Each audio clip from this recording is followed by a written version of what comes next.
8 minutes past the hour. Pass the gravy, please.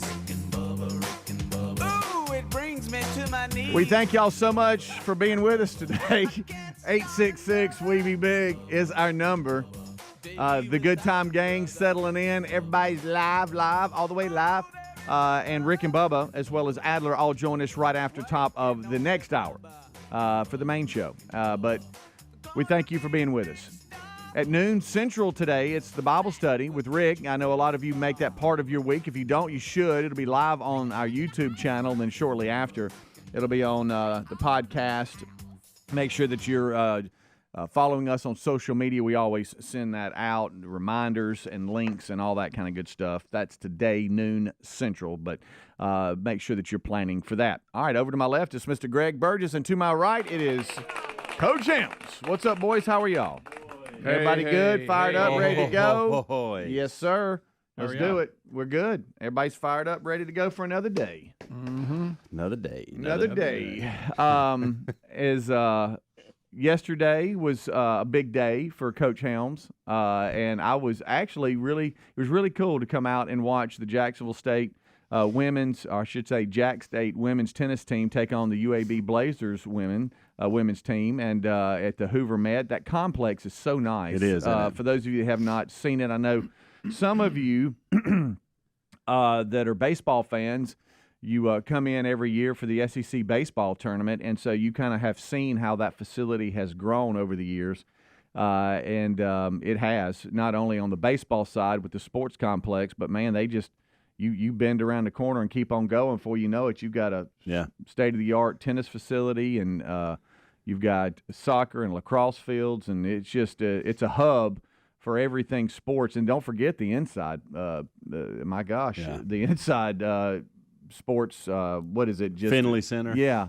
That's nice too. So I know they host things for people all around the country, and y'all come into town. That's where it was yesterday. Yeah.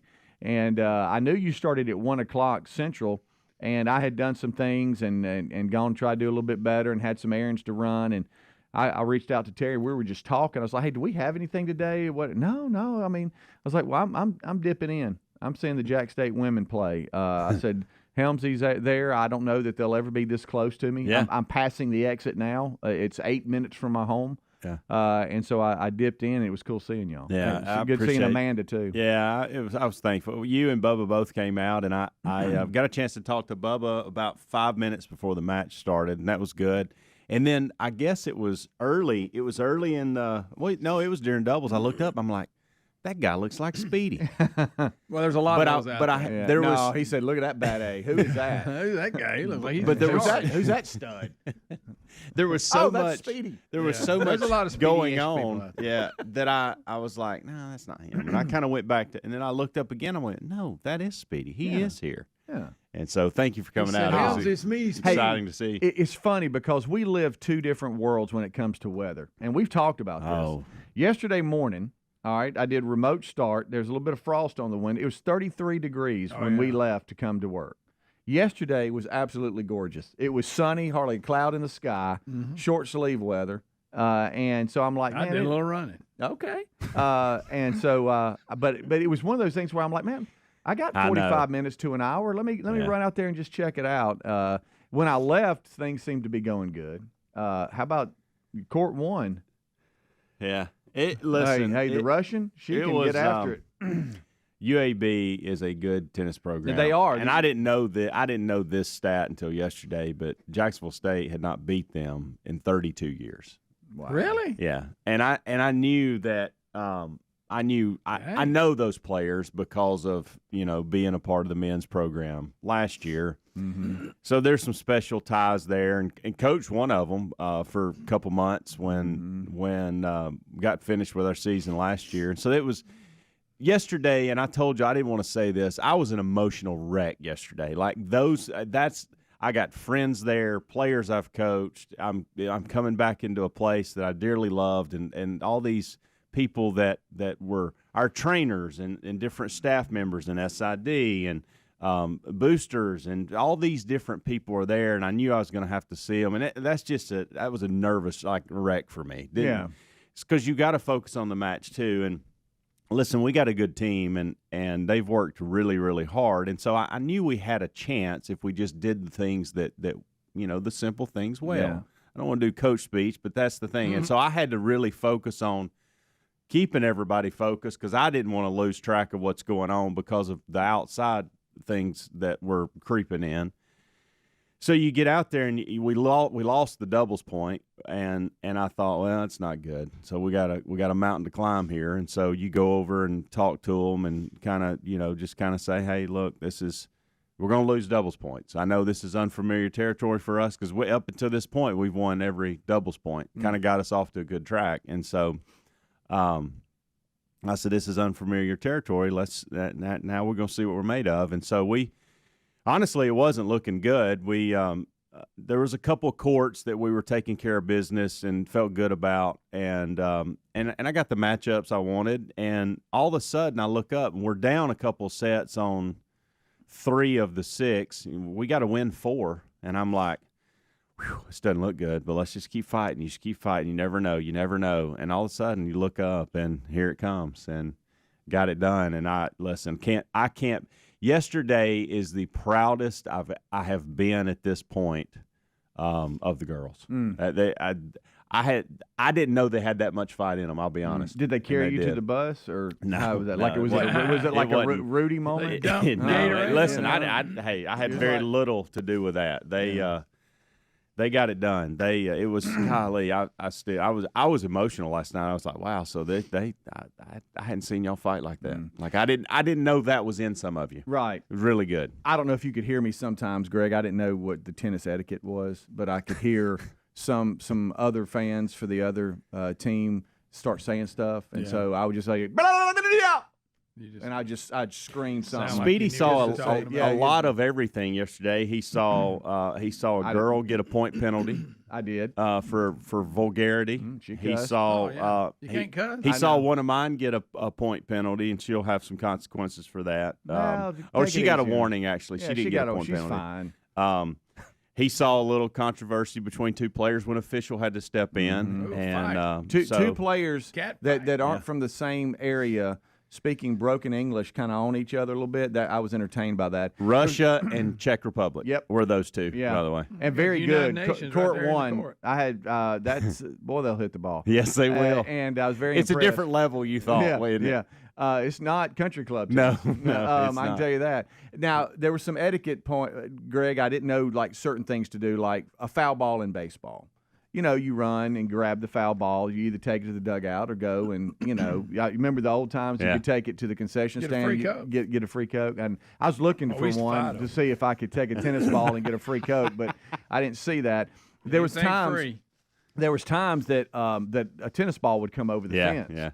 And there was one time it kind of came to me, and it was like from me to the end of the counter here. Yeah. And the Russian looked at me and said, and I'm like, I was like, okay. And so I went and got it, and I tossed her the ball, threw it back to the Russian. And then there was another time where a ball came over, and I didn't know what to do because nobody was looking for it. And Bubba said, I just let it lay. Yeah. So I didn't know, kind of that side of thing. I don't know. I didn't know that. But it was awesome to see you, man, and congratulations to Jack State and the women's tennis team. UAB has a great team as well. It was just fun. It was cool being out there. It was just a beautiful day. The weather wasn't an issue. Because I got to be honest with you, if weather was an issue, I might have to come. But it just the day opened up. Yeah. And I appreciate you making the effort. It was so close to the house. I was like, I'm kind of a loser if I don't go by. My buddy's coaching. All right, we'll be right back. You are losing. Bubba, Rick and Bubba. Winter weather has a way of making you crave comfort food, so HelloFresh is here to help you do the chili season right. Check out their largest menu yet that has something for everyone, including meals that are quicker than restaurant delivery and 25% cheaper than takeout. Join today and get free breakfast for the life with the code BUBBA at HelloFresh.com/Bubba. That's one free breakfast item per box with active subscription with the code BUBBA at HelloFresh.com/Bubba, or find a link at rickandbubba.com under the sponsors button. If you owe back taxes, Happy New Year. The party's over. The IRS is mailing millions of pay-up letters. You need Tax Network USA. They have brilliant war room strategies to solve your IRS problems quickly, like a preferred direct line to the IRS. Tax Network USA just learned of a special limited-time offer, an IRS offer. See if you qualify for this limited-time offer by going to tnusa.com/Bubba or call 1-800-245-6000 or go to rickandbubba.com. Check the sponsors button for the website and number. Helix Sleep does it again with an innovative kids mattress made to flip. Why? Well, the firmer side is great for younger kids when they need more spinal support to aid proper development of their growing bodies. You simply flip it over when they're a little older, around 8 to 12 years old, when they want the softer side for sleep. Handcrafted and assembled right here in the USA, Helix is offering 20% off all mattress orders, including the kids mattress.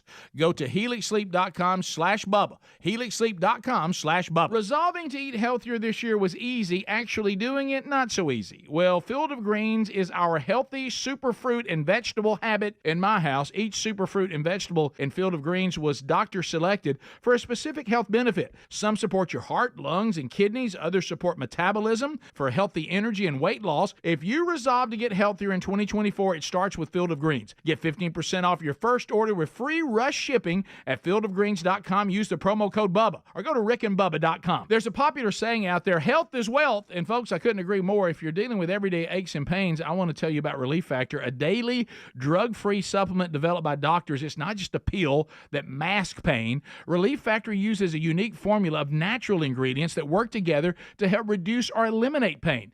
Try their 3-week quick start kit for only $19.95. Go to relieffactor.com or call 1-800-4-RELIEF. You can also find the link at rickandbubba.com under the sponsors. A good pair of wireless earbuds is indispensable in 2024, and for premium audio at the perfect price point, you got to go with Raycon. Raycon's everyday earbuds look, feel, and sound better than ever. They offer optimized gel tips for the perfect in-ear fit and 32-hour battery life, and Raycons are priced just right. You get quality audio at half the price of other premium audio brands. Get 20% off your Raycon order at buyraycon.com/Bubba, buyraycon.com/Bubba, or rickandbubba.com under the sponsors. I was afraid to cut the cord, but once I did, I couldn't believe it took so long to do it. Paying too much for my cable bill had become a bad habit. I either wasn't getting what I wanted or never knew where to find any of my favorite shows until it was too late. Plus, the prices just kept going up. Thankfully, I discovered a new way to watch called Philo. For just $25 a month, I can catch all my favorite shows on networks like BET, MTV, and TLC. It even has Nickelodeon for my kids. I can watch anytime I want, anywhere I want. Plus, Philo lets me have up to 3 streams at once, so everyone can watch what they want at the same time. Throw in the unlimited DVR that saves all my favorites for up to a year, and this really is the best deal in TV. I just wish I hadn't waited so long. Sound too good to be true? Well, try it out for yourself, and you'll see why people who love TV love Philo. Go to philo.tv, that's philo.tv, and start your 7-day free trial now. As we wrap up the year and usher in the next, it's the perfect time to reflect on what truly matters, the people we love most. This year, resolve to keep them safer than ever with Simply Safe Home Security. We all trust Simply Safe in our own homes and recommend it to everyone we know. Save 20% on your new system with a Fast Protect plan by visiting simplysafebubba.com. simplysafebubba.com for 20% off a new system with a Fast Protect plan. Find a link at rickandbubba.com under sponsors. There's no safe like Simply Safe. My Patriot Supply has helped millions of American families prepare for all kinds of emergencies. Protect yourself and your family for whatever's coming in 2024 with their 3-month emergency supply kit. From floods to hurricanes or any other emergency, those delicious meals last up to 25 years in storage and provide over 2,000 calories daily. Eat right when things go wrong with $200 in savings. You can get enough for each family member. Just go to preparewithbubba.com. That's preparewithbubba.com, or find a link at rickandbubba.com under sponsors.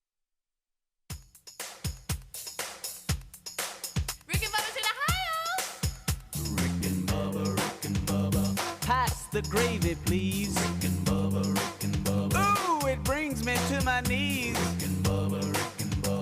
I can't start another. Rick and Bubba. Day without 'em, brother. 22 minutes past the hour. Thank you so much for tuning in to the kickoff hour here on the Rick and Bubba Show. Rick and Bubba and Adler all join us right after top of the hour. And we appreciate you being a part of today. Don't forget, it is the Bible study today at noon Central. It's Wednesday, so make sure that you are checking that out. It'll be live on the YouTube channel, and shortly after that, it'll be sent out on the podcast, and on social media, we'll send some reminders out as well, so be looking for that today. Busy week on tap. Friday, I will not be here. We've had this hey, will you fly or will you drive down to the Orlando Daytona area where JC opens up their college baseball season down in Daytona and Orlando. They going back and forth a little bit. The weather's supposed to be real nice. And no, I'm not being like, oh, it's not, but it is. It's actually supposed to be real nice. But I didn't want to die on the hill of making a big argument about flying or driving. So she has one, Terry has one, and so we're driving. Okay. What if you compromise? You fly halfway and then drive. Yeah. Well, hey, look, I threw a bunch of scenarios you offered on the that table. up, didn't you? I haven't said let's rent a car and drive there, and then just fly back Sunday. Yeah. And leave the car there, and then that way we get back quick. You know. There you go. But that didn't win. And so you know what we'll do? We'll just have a fun trip and drive down. If riding's fun, you ought to have a ball. Well, we'll just try to make the best of it, right? And so we'll head out. I think the plan is, and tell me if y'all agree with this or not. There was the let's just wait because I think they play at 4 Central, 5 Eastern on Friday. One plan was wake up Friday morning, at 4, leave at 5, get at 6 Eastern. Then you're getting there at 2:00, Eastern time, and then the game starts at 5, and so you got a few hours, maybe eat a late lunch, get there a little early, hang out. That was one scenario. The other scenario was drive halfway Thursday, maybe to Tallahassee or something like that, get a room, then wake up Friday morning, and then it's just a quick drive in.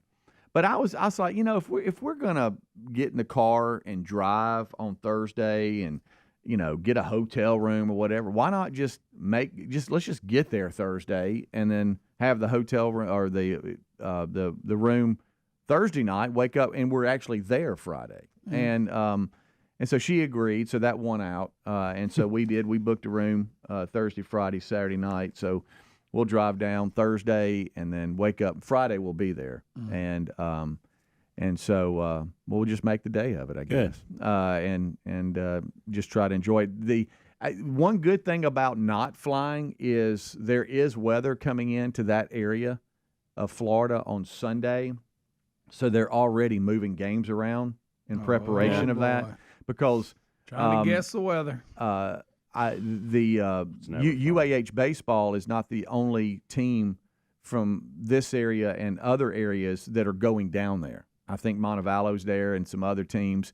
And so they're like, well, the last thing we want to do is teams that have a 10-hour drive going back or whatever is Sunday getting some kind of weather delay and y'all can't leave and get back and all that kind of stuff. So they're trying to be proactive, and it looks like we might have double headers and other things on Saturday. So if we were pinned down to a flight coming back at a certain time, when now you're trying to, so at least with driving we can leave whenever we want and be more flexible. So we're looking forward to it. It's going to be a lot of fun. So anyway, thank y'all. Friday I will not be here. I'll be down there and trying to enjoy a little bit of time with Terry and not looking at the 8-hour drive. But I was telling Terry, when Tyler was in the OVC with Jack State and playing, man, I would get in the car and I'd drive all in up in Kentucky and Missouri and one time went up to Illinois or whatever, and I was leaning on 8 hours, not quite. So let's just knock it out. If that's how you get through it, that's fine. Yeah, that's where I got to go. You know what I got to do? I got to embrace it and go. Let's make a fun trip out of it. Yeah. You got to treat it like, and that'll work for about 3 hours, right? Well, and then, she'll be over there on Instagram, forgetting that I'm driving. But that'll be fine. You need to break it up like we do with life in general, acting like it's a ball game. Yeah, I'm in the first quarter. Oh, I got through the first quarter. That's a win. Right. You got to do it like that. I don't particularly like anything over 6 hours driving. Yeah, but, 6 is about my max. Right. But because of what I'm doing now with the team in Jacksonville State, I have to drive a little more sometimes. And it's not pretty. No, it's not. It's not fun at all. But then we got truckers right now, long haulers I know. that they're like, this is nothing. Yeah. I laugh at 8 hours. Yeah. Yeah. So And they're getting paid. they are. You're right. I give you that. It helps. Yeah. Well, yeah. I am too, in my Yeah, that defense. helps. It So. Yeah, and Terry's car gets the best gas mileage and everything, and it's definitely more reasonable to take But than you're my not as comfortable. my big old truck. But I do not like driving that At least thing. it's the same thing. Her car's, I get in it and I'm like, I'm just used to this truck. Yes, I just want to. Takes me Can a I just minute. be in mine? You Yeah. know, Seriously, it if takes you're me in a park, minute. I'll give you that. Right. So anyway, that one out, I actually was in conversation this past weekend with somebody going, okay, because the UAH first pitch banquet was this past weekend, and met a lot of parents and other teammates and stuff that JC always brings up. And the big discussion between most of the parents that were going, hey, you flying or driving? And most of them were like, we're flying. And there were a couple of drives. And then, us husbands just kind of looked at each other and went, we're just flying. We're driving, I guess. Don't ask me what we're doing. I have no choice anymore. Right, exactly. All right, we'll take a break. We'll come back. We have a couple of updates for you. Travis Kelce. Breaking news. He always opens up on Beastie Boys. You got to fight for your right to party, that kind of stuff. Greg loves that. On Yeah, the New sure. Heights podcast, his brother Jason asked him about it, and he kind of went into detail. He joked with him a little bit about his patented "Fight for Your Right" lyrics. We'll take a break. We'll be right back. Rick and Bubba.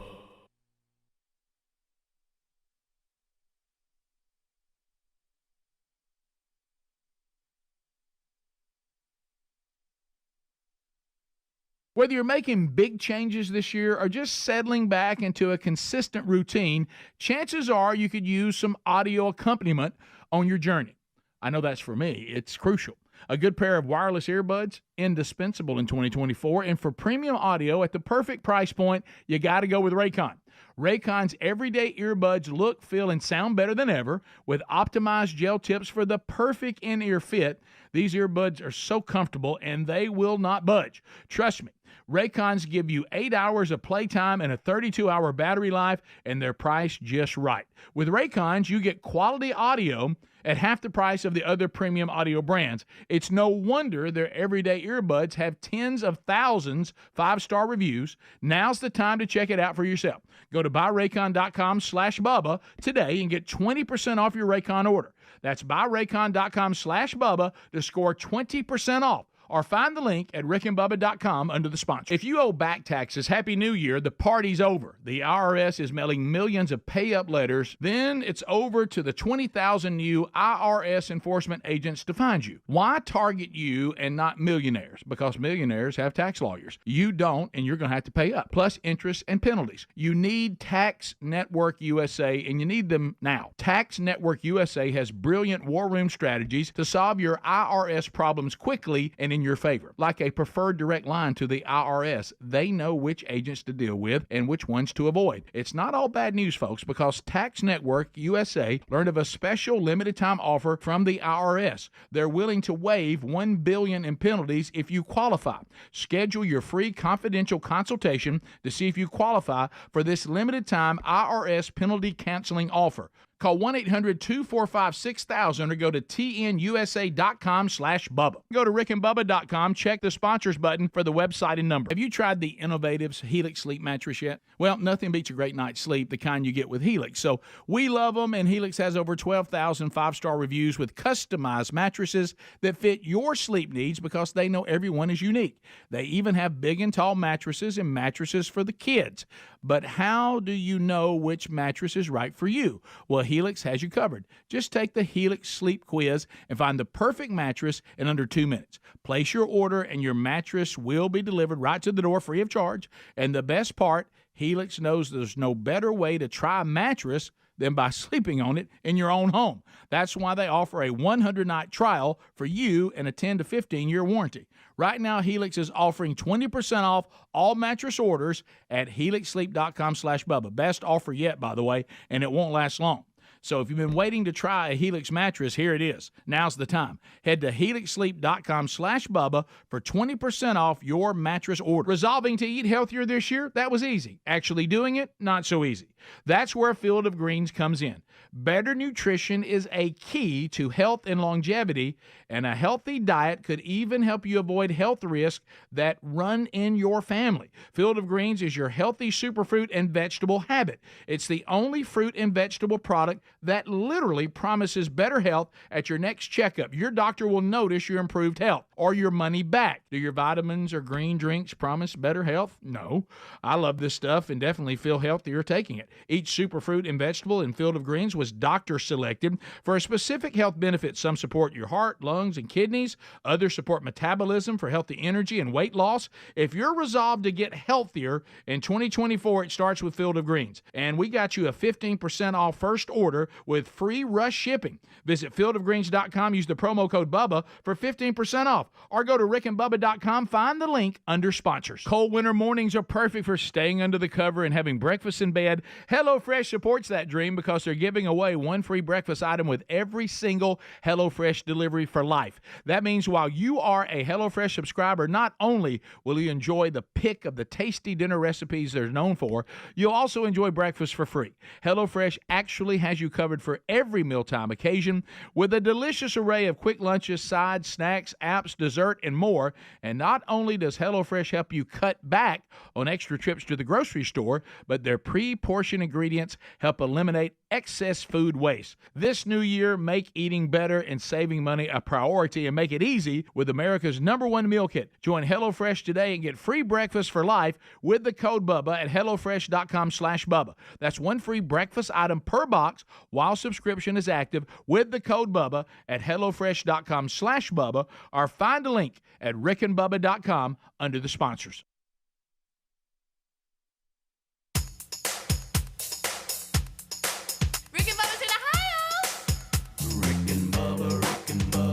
Pass the gravy, please. Rick and Bubba. Ooh, it brings me to my knees. Rick and Bubba. I can't start another Rick and Bubba. Day without. All right, we're rolling back. Thank you so much for joining the kickoff hour. Good time, gang.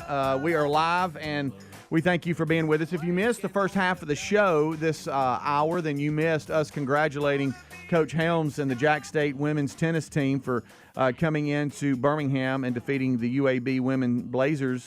They beat them yesterday in a tennis match that was in Hoover at the Hoover Sports Complex, and was able to go by and see some of that. Bubba was there. Hunter Bussey was there. I even saw him. Hunter, yeah. And Amanda was there, your lovely wife. She stayed as long as she could, and then she said, I'm off to carpool. She did meet us for the team dinner last night. Oh, good, Took everybody to eat, good. And she met us for that. So that I was asked good. her, and I need a ruling on this. I asked her, I said, Amanda, I know it was a big win, and Bullet Head pulled it off. I'm like, however, this is the first time that we've all been there together supporting Coach Helms. And this came up. And I said, it came up at dinner. Can we take credit for it? And she said it's a close ruling, but she said yes. So Amanda and I have kind of taken credit along with Bubba on the big win, taking nothing away from the women actually playing. I was going to say maybe you're misguided on that. I'm joking. Congratulations. We had fun, though, just talking about can we take credit for it. But that was awesome. She actually brought it up, and I said, there is I don't believe that any of this, but you don't want to mess with it. Yeah. And, I have a certain thing that I wear to every match. Yeah. And I have a pair of what I call match shoes, and it's the only time I wear them. It's match days. And I have to have these. Like if somebody hid that hoodie that I had and those shoes, I feel like we'd probably be in trouble. And so there will be a part of me the next time we play that goes, I need to see Speedy and Bubba at this match. Oh, yes. Yeah. You know what I mean? Yeah, I got you. I need to, why are they not here? Got it. So just so you know, probably not going to be able to make this happen. But Friday we play Alabama A&M in Jacksonville. And in the same note, I'll be down in Florida. In the same note, if y'all would have lost, you would have banned them from coming. Yeah. Well, you know what? Hey, this one here, I went because it was so close to where I live and it was convenient and there was no reason why I couldn't go by. And I didn't stay all day, but I came by for about an hour. You were there a lot longer than I thought you would be. Hey, when you're in Jacksonville, you talking about the face? I'm looking over here. Yeah, I know. I'm looking over here. I mean, you're no excuse you're to stop a couple by of and miles. say hello. You're a couple of miles from his house. Yeah. You know. I mean, jog up there. Yeah, I'm just saying. Listen, if you don't go by, you kind of a loser. I won't know what's going on. If you don't, I didn't either. If at one point during the season you don't, and I'll even give you next year because this year we don't have many home matches because we're going through a kind of a facility project and some things going on with resurfacing the courts and those things. But if one day next year, you know what I would just love to see? I'd love to see you run by and grab Riley Green. And y'all come on. Y'all come on out. And listen, I think listen. He's pretty busy. Listen, and little Lee Hubbard, I'd like you to bring him I can get too. Lee Hubbard there. Gerald, I'm not sure yet, although I think Gerald would be perfect for a college tennis match. He'd make a lot of noise. Yes, he would. He could even sing the national anthem to get us started. And would. And would do it well. Yep. Yeah. The Russian athlete that you have on court one, what's her name again? Sema. That Seraphima, but we makes call her a lot Sema. of sense because I saw them go to the net, and I thought I heard her say, "I'm about to break you." Oh. And I thought, oh, that makes sense. Makes sense now. That makes sense. Oh, boy. I had mentioned She's the one that got her driver's license a couple weeks ago. Oh, okay. Yeah. So you can go to Russia and drive in the snow. Yeah, I must drive you. Okay. Oh, okay. Yeah, I finally saw the Creed where Drago's son first Yeah. grade. Yeah. That's You a like big guy. He is a big Yes, guy. and it's bad. No way in real life could he have beat him. All right. No way. So you're now living breaking down Creed. Yeah. I mean, Greg Creed's made up. Make them a little closer. Helmsy and I would like to start Godzilla. Helmsy and I would like to start a feature, and we wanted to present it to you, but I guess we'll just do it now. Could maybe once a week you announce who you do like on the show? Like maybe just once a week, somebody that you like. Yes. Yeah, I like like a lot of people. because there's not many. Someone or something. Right, because normally you don't like something, I but didn't maybe say I didn't let's like say it. There may be parts of something. no, I don't I'm just saying, a like let's movie. say maybe you see a movie or Did you you see listen The to Hill a yet? song, hey, and then you announce that Somebody you watch actually that like so we can songs. discuss it. Yeah, Somebody, one of y'all watch it so we can he's discuss trying to talk over me. So I he have, can't. I know. I have never. That's I impossible. have never had anybody come to me with such a sense of urgency on a movie they didn't like and wanted to make fun of. It ain't that I didn't like it. And he wants us to see it so he we can make fun of it. Yeah.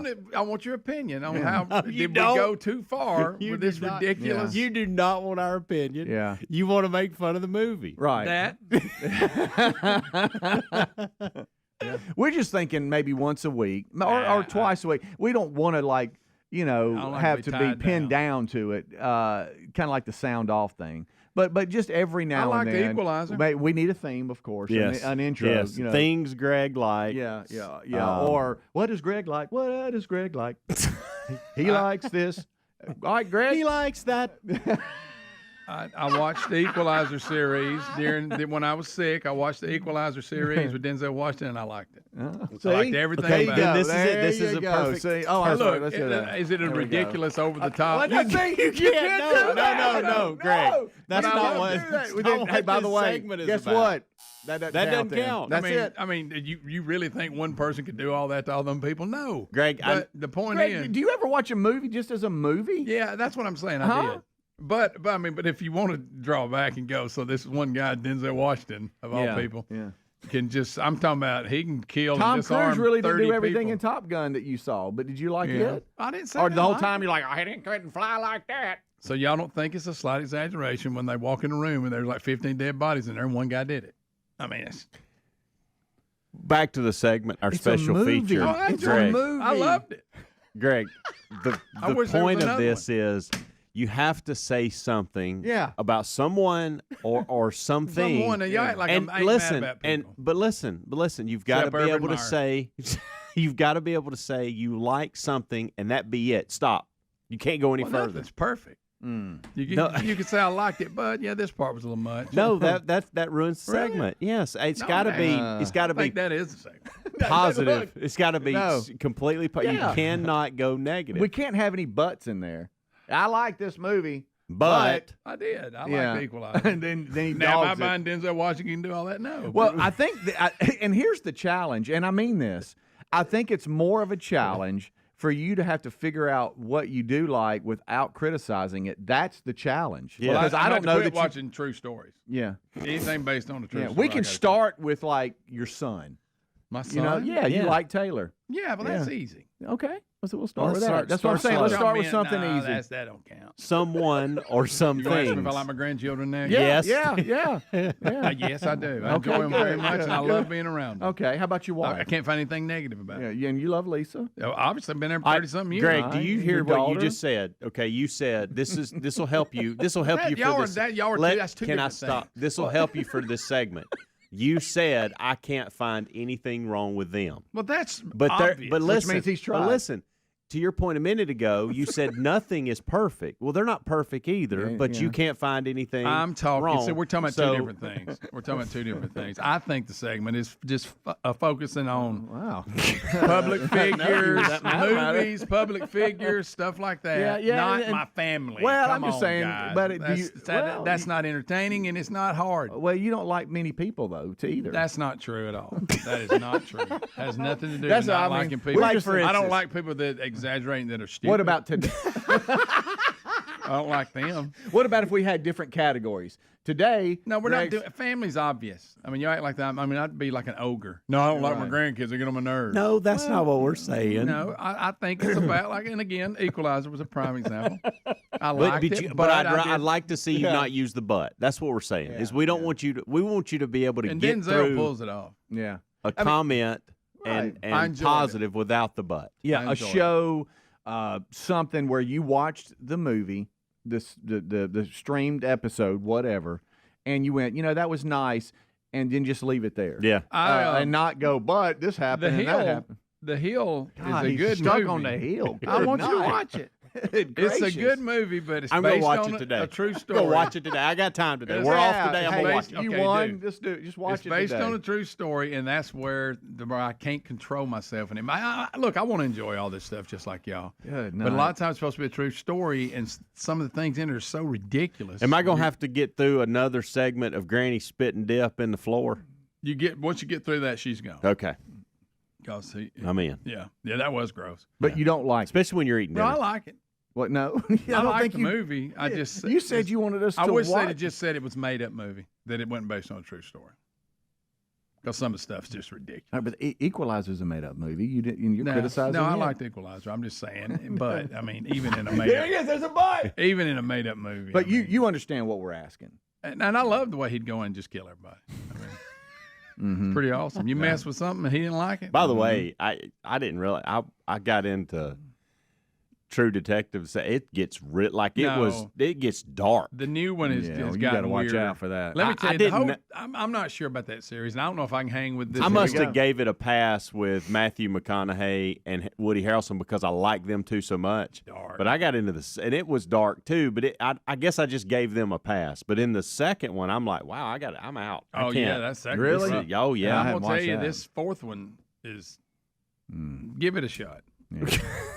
But it's just So- weird, I man. think I bailed Well, on the it's whole good. thing. Yeah. Like I was just like, wow. I had to go watch an episode of West Wing just to get through it. Yeah. Of course, this fourth My one mind is right. taking place in Alaska, and it's during that time when there's ever how many days in a row where it's completely dark, like 24 hours. Yeah. And that makes it that much more weird. See? But can you imagine only living like in that? that? Can you imagine having lived in No, that? and I bet you. I bet I ain't people, talking about I bet dusky people go dark, it's crazy. dark. I bet people go crazy during that time. So is that on too. the list of things you like? No, I may be going to quit watching it. Okay. I'm I mean, it's gonna not watch like one we're more asking you episode. about. Hey, this is Rudy. I mean, we're not doing that. Okay, Prime we're example. we're I looking. will say this though. All right, let me ask you about this movie. All right, Go hold on, ahead, we got to ahead. go to break, All and right, then I we'll got a come question back. about a movie. I want Yeah. to see what you think about it. Yeah, and this is all we're wanting to know is, and it really is a harder discussion on what does Greg like, what does he like, because we don't hear that much. That's not true. But we don't want you to change either, because we love who you are. But y'all question if I like my family. What is Greg like? I'm going to allow you to possibly ruin something for me when we come back. Oh. Okay. Rick and Bubba.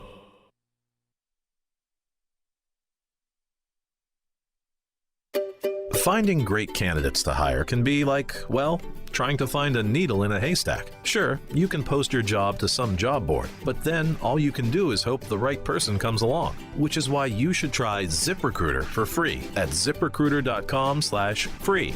ZipRecruiter doesn't depend on candidates finding you. Its powerful technology identifies people with the right experience and actively invites them to apply to your job. You get qualified candidates fast. So while other companies might deliver a lot of hay, ZipRecruiter finds you what you're looking for. The needle in the haystack. 4 out of 5 employers who post a job on ZipRecruiter get a quality candidate through the site within the first day. ZipRecruiter, the smartest way to hire. And right now, you can try ZipRecruiter for free. That's right, free. Just go to this exclusive web address, ZipRecruiter.com/free. That's ZipRecruiter.com/free. ZipRecruiter.com/free. Paid for by Christian Care Ministry. Maybe this will shock you, and maybe it won't, but a survey of people with health insurance shows most say they've had problems with their health coverage just in the last year. Maybe that's you too. So yeah, it's frustrating. But imagine an alternative, a solution to this that actually gets a 98% member satisfaction rating. That's MediShare. That's why it's grown so much. That's why you're hearing about it. So why the incredibly high satisfaction rating?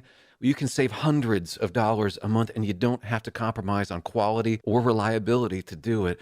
For 3 decades now, members have been sharing medical expenses and saving up to 50% compared to health insurance. Another reason to love it, you don't have to sacrifice your values to get real value. MediShare is a community of hundreds of thousands of Christians who are like-minded and wanting to help people. So when you share, you save. You can feel good about it. Call now. It's 855-51-BIBLE. That's 855-51-BIBLE. 855-51-BIBLE. Hi, I'm Henry Winkler. My eyes are very important to me. My eyes connect me with things I love. I loved my late father-in-law dearly. He always lit up a room, but his vision dimmed with age. He had age-related macular degeneration, or AMD. And since partnering with Apellis, I've learned there's an advanced form of the disease called geographic atrophy, or GA. His struggle with vision loss made me want to help others know about GA's warning signs. For some, straight lines seem wavy, like when looking at a door frame. For others, blurry or missing spots can make it hard to read or see loved ones' faces. Many have trouble seeing in low light, making driving at night difficult. GA gets worse over time and cannot be reversed. If you've been diagnosed with AMD and notice vision changes, don't wait. Talk to your eye doctor about GA today. Learn more at GAWon'tWait.com. That's GAWon'tWait.com. There's a popular saying out there, health is wealth, and folks, I couldn't agree more. Some of you may be living with everyday pain. Now, this can affect so many parts of your daily life. I mean, it can affect the mood, your sleep. What about missing out on activities? Our friends at Relief Factor offer a natural way to relieve that pain. It's 100% drug-free. Developed by doctors, Relief Factor uses a unique formula of natural ingredients to help reduce or eliminate everyday aches and pains. Now, unlike pills that just mask the pain for a short time, Relief Factor helps support your body's natural response to inflammation, so you feel better all day, every day. Over 1 million people have tried Relief Factor, and here on our team, several of us have tried it. So let's get you a special deal, and let's see if we can help you too. Go right now and see if Relief Factor can work with you with their 3-week quick start kit that's only $19.95. Now, this is a great price to try it out for 3 weeks. You'll know in 3 weeks. You will feel the difference and know it works. You can also find the link at rickandbubba.com under the sponsors. Have you tried the Innovatives Helix Sleep Mattress yet? Well, nothing beats a great night's sleep, the kind you get with Helix. So we love them, and Helix has over 12,000 5-star reviews with customized mattresses that fit your sleep needs because they know everyone is unique. They even have big and tall mattresses and mattresses for the kids. But how do you know which mattress is right for you? Well, Helix has you covered. Just take the Helix Sleep Quiz and find the perfect mattress in under 2 minutes. Place your order and your mattress will be delivered right to the door free of charge. And the best part, Helix knows there's no better way to try a mattress than by sleeping on it in your own home. That's why they offer a 100-night trial for you and a 10 to 15-year warranty. Right now, Helix is offering 20% off all mattress orders at helixsleep.com/Bubba. Best offer yet, by the way, and it won't last long. So if you've been waiting to try a Helix mattress, here it is. Now's the time. Head to helixsleep.com/Bubba for 20% off your mattress order.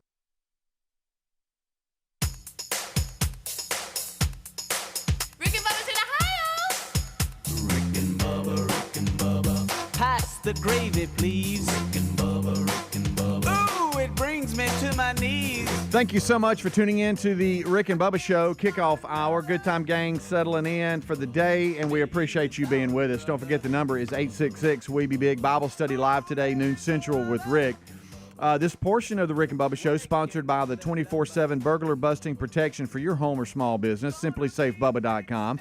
Now that 2023 is in the rearview mirror, and look, January is ending today, right? Good night. Right.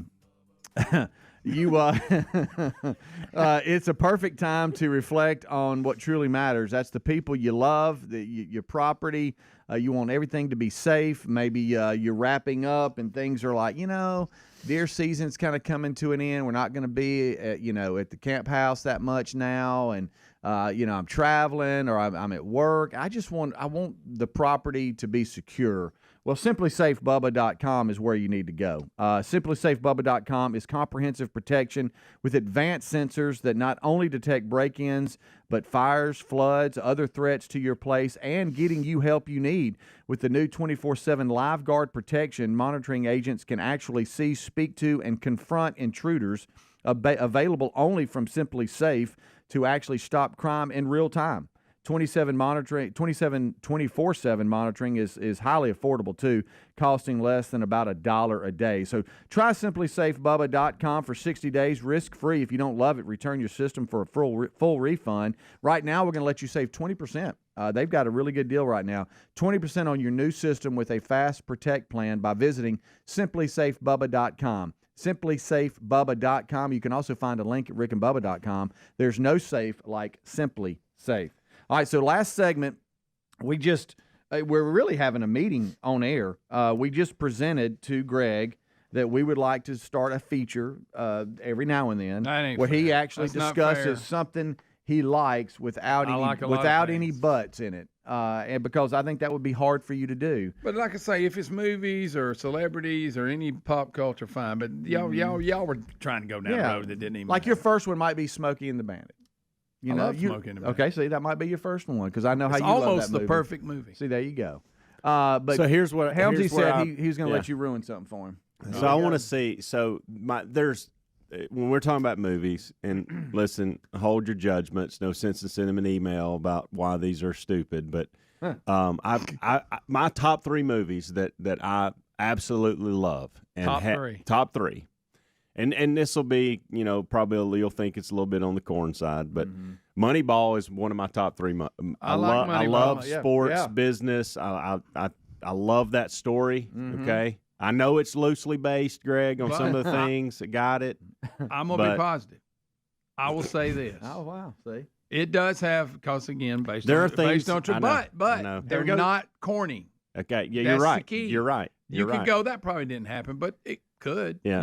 There's a difference. That's my I get it. Now, did he, like I said, he didn't tell him what round would you have taken him in. That phone call in the middle of the night never happened. But it was a good addition to the movie, and I'm glad it was in it. Okay. Oh, all right. I like that. All right. So but the point is, that's one of my top 3 movies. The other movie, and I don't think I'll get any kind of pushback here, is A Few Good Men. Oh, great, that is just right it's there. always been one of my favorite movies. It always will be. I can't find an exaggeration in that. They can't back up. My third and favorite movie of all time, and this is the one that I need to know, and it's based on a true story. Okay, Here we go. This is when it gets. and so this is where you're going to probably ruin something for me in it. Miracle. Miracle. Let me break it. Too long.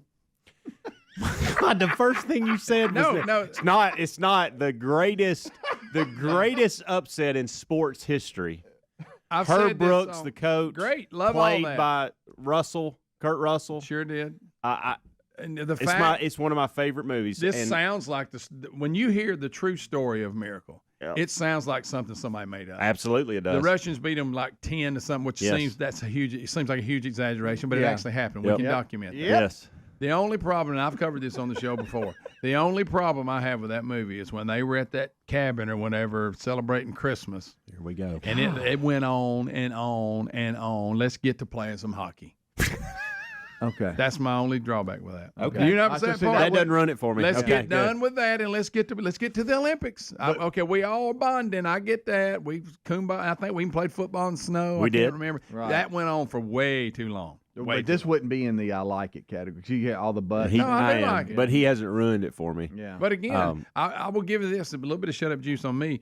Like we said, the fact that they won the gold, I know. the fact they beat the Russians, the fact the Russians had hammered them in a exhibition game, all that sounds like it's made up, but it's not. And the way they portray that's it, a special scenario. and the way they portray it in the movie, you're good with. There's Yes. not other than the long, I'm very drawn good. out I'm good Christmas with all scene. of it. The way he Okay. rough he was on them. Yeah. Oh yeah. There's no. I love that. Everything about that movie. Yeah, I do too. Just shorten that middle part a little bit. Yeah. Well, I'm glad we had this discussion with Jim Craig. Yes. The goal Yeah. is. Yeah. We all Even can, if that's made up, it didn't sound made up. Greg, don't see that. Then don't go down that. I'm just path. saying, even if it was, I Don't go if down that path. didn't Because there's a happen- couple hey, things. look at me. You can't help. If They that didn't can't help happen it. exactly They can't like help that, it was written. That's the point, guys. We can make a little stuff up because sometimes we want to do a story about life, and you got to do a long movie, and not every part of that little story is entertaining. Right. You got to add to it. If you can add to it and it not be corny and stupid, yeah, fine, add to it. Right. But now you just watch the hell and get back with me. Well, look, the audience, y'all can look forward to this. It's going to be a new feature. What does Greg like? What does Here he Greg goes like? with the feature. Yeah, and so we'll do that from time to time. Of course, we won't pin him down because he'll complain about that. Hey, so let's listen, just for the audience, and I'm feeling froggy. Let's you and I actually put together some kind of theme song with me and you singing it. Okay. Oh, please. Yeah. Now, if Good. y'all Yeah. do that, Yes. Yeah. Yeah. That's it. I Hey, like look it. It'll be coming in. embarrassing, but for me anyway. Yeah, yeah. But we'll do it. Does he like? Does he like? What does Greg like? All right, Greg. What do you- about this and what about that? Besides his grandkids, does he love anything?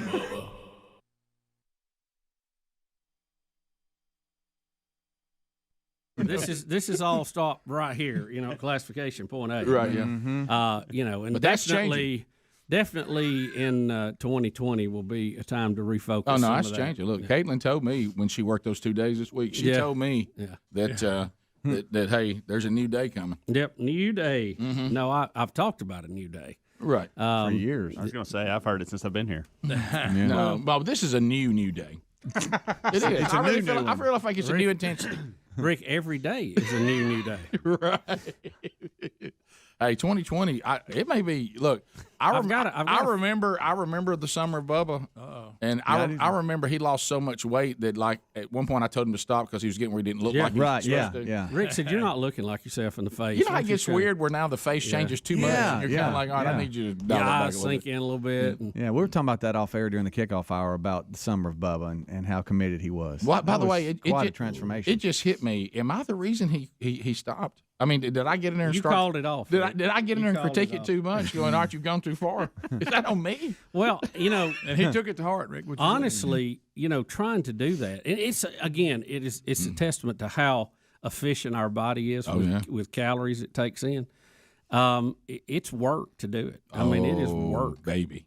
and there's a point where you just get kind of tired of it, and you have to focus on some other things, But it's trying to leave a plate and a table with food still on it, and I'm still hungry is very, very difficult. It is. I mean, it goes back to the dog bowl diet, Well, one of the things I noticed with me is, and of course you don't seem to be someone who eats that fast though. So for me, one of the things that I was advised to do is just give it a minute. You're not as hungry as you think you are after you've eaten. You haven't given it time. No, you're right. I do eat too quick. Do you? Okay. I know I eat too quick. I didn't know you were, because I know that's my problem. You can take one mouthful of food and keep chewing it and get flavor out of it. Right, you don't have to just slam another one in. Right. As fast as you can go. And I did notice that when I slowed down, I realized, okay, I'm not as hungry as I thought I was, and that's the reason why when I don't wait. When I was overeating, I would, and even now, if I have a stumble and go backward, I'm miserable. And the reason why I'm miserable is if I just waited a minute, I really wasn't hungry. Right. You know what I mean? But then there's things you can do too. The taste. The taste is a real problem. And because it tastes really good. Yeah, it's really, really good. The sinuses. I've had several years of pretty good sinus, and when they're not good, you're not as hungry. Of course, you hate to have to do that, but. Drinking more water, especially before your meal, helps. And I'm bad about getting a soft drink with a meal. And I've noticed too, if you'll drink water, it seems like you fill up and you're not as hungry. And I think there's something to that. I think probably the acidity of the drink digests your food quicker. And while some people need that, like our friend from South Africa, they have to have it. Yeah, John. I think it does away with that full feeling quicker than if you just drunk water. So that's just personal observation. Yeah, there's no scientific study behind this funded by a group. Well, that was one of the biggest adjustments for me because at one time I thought, and it was true, that I could not eat food with water because I like the taste of tea or Coke or something with. But it's like that fizz. But it's just like everything else. Once I started doing it over a long period of time, now it's just normal. Yeah. But and at one time I thought, well, this will never be normal for me. But it does. Good things are habitual, but you know what? I mean, our bad things are habitual, but good things can be habitual too. The key is training yourself with your natural dopamine. That's right. And that's hard to do. It's really hard to do. It's people talk about the runner's high. Yeah. Well, I get the eater's high, and you've got to change that. So it's something you got to work on. And before I was playing tennis, competing. I wanted that feeling of winning tennis matches, and that was a driving force. Bottom of the hour. We'll be right back. Rick and Bubba. Today, we're 3 gifts left: Wednesday, Thursday, Friday. And we have 2 of them, in house. The biggie will have to be shipped to you. Yeah, the biggie will have to be shipped to you. But we have 2 in house. So today we're thinking on gift number 10. The winner picks which one of those 2 they want. That's right. We are down to. We just say these are the 2. Which one you want? We're down to a MacBook Air, which is a great laptop. Light. It's got a solid state drive in it. It is lightning fast. It is the weapon of choice that we use here at the Rick and Bubba Show. I love that term. That is a little over $1,000 value. Okay. We also have a DJI Mavic drone. It's called the Airfly More Combo.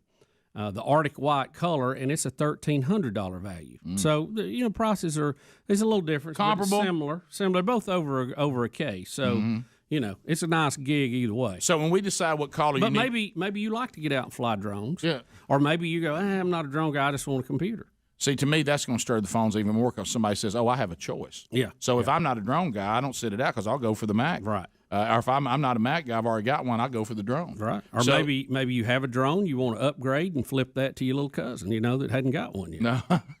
It is a little cousin, isn't it? But anyway, your little kid down the street that's been trying to make one with a paper airplane, it just ain't happening. The little Tommy with freckles across his nose. Yeah, he's got a rubber band and a propeller, but he ain't really getting up above the trees. So it's a winner's choice today. Yeah. Which now we're not doing it right now. Yep. So you need to be paying attention when we call for it. If you're the correct caller today, you pick which one of those gifts you want. You pick them. I love that idea.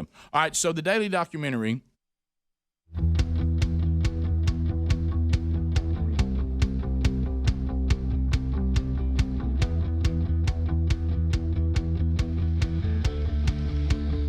Let's go.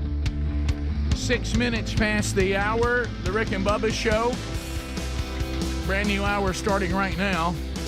This baby starts with the national anthem.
7.5 minutes past the hour.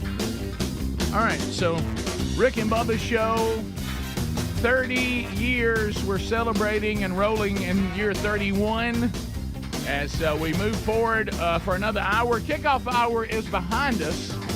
Thank you, Speedy, the real Greg Burgess, and Helmsy for knocking that out again today. If you missed it, catch it in the Rick and Bubba archives, which are found on our YouTube channel and our podcast channel. Eddie Van Adler, speaking of our YouTube channel, now takes the steering wheel. He's driving, and he'll give you a live look into the Big Boy studio today. And also, he'll archive that for you. Blaze TV subscribers, you get a best of hour in your subscription, along with all the other great Blaze TV programming. If you haven't subscribed to Blaze TV, do so. You'll love it now more than ever. We're missing one. There he sits, a silver-tongued one. The man with a golden voice. Professional lunch eaters, man of the year. The inventor of pizza and a cup, Shakespeare's worst nightmare, and the master at a King's English. Ladies and gentlemen, put your hands together for Bill Bubba Bussey!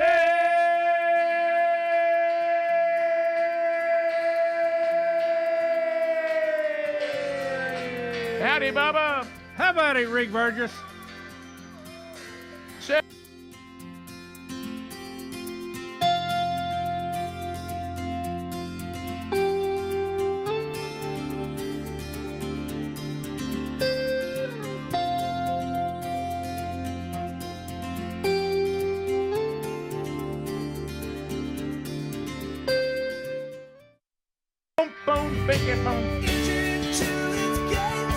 Thanksgiving into his courts with praise. Hallelujah, hallelujah, hallelujah, hallelujah. There you go, Kevin Derryberry. Well, you know what that's going to get us, don't you? Another E for explicit. I know it. Hey, look, we're getting your emails. We got it. Thank you for letting us know. And I know it is confusing. I do not know why our content is being deemed by Apple as explicit on our podcast archives. But we think we know. Adler's kind of looking into it, but I'm afraid it's. I hope it. Well, I guess it is. I don't know what else could be. I think it really is. The things that we say, I think you are living in a time where anything that has a biblical worldview or scripture or, says something that now you're not allowed to say. Right. Or you're not backing Joe Biden. Yeah, the problem with that is it makes it look like we do a nasty show because that's what the And we don't. That's what the E is supposed to represent. Yeah. But I think we're going to get to a time, if we continue on this road, where the E will be removed from the nasty stuff, but it will remain if you say anything. Yeah, it pretty much is. Well, you're right. We're already in that. You realize what you got to do now to get an E? Well, and now we're at E? I know you saw the comedian doing a stand-up routine about when they were trying to outlaw the Christmas song about it. What was the name of it? It's Cold Outside. Right. And they had to pull it because they thought it had a bad context. Right.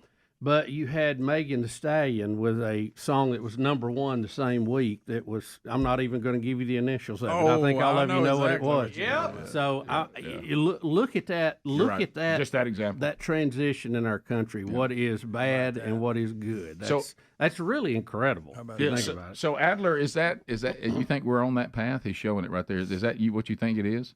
Yeah, and Helms mentioned that he texted a broadcasting partner of ours, and it's happened to another broadcasting partner of ours as well. Really? I included you on that text. I hadn't seen that one. I guess. And Apple, I was celebrating big victory. Jason Whitlock. Jason Whitlock's podcast got marked with the E. Oh, yeah. Another Blaze guy, and evidently Apple is, and they're saying that it is not a person that's going through and marking these. It's a new way in which they're checking the words. Yeah. And if the words have the words in it that they don't like, then they're putting an E on it. There you go. So really, it is what's happening. Yeah. Mm-hmm. Well, that ought to really concern a lot. I mean, guys, that should rattle the foundation. It's not really explicit. I wouldn't call it explicit. Well, Hey, look, maybe this will lead us to some people that need us. Well, we could be. This is explicit. Let's jump in here, see what's going on. Right. And then they'll be mad. I ain't heard an F-bomb yet. All right. A lot of Jesus. Who is that? So anyway, we'll see. And this once again is right out of Scripture.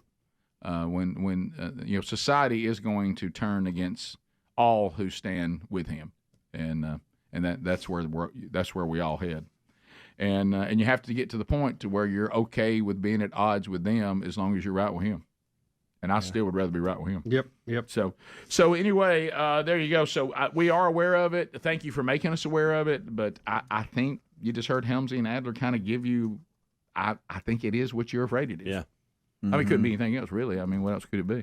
I mean, we had 10 days. Greg wasn't even here. I know. Yeah. I know. So I mean, it showed up at a strange time. Don't blame me, Rick. Helms, I believe Blaze said that they were going to look into it and see if they could get that fixed or They whatever. are. Okay. Yeah. Okay. Yeah. Well, it doesn't really affect those that this is your daily routine because you know the deal. But you're right; it could affect us maybe in a good way, like Helm said, but also in a negative way when people think we're something we're not. Yeah. So it's the looking for new people where that E gives you some either a good thing or a bad. Yeah. So we have a lot to uncover. Bubba showed me one story, speaking of the state of our society, and I see Speedy's included in the stack. Can we just move that story to when we're almost done? I don't want to do that story early and then that hang over me the whole show. Yeah, it's tough, man. So it's rough. Continue to pray for our sister, Greg and I. She's still in the hospital after a car wreck. We do expect a full recovery, but it's not an easy recovery. No. I mean, it's a tough thing. She's going to have kind of a rough recovery, so just continue to pray for her, and I know a lot of you already have, so thank you for that. And then we have other things to discuss on the program today. We'll get your phone calls in at 866-WE-BE-BIG as we roll through another one together.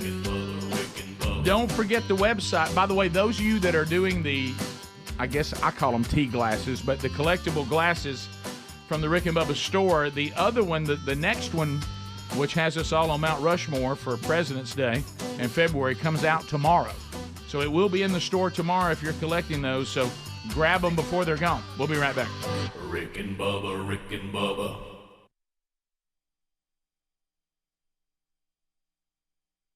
One that was published last night. You can get these on our YouTube channel. If you subscribe to the YouTube channel, every time something new is there, you'll get an alert. But it's out on our social media. That's why we tell you to subscribe. Yeah, it doesn't cost easier anything. for you. Yeah, it doesn't cost anything. That's just to make it make you aware of something new.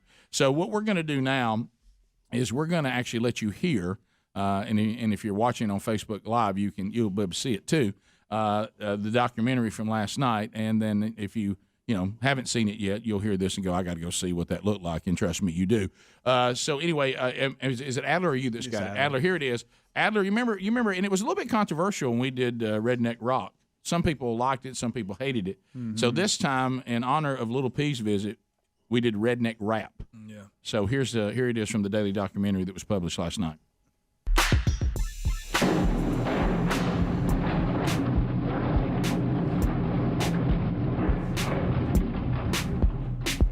Working hard, blue collar, never lazy. Ice in our veins, also some gravy. God, family, country. We don't take crap. Buckle up. It's the Redneck Rap. It's the Redneck Rap. It's the Redneck Rap. It's the Redneck Rap. Go, Greg! Oh, boy. I'm Rick Burgess. I'm old number one. I know swapping fingers is not really fun. I spread common sense like it's my job. Biscuits and gravy, corn on the cob. Oh, the wall of cups. I am the co-host, and my name is Bubba. I'm in cardiovascular trouble. I got lots of science between my ears. I love Janet Jackson and Britney Spears. I don't smoke. I don't smoke. I'm just a ball over greeter. I'm married to Terry. She's fine. You should meet her. If you don't like NASCAR, you can kiss my rump. You can guarantee I'm gonna vote Trump. Need a Christmas present for your 6-year-old son? About a can of dip, some beer, and a gun. God, family, country, we don't take crap. Buckle up. It's the Redneck Rap. It's the Redneck Rap. Now sing it. It's the Redneck Rap. It's the Redneck Rap. Where'd you get that cheese head? Bigfoot is my next of kin. Homemade meth, moonshine, and gin. You can guarantee I'm praising Dale. You can guarantee I'm raising hell. Sports, games, the boys of fall. Football, basketball, golf, baseball. Not soccer. So buckle up. It's the redneck rap. I love it's a redneck rap. It's the redneck rap. It's a redneck rap. When it comes to deer hunting, I'll kill a whole flock. I like kissing my sister and shooting my Glock. Wearing pajamas at a Walmart. Bumper sticker for my kid because he's so smart. Working hard blue collar, never lazy. Ice in our veins, also some gravy. God, family, country. We don't take crap. Buckle up. It's the redneck rap. It's the redneck rap. It's the redneck rap. Guest appearance coming up. It's the redneck rap. Tailgates that never end. Chilling out with my one black friend. Supporting the troops, saluting the flag. I never go bean because it makes me gag. Fair Bryant, paint 1, 2, 3. Kid Rock and Little P. Uh-oh. Guaranteed my truck is lifted. Guaranteed my son is gifted. Probably going to play in the SEC.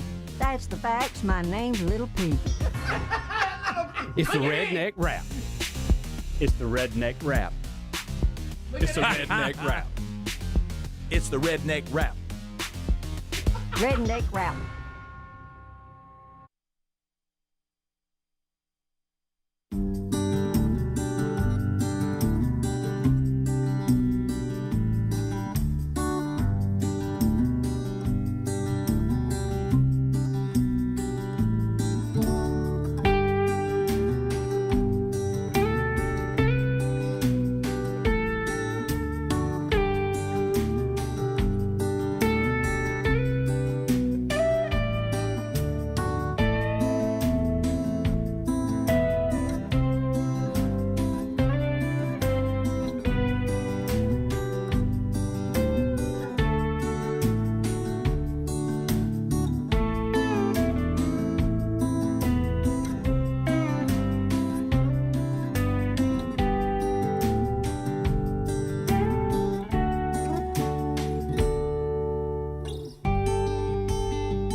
Here we go. We're back.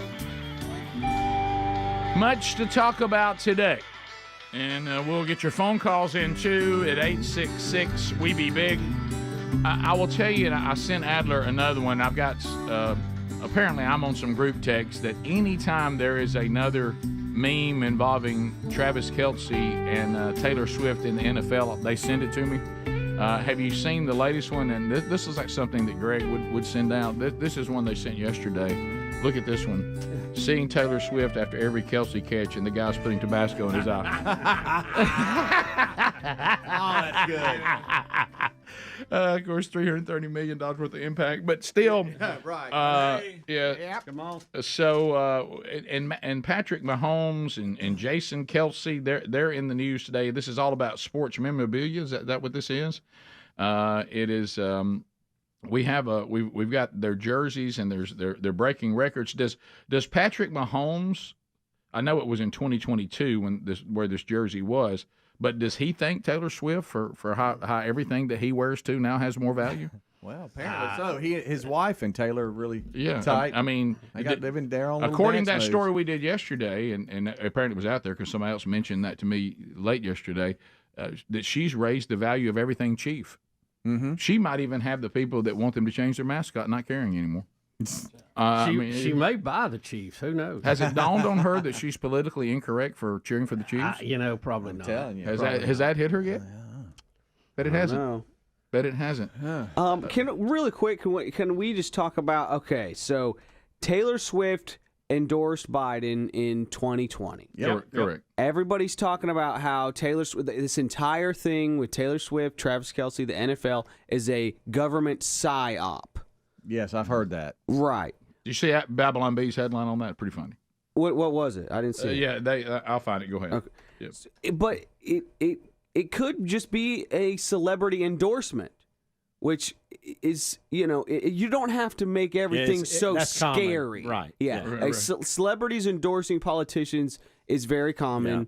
And yes, they are trying to sway people's vote. Of Yes. course. But we don't have to call it a government psyop, because that is very scary, and that turns everything scarier than it really needs to be.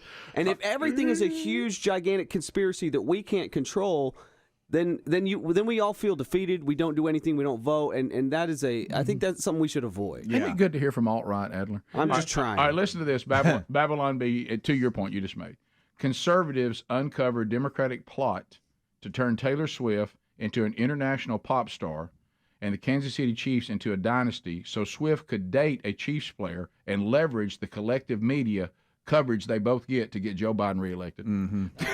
They did it. They did it. They're doing it. They did it. Probably what Adler just said is more likely. You got a bunch of celebrities that are libs and they have to be dating. Sure. And then they'll try to use that. To Kelsey, I don't really feel like he's probably political at all. I think he's all about the money and everything else. And the party. Well, something like that. And COVID shots and stuff. Well, look, he's doing that because he got a check. Pfizer wrote a check. Oh, 2 for 1. He's like, look, my net worth is not nearly as close as my girlfriend's. I need about $20 million. It wouldn't surprise me. What did he get for that? Do you remember that? I think it was around- more than that. Was it really? Yeah, I think it was. It wouldn't surprise me in the least if he took the check and the shot we see him getting is nothing. Yeah, it's a fake shot. They just put a Band-Aid on it. Ain't no way with his athletic career on the line, he's going to take a bunch of experimental stuff. Oh, you talking about like the president's how about stuff? 2 of them at the same time? What? Yeah.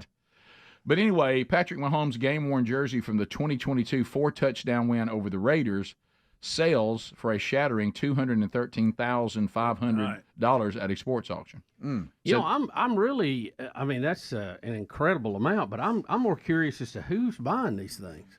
I mean, that's a lot more Have than y'all seen $100 at the local auction. I forget the know. name of it. I think one of y'all have been turning me on to it. The Netflix series about the behind-the-scenes stuff on those auctions and memorabilia and what it takes to really get those on the auction block and the work behind the scenes. But Bubba, to your point, there's people and investors and stuff that they sit back and just wait for stuff like that. Yeah. And can't wait to buy it.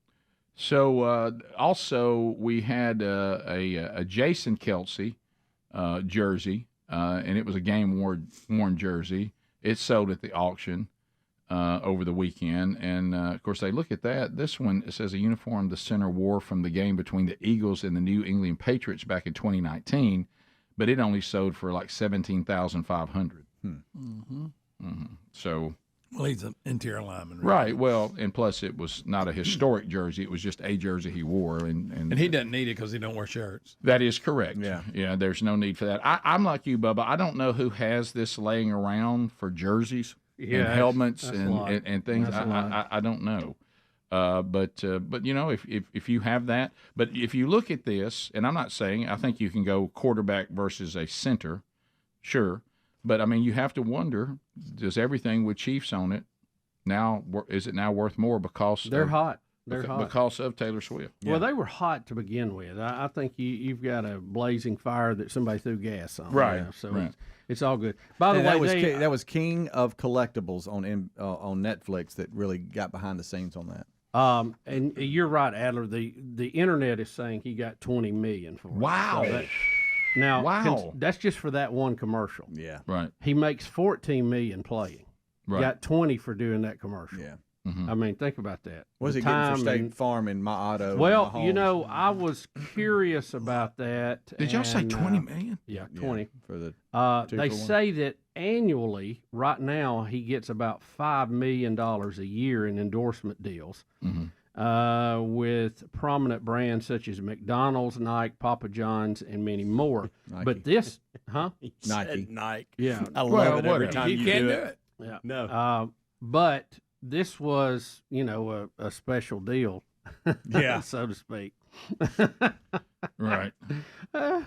So also, I don't know why this is a story, but Travis Kelce apparently sings "Fight for Your Right to Party" after every win. Yeah. Every win, Yeah, he he's been belts doing it it for out. a couple of years They've been now. doing that now as a team. You got to fight. Yeah. But you look at this, and I think it's going to tell me something about maybe how it affect their sales of the song, whatever. And the whole story it winds down to this really journalistic moment where he basically tells his brother in their podcast, "I can't sing it very good. Only the Beastie Boys do it justice." That's the story. Yeah, that's the story. That's the whole story. Yeah.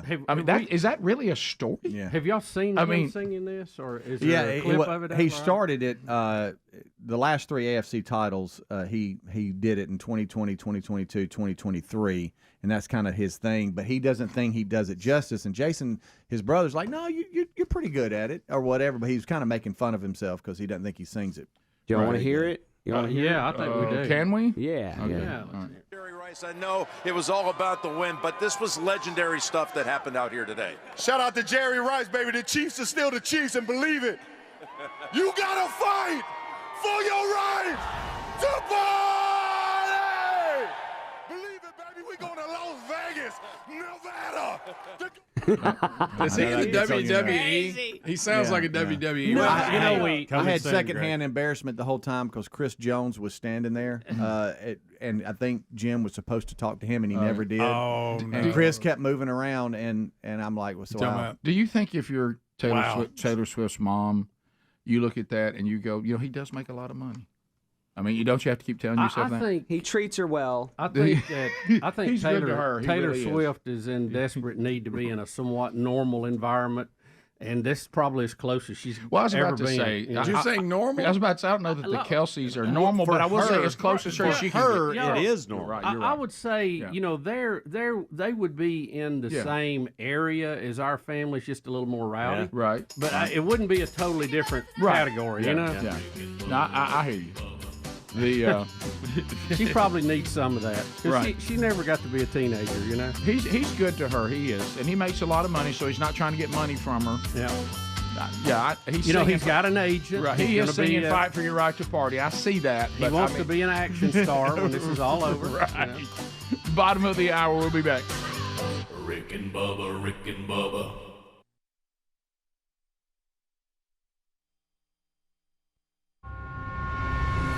Trump is president, we cannot lose. He'll keep America in the news. So let's come together to win this race, and he'll keep America in first place. Vote Trump. Everybody, go Yeah, baby, vote Trump. Come on, baby.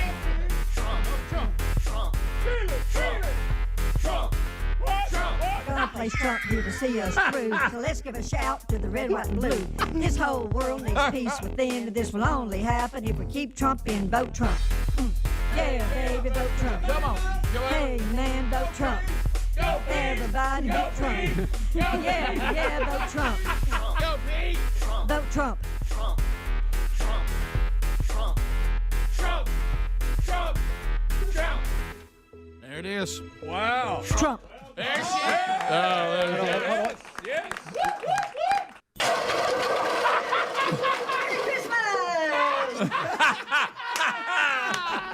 I tell you what a proud day for the studio. Great job, Eat My Adler. Beats. Hey, Eat My Beats. You think they don't love it? Oh, I man. mean, good night. Adler, great job. Well, they buddy. cranked out a hit, didn't they? Didn't they?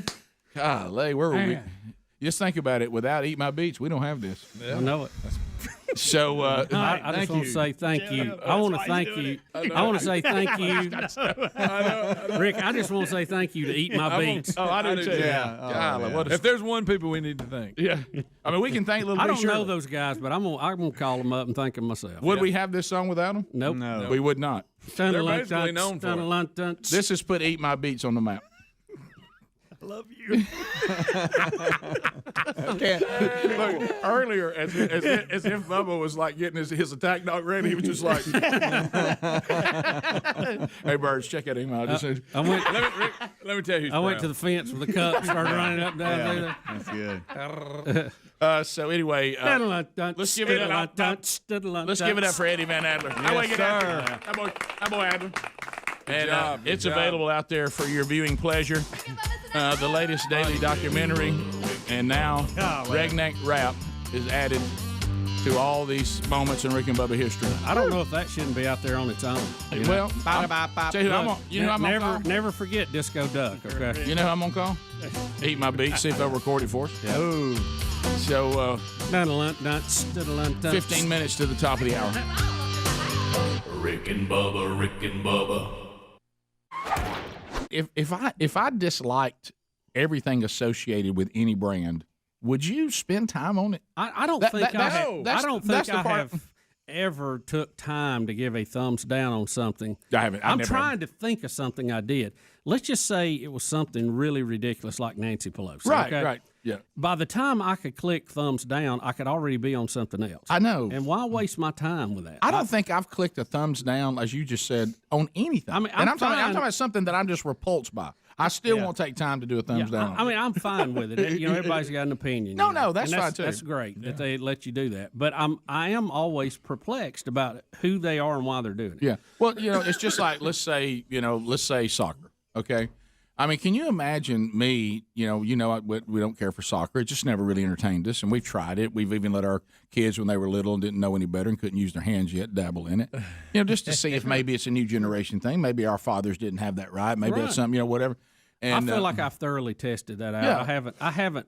Oh, that one was not handed down to me. That's been a self decision. I've even attended a few things like you've done. I know you've done it more than me, just trying to support your school and some kids. Some kids that play out there and all that. Anyway, I always got next to a rail so I could prop up. Yeah. Oh yeah. But what would you think of me if I'm talking about I would stop what I was doing every time soccer released a new video.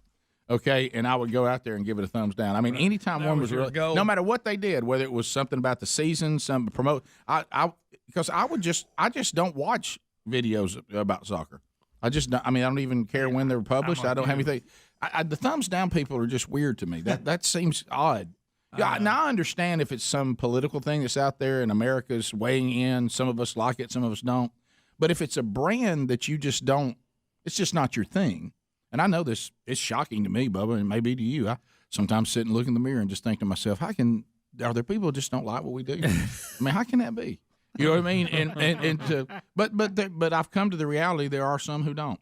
Well, Rick, we got ice in our veins and gravy too. That's right. But Bubba, my point, would you sit around and wait for the next thing to be released by a said product that you couldn't stand so you could thumbs down? I wouldn't notice it. Yeah, I mean, I would never know. Somebody would say, have you seen that thing Rick and Bubba put out? Nah, I just don't like them. I just don't I didn't click on it because it's not my thing. Yeah.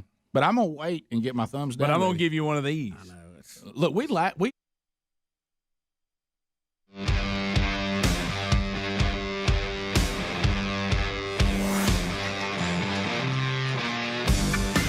35 minutes now past buyraycon.com/Bubba. Buyraycon.com/Bubba. Whatever you're planning on doing, most all of us now say what? Have you packed your earbuds? Well, buyraycon.com/Bubba. Earbuds have now become just a staple in all of our lives, and a lot of you listen to the podcast archives of this show on earbuds, but you need to make sure that you're not overpaying for something that doesn't even do the job as well and looks kind of weird. Go to buyraycon.com/Bubba. You're going to love these earbuds. Now, most of you out in the audience apparently have them now, but if you haven't, make the move, because you're going to get this incredible quality at about half the price of competing brands, and they're so much more comfortable. They fit with their customizable gel tips, and then they're secure even if you're trying to do a little better, and you're moving around, exercising. They don't fall out, and you can set the different sound profiles based on what content you're listening to or music. So go to buyraycon.com/Bubba. We'll save you an additional 15% off your order. That's right. Go to buyraycon.com/Bubba. We all have them now. Most of the audience has them. Don't be left out. Get in the loop.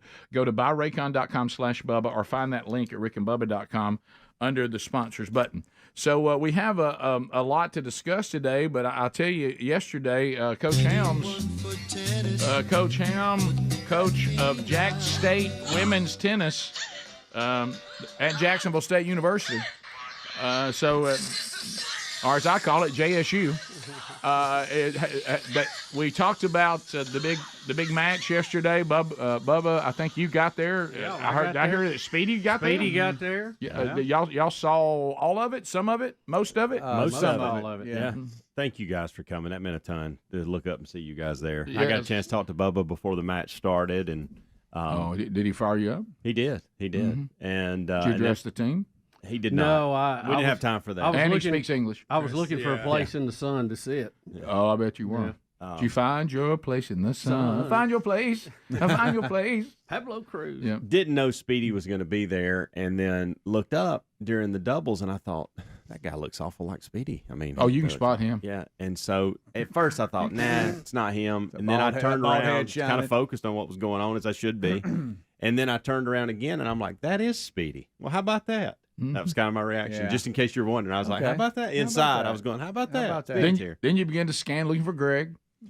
Yeah. Well, that's when he plays in Jacksonville. Greg's gonna go all the time. He said. He and Riley Green gonna come by soon. Yeah. It was just so close to my house, and it just timed down. I'm like, I called Terry. I was actually heading home. It was after y'all had started. Yeah. And I'm like, we got anything? I mean, do I have about it? Yeah, I don't. I'm gonna So go I was to like, hey man, practice. I got an hour. Let me jump in here and see what we got going on. My buddy coaching, and then What's I it- pulled up. And I saw Bubba and Hunter and Alan Head. I told you, good to see Alan too. Yeah, by it the really way. was. I Good got a talking to chance him. Glad he's doing the well. crazy chat with sign him. man was there. Yeah. I told y'all this yesterday, and I off air, and I didn't want to say it on air. But yesterday was awful for me, like an emotional wreck, because I'm going back to the school that I was just coaching at, and I've got a ton of relationships with the players and the Oh, yeah, people and sure. the staff, and so I'm gonna cut Greg's mic off. it was one of those days where I just wanted it to be over. Honest, if Sure. I'm just being honest, Sure, I mean, I let's saw get it out there there. were parents. Lay it that- out there. Yeah, I mean, just Parker, I yeah, saw saw him, him. yeah. I mean, One of and my so I former was players. I was wanting the day to get done and just get through it. And I met the UAB coach. okay, Oh, yeah, Chief, yeah. how? No, Greg, would you stop? He doesn't. I don't know where all that comes from, but he doesn't. No.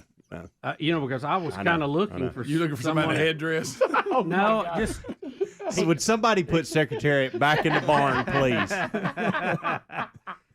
I didn't really catch any tie into that. Yeah. You know, I don't. I mean, It's his last name too. But all that being said, Right. it was a good day, but it was an emotional day for several reasons actually. But it worked out, and the girls, goodness, I have. Listen, you're proud, obviously, when you do something special, but I could not be more. I didn't know they had that kind of fight in them. That was my like next. I learned a ton. I was about to ask you this. Was this win? Did this win surprise you? Well, the win didn't surprise me. It's the way it happened. Okay. yeah, Our I gir- thought y'all might be in trouble after you lost the doubles point. I did too. And then Yeah. then your I didn't number see y'all one girl losing lost that. the first set. Well, there's some things that were going on internally that I didn't feel good about the doubles point at all. Oh, really? Once it started, I'll tell you that later. Felt really good about our number one. Two usually goes the way it goes. It's going to be hit or miss, back and forth. You never know. Sometimes they pick it up, sometimes they don't. And then our number three, I'll fill you in later. But didn't feel good about it, nonetheless. And so, but the good news is you get to go play singles, and you get, you need 4 points to win, and so you're playing 6 singles matches, and if you get 4 of those, it doesn't really matter what happened in the doubles point. So you go over, you get a chance. I get 5 or 10 minutes to talk to the girls and just, challenge them a little bit and ask, hey, go fight right here. Look, we're in unfamiliar territory because we, by the way, the last 3 matches we've won every doubles point and put us in a good position. We were in unfamiliar territory. We had not lost a doubles point at this point. Now we got to go find 4 singles matches. Do you talk this fast? How do you? No, I have to slow down with them, and I have to Give use it to simple me. words. Give it to And no, I'm not. No, gonna I do wanna that. know. But I challenge them a little bit, and I ask them, hey, listen, let's just go fight. That's all we can do. Okay. say fight. I like our matchups. I like the matchups we have. And we'll just see what happens. Well, you get into it, and two courts right off the bat. I'm like, okay, we'll grab those. That's going the way I wanted them to, the way I thought they would. And then you look up and you're down like 3 sets on 3 of the others, and I'm like, this ain't good. And one of them's close.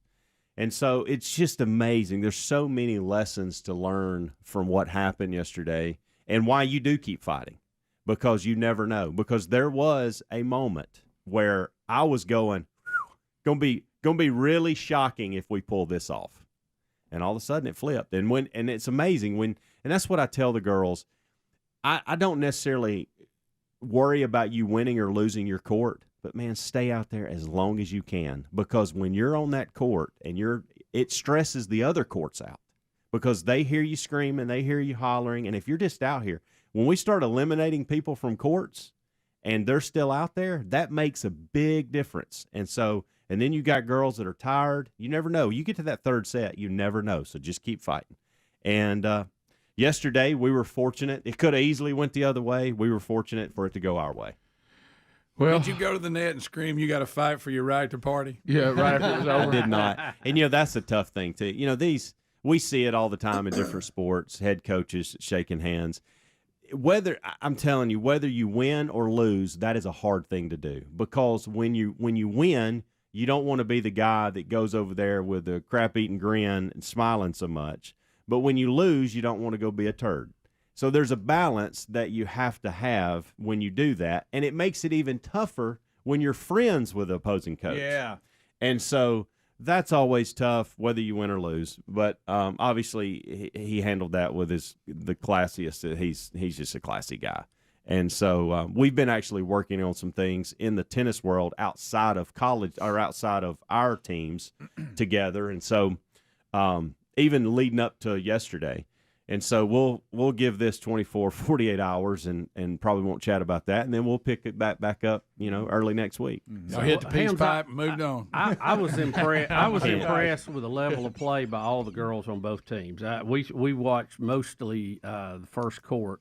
But those two are something good, else. Yeah, huh? it was some really good tennis. Where was the girl from UAB from? Czech Republic. Okay. Yeah. Because I thought I was picking up an accent. Yeah. They were battling. Yeah. We had Czech versus Russian. Yeah. Pretty good. Yeah. Yep. I don't know what a beautiful facility there at Hoover. Too. Have you not been out there? Yeah, I have, but okay. I haven't been there for a long period of time where I sit down and watch the match. Yeah, that's a special place. They did that right. Yeah, it really is. Yeah, I'm familiar with like baseball foul balls. You throw the ball back or you take it to the concession stand and get a Coke. Yeah. I saw tennis balls flying over the fence. You didn't know what to do? I didn't know what to do. You know how do you run a after snow them? cone? Well, one of them, Bubba said, just leave it sitting because nobody was looking for it. So did you go to the face for instruction? I did. On how to act at a tennis? He said leave it sit. We saw our old friend Kelsey Wilson out there, who actually runs the facility now, Absolutely. and I had no idea. So we used to play against her in high school, and we've been friends for a long time. So I'm glad that she's involved with that facility too. Yep. Good to see her. Well, congratulations, man. Thank you. That's Yes, the bottom line. I mean, big day for the program for sure. And that's W, baby. That's it. Yep. But I was really impressed. Both teams. I'm just glad the girls got a good meal after the game. Yeah, Or and match, a dessert. whatever You call get a it. dessert when you win, right? Yeah. They ate good, didn't they? I text Bonds and I said, hey, I just need to give you a heads up. We're having dessert tonight. There you go. Is that the money guy? Yes. That's the money guy. Yes. We'll Prepare yourself, Bonds. Cheesecake. We'll be back. Rick and Bubba. Adler and I got to laughing about the other day. There's this one thumbs down person that literally must have an alarm that goes off if we release thumbs down the minute Bible study comes out. New documentary. Down. I'm like, the first vote count is usually a negative. Bubba and I talk about, and then it goes to 200 to 1 the other way. But yeah, Bubba and I talking about the new stuff in the store. Yep, down. I mean, anything we put out, it's just amazing to me. You would have thought. So anyway, that's funny to me. I don't fully understand it, but it's funny. it is funny. I kind of like this response. You remember the other day we were talking about, Jerry Jones and Helmsley. I know you being a Cowboys fan. I know Jerry Jones has been has been a positive of bringing the Cowboys back, and then he seems to be one of those people that, though he served a purpose to bring the Cowboys back, he's now become a detriment to it at some point. And people do that over time. He can't get out of his own way. Right. So, finally. He is a case study in that. I mean, it really is strange the way he handled his coaches to begin with when they were winning Super Bowls year in, year out, and now the way he's handled Jason Garrett and what he's put up with, I guess. So Troy Aikman, that's a Cowboy icon. That's right. So Troy Aikman finally said that he said something that was not positive about Jerry Jones, and he's talking about what you said, Bubba, about why are we not making a change, and this is when Aikman was on the ticket in Dallas, and he said it's a real long shot.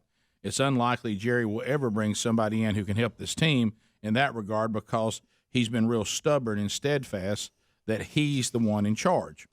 Yeah. Well, the owner and GM. Yeah, he GM. won't bring a GM Right. in and say, hey, you run the team. But I will say that I think Jerry Jones, in his Jerry Jones way, actually had a pretty good response. I'm not sure this is accurate, but he has responded now, and he said, I would wager that if Troy Aikman gave everything he had to buy the team, he would do it exactly like I do. I would wager that because you just want to ultimately, with that much on the line and that much at stake, you want to break any ties and make the calls you have to make. He says it's a misnomer to think I just throw darts and just say, we'll do it this way or that way.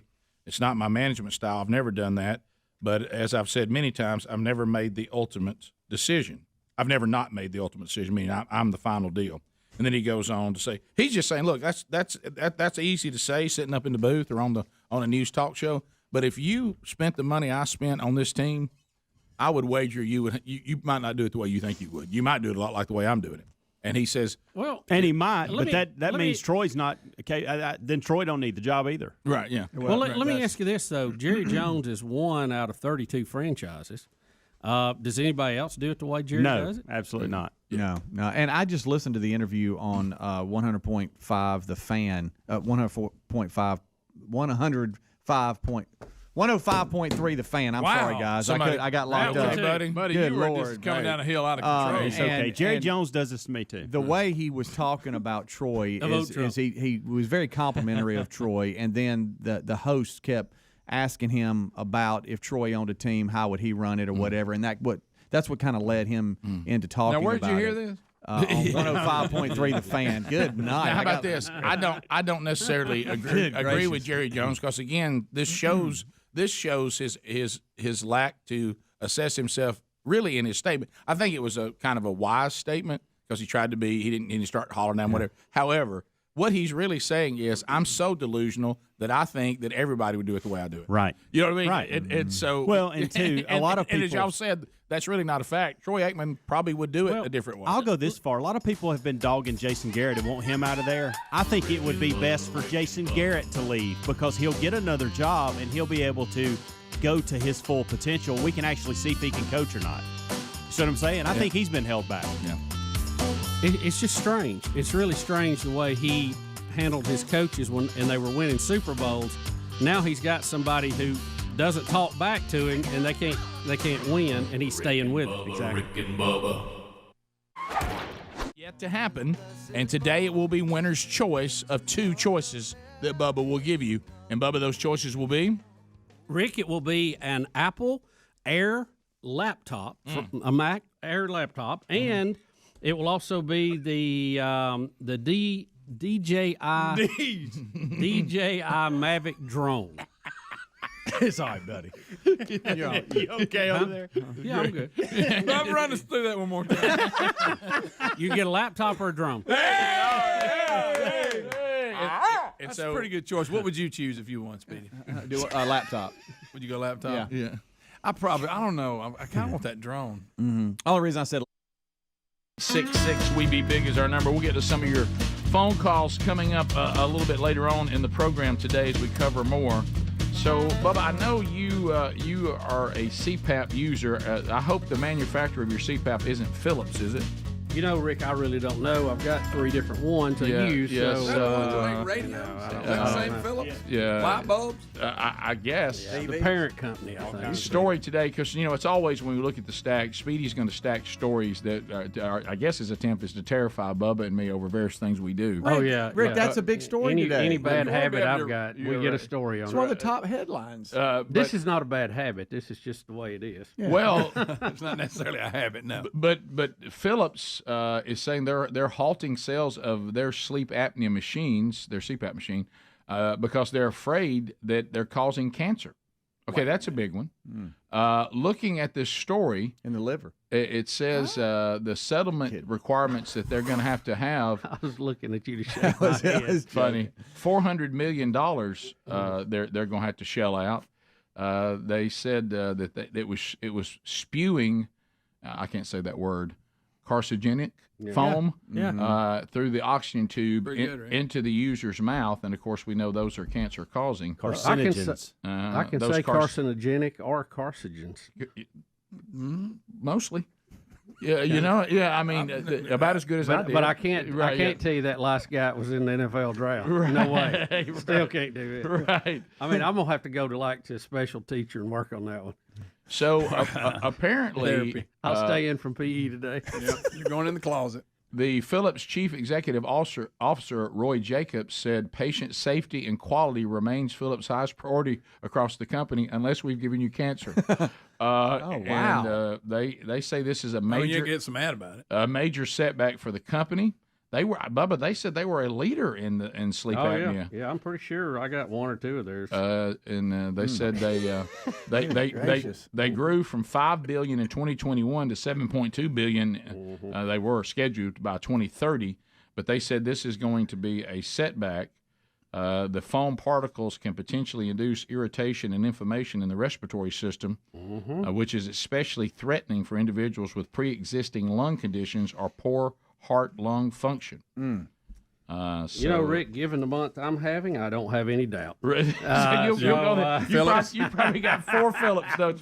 Serial number matches perfect. You could probably hold me by my ankles and foam would fall out. You know what I mean? I'd have enough to send Mike Lindell to make a pillow. Gosh almighty. Hey, the new cancer pillow. On the same subject, I saw where Johnson & Johnson, didn't they finally settle up? People saying the powder was causing cancer, the baby powder? Powder, I think I saw the other week where they finally, I forget how many billion they got to pay out. But, if a company comes out and says, all right, we're coming out, y'all got us. What's bad about baby that it's bad.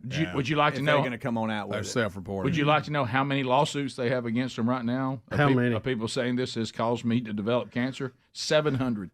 Gonna take a minute. We're gonna take a minute. Work through that. Yeah, that's. Do y'all feel like you can't get your breath Sure. out of your lung? It's like an elephant sitting on your I'm thinking to myself, I've never even used a CPAP machine, but now I feel like I've been near them. They still got me.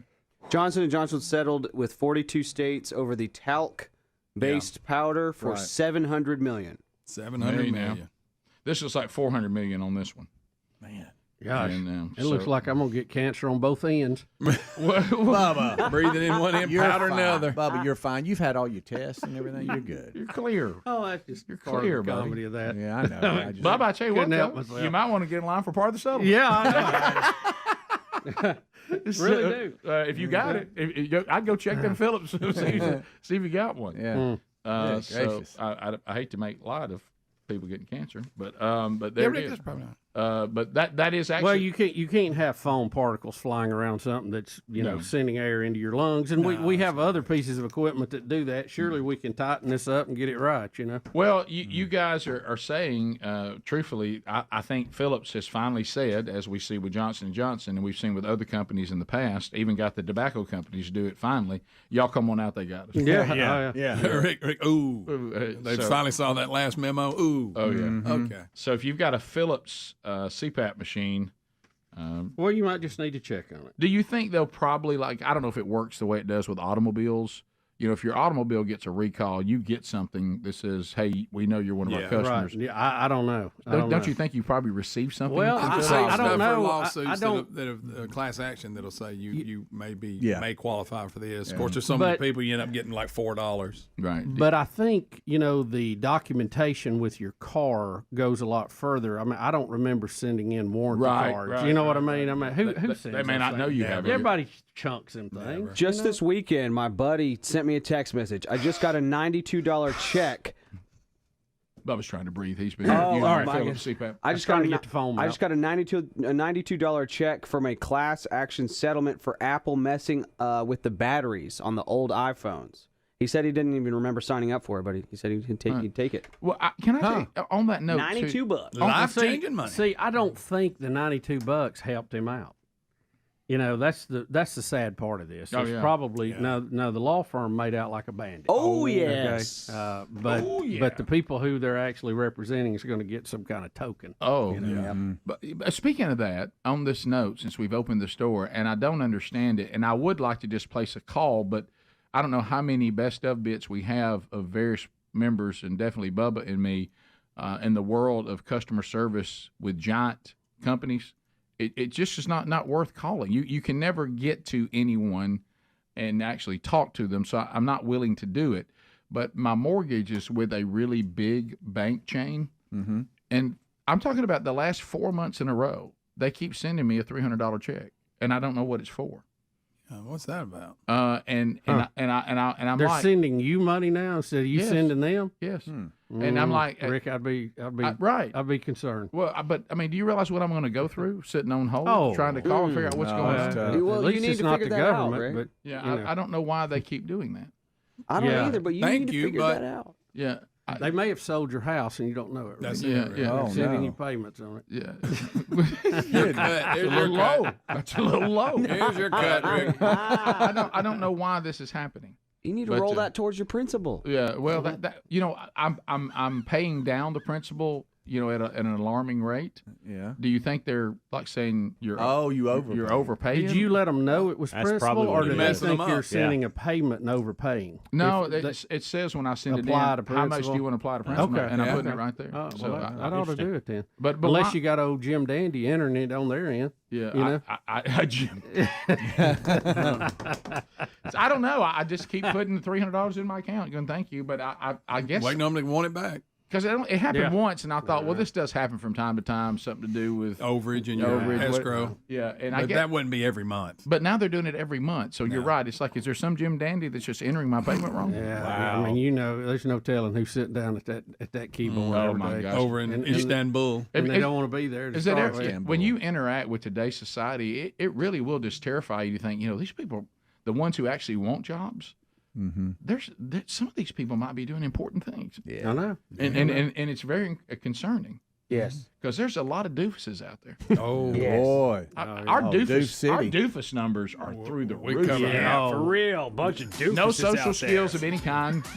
And no, doesn't know how to be I mean, appropriate. Rick, we got a bumper crop of doofuses out there. Yeah. You know what I mean? It's Honk if you're a doofus. Yeah, a bunch of idiots out there. Am I Bunch right, of- guys? Am I right? Some of y'all grabbing Doofuses, igmos. I mean, there's a whole crop. some of them doing radio shows. You're right. Good uns, dandies. All right. We'll take your phone calls next. 866 We Be Big. Bubba, Rick and Bubba.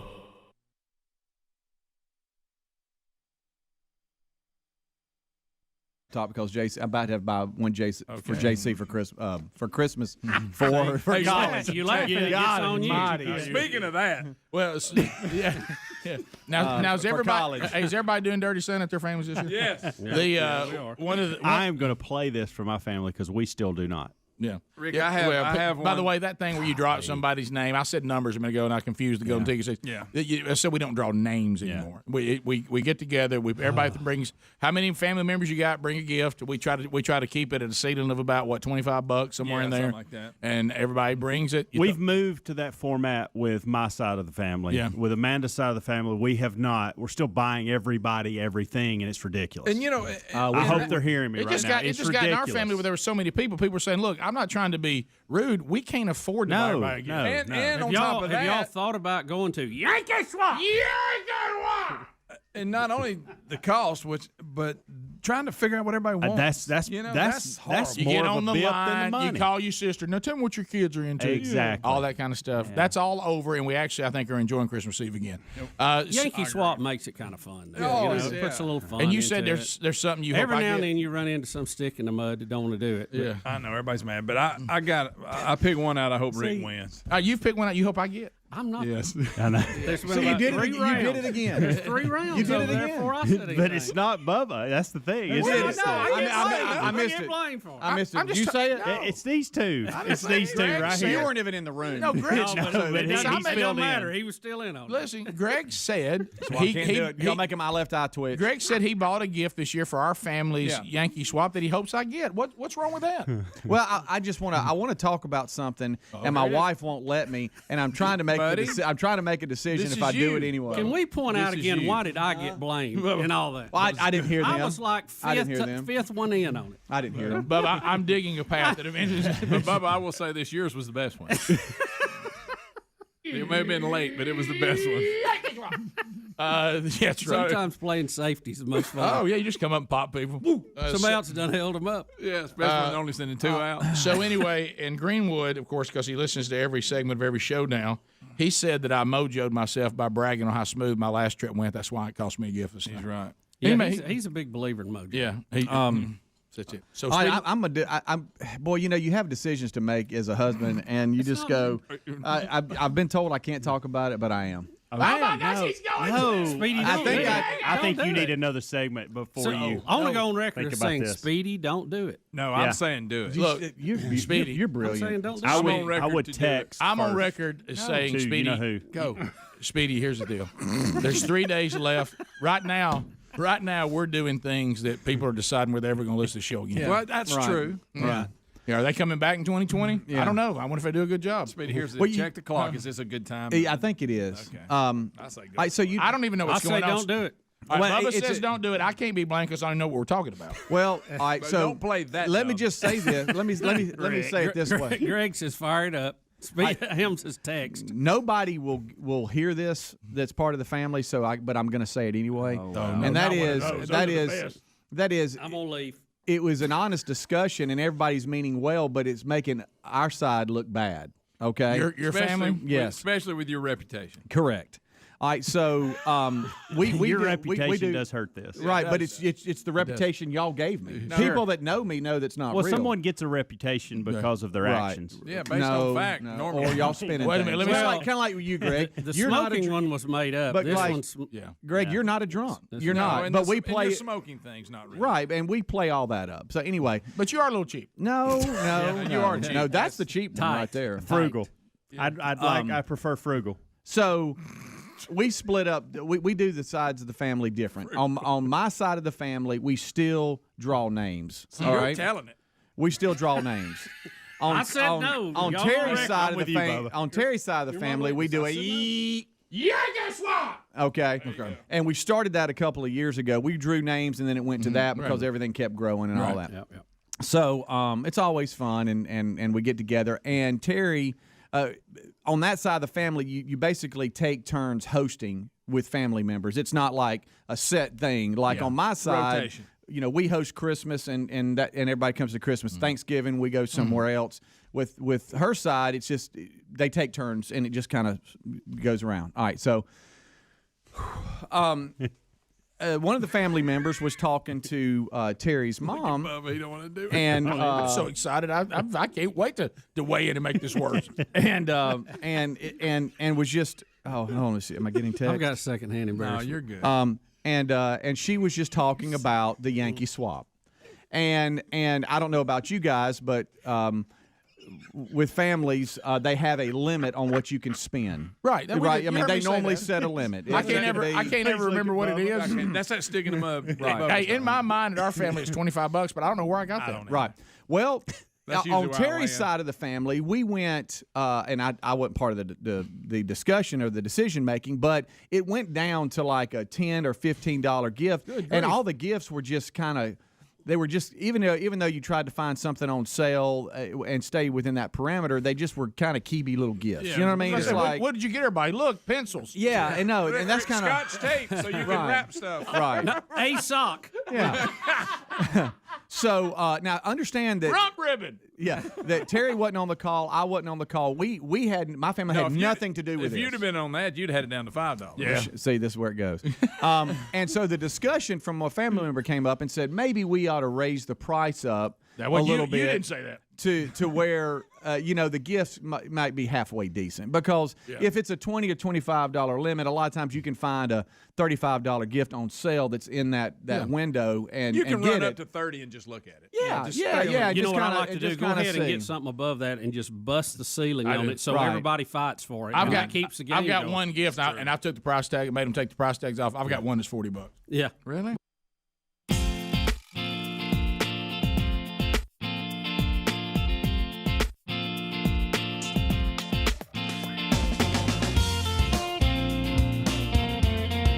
I'll get ready to go with it. Here we say.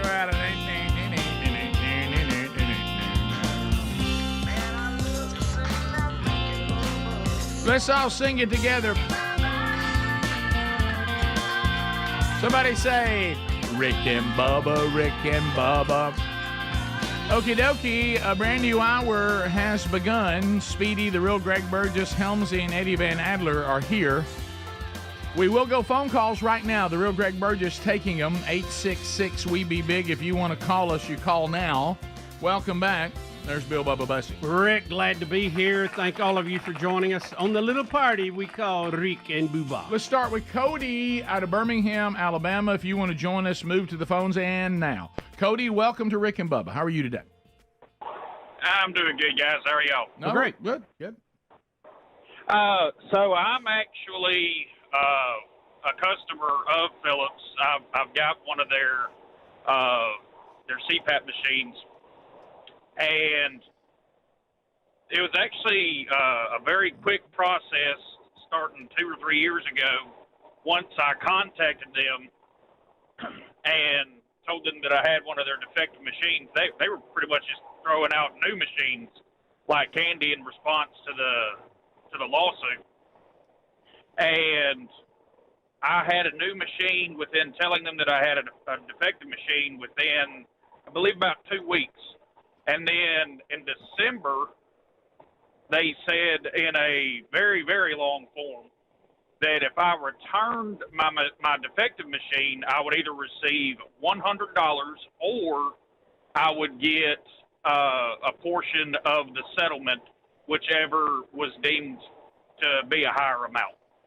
So, but I mean, I understand. So it's one particular model that was the issue. But did you kind of feel creepy? Did you kind of feel creepy staying with the brand that had been throwing carcinogens in your lung? Well, Rick, I'm not concerned. I don't know. What are you, sir? Are you worried about Philips? I mean, I think these kind of things are going to happen. Maybe they can get it. So it's just one model, yeah. So, Ed, welcome to Rick and Bubba. Go ahead. Hey, good morning. How are y'all doing? Good. Hope you're okay, Ed.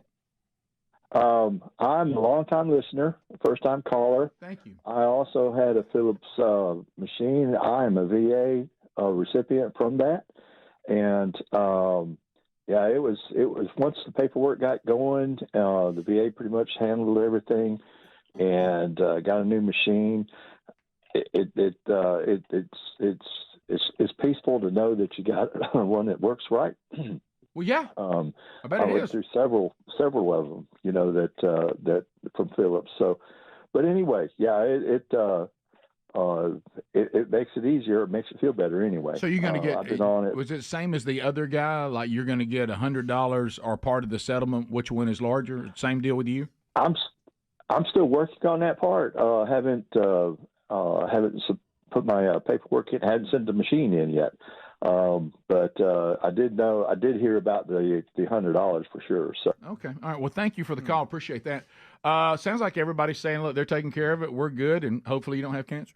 So well, if you've been on a CPAP machine for a long time like I have, you got to have it. Oh, So, of course, yeah.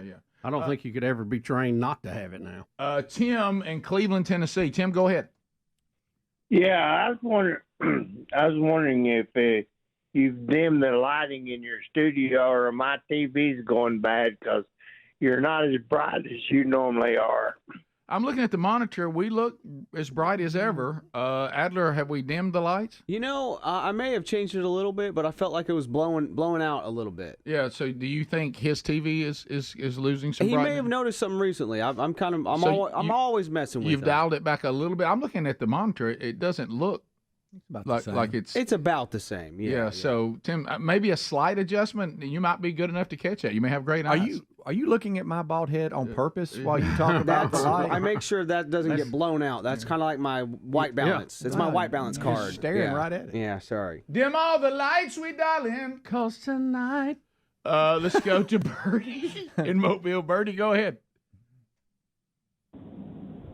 Birdie. Bert. Kurt. Person in Mobile, Alabama. Mobile, hello. Go ahead. Want to comment on the show? Person turning left. I tried, buddies. I tried so hard. Garrett in Alabama. Garrett, go ahead. Hey, guys. How y'all doing this morning? Good, Garrett. Hope you're okay. Hey, I was doing okay. I've got one thing about the callers that come in every now and then. So I'm 31. I've been listening for as long as I've been listening, going to school in the mornings. Okay. He's a lifer. He's a lifer. I'm a lifer. The thing that ticks me off is these people that call in and say, "Hey guys, long time listener, love the show, first time caller." If they've been listening for a long time, they should know to say monkey grass. I think they're lying. I think they're lying when they say they're a long-time listener. You should know this. Oh, you're saying? Oh, I see. Instilled in your mind. You're saying it's mutually exclusive. You can't be a long-time listener and then say first-time caller because a long-time listener would say monkey grass. That's a good point. Yeah. That is really a good point, Gary. Now it's going to start bothering me. Thanks for bringing our attention to it. Thanks. Thank you very much. Now I can't sleep and can't listen to the show. Good night. I can't. What do you do? Let's go to Miley out of Crestview, Florida. Hey, Miley, welcome to Rick and Bubba. Go ahead. Hi, good morning, guys. A week or two ago, I thought I heard Bubba make a statement that he had accidentally kissed two guests on the show. And it's been killing me. Like, I want to know what happened. Well, they kissed me. I want to be clear. I didn't. Well, I'm partly to blame for one of them, but okay. Wow. So, do we have time for that here? Of course. Absolutely. Go ahead. One of them was Kimberly Locke, that was on American Idol, and we were introducing her at the Galleria, which is a big mall here in town. And we were on stage, and we were trying to kind of do that, kiss on the cheek thing, how you'll kind of pass somebody off and do that. And anyway, like you're in France or something? Yeah, and we got a little messed up and hit lips. That was it. You didn't turn and your head, Betty was standing there with me, and we were, I obviously made a face. Right. And she looked at me. She said, "Hey, did you get your little sugar from Kimberly?" Well, I said, "I did. Yep, I really did." That was that was good. And the other was what's the actress? Hi, this is Linda Evans. Linda Evans. Thank and you're you. listening to the two sexiest fat men alive. Listen to her Rick voice and right Bubba. after it. I mean, we have recorded her voice right after she kissed Bubba. So it was in the old studio. Okay, Very old. And she is sitting right next to me, Linda Evans, and I grew up watching her on Big Valley, which I was a big fan of, and I was telling her about that. And of course, she was a big star on what was the one with her? Dallas? No, it was Dynasty. Dynasty. Look at me go! You're on fire. Wow. And I was just telling her how much I enjoyed. Really, we were talking about Bonanza and or Big Valley and all of that, the old days. And she said, "Bubba, thank you." And she just grabbed me and just kissed me right on. And shocking. I looked at, and Rick was like, It was very I don't shocking. know. It was It was kind of strange. She caught me off guard, but I mean, she squared up pretty good. Well, and she brought I you immediately in. called Betty. I said, "Hey, Linda Evans just landed one on me." It's like you had to confess it. Yeah, I mean, right away. Yeah, that was bad. Yeah, that was bad. But I mean, it was good, but it was bad. It wasn't more than one Mississippi, was it? No. It was. I mean, I think in her mind, it was just a friendly thing. Oh yeah. Hi, this is Linda Evans, and you're listening to the two sexiest fat men alive. She sounds stirred up to me. But when I used to watch her come down that staircase on Big Valley, oh man, she sounds stirred up to me. Yeah. I heard at the end, "Kiss me, Bubba." No. Well, she was very appreciative of Bubba's compliments. Fandom. We'll be back. More Rick and Bubba coming up right after this. Rick and Bubba, Rick and Bubba.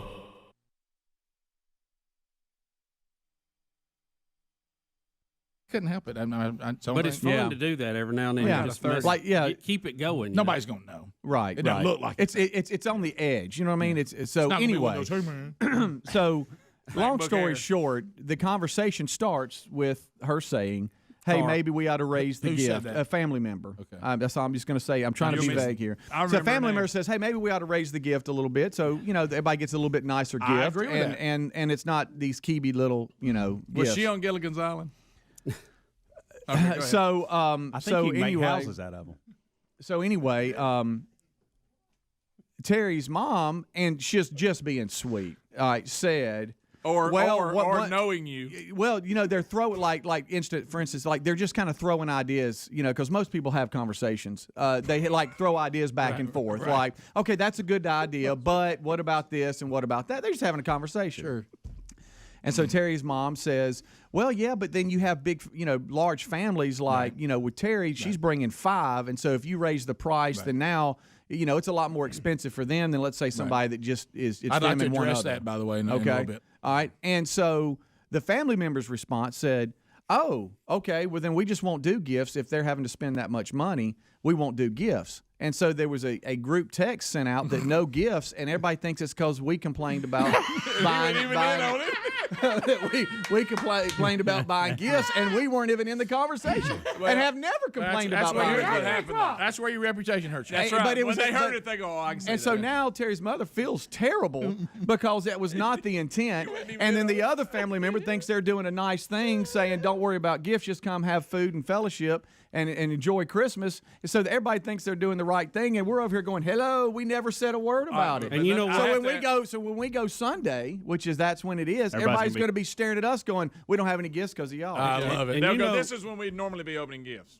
Yeah, so everybody will leave right after lunch. You won't hang around. Yeah. But because a lot of people, they probably thought too, Speedy, that you'd sold your house because you couldn't afford it and you downsized. That's true. That's good, though. That's probably out there, too. That's good. Be truthful, though. What would you have said if they had said, hey, we've gone up to 25? You'd have said, my gosh, I got to get 5 people. I don't know if I would have. I don't know. I know just what you want me to say. Greg, what it is so think about it. There's those members of the family. If you said, hey, did you hear what happened at the wedding reception? Oh, I know who Uncle Ed was. I mean, people just, and it might not have been Uncle Ed, but you would have thought it was. So the question is, should I text the other family member and go, hey, what good? So the story is, so Speedy's family.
Here we go, 21 minutes now past the hour. Thank you for being with us.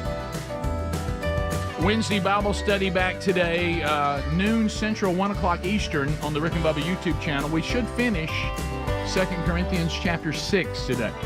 So if you want to catch that live, you can. Or if your normal routine is to catch the archive, it'll be available soon after on the podcast channel and the YouTube channel. Been a great study of 2 Corinthians. I'm getting so much out of that. Look forward to seeing the guys in the room today, and then also talking to all of you wherever you get it. Bubba Mike is standing by. I don't know where this question came from, and it's kind of it looked a little random in the phone segment, so I thought I'd wait and let him have his own segment. Right. In Alabama, Mike, you had a question. Go ahead. Yeah, hey, this is Mike in Alabama. I'm a long-time listener, love your show, and this is not my first time calling. Okay, thanks, Hey, buddy. I value y'all's opinion. Y'all are God-fearing men. I've been listening to y'all a long time. Yesterday, about the dementia and stuff, y'all said y'all experienced firsthand. Sure. And Elon Musk and Neuralink. I'm not a fanatic. I'm calling simply because I like your opinion. Okay. But you're not a fanatic. There's been a lot of... No, I'm not. Okay. There's been a lot of monkeys and primates tortured and killed, so these tests could be done. These probes could be implanted in several thousand monkeys, and I know this because I belong to the Physicians Committee for Responsible Medicine, and I keep up with this. And Patriot? I'm not saying I'm against it, but with family members, I have this guilt feeling. If I had a family member that had dementia or a quadriplegic, and this device could fix them, knowing what happened with all these monkeys. Are y'all agree with what's going on? If this is really legitimately happened, the torturing to the primates just to help the human race, is that right in y'all's opinion? Is that good? Is that a good thing? All right, so let's go back to the Garden of Eden, because you threw the God-fearing men in there, and you must want to know where we come from a biblical worldview. When sin entered the garden and the first two, man and woman, rebelled against God, well, I don't want to do that. I hate that. That's a guessing game.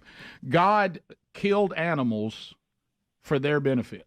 To make clothing for them. And then went on to set up a sacrificial system for them to be redeemed of their sins and being forgiven of their sins by putting their sins on animals and slaughtering them. At times, the altars were just splattered with so many animals, so much blood, and God approved of it and demanded it. And not only animals, the best. Yeah, the best animals. So God is on record where the quality of life and the value of life, and he values human life far above animal life. Now, that doesn't mean that, so if we're doing something with animals that benefits human beings, he's gone on record that he approves of that. So I have no problem with it. I have no problem with it whatsoever. I mean, you have to look to that example. Right. I mean, you have to. And it was for, hey, Rick, it was for clothing. Yeah. Okay, Yeah. so let's and keep then the that in mind. sacrificial system going forward. I mean, and over the years, Wow. the number of animals that would have been sacrificed was, it's an incredible number. Yeah. So we have to say biblically that God would be okay with that. Now, do we need to do it ethically and appropriately? Of course. And nobody's wanting the animal tortured, and nobody's wanting dogs abused, and puppy farms and all that stuff. But when we're talking about medical research that will save human lives, make human life better, I think the answer is absolutely yes. No question. And you did include that we do not torture animals for no reason. We don't mistreat them for no reason.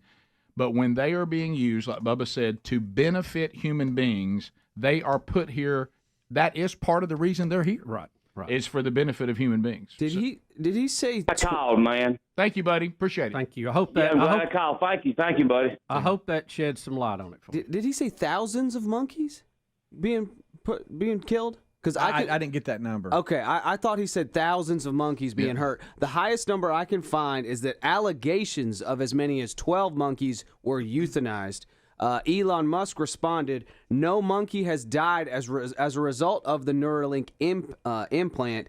To minimize risk to healthy monkeys, they chose monkeys that were close to death already for testing these things out.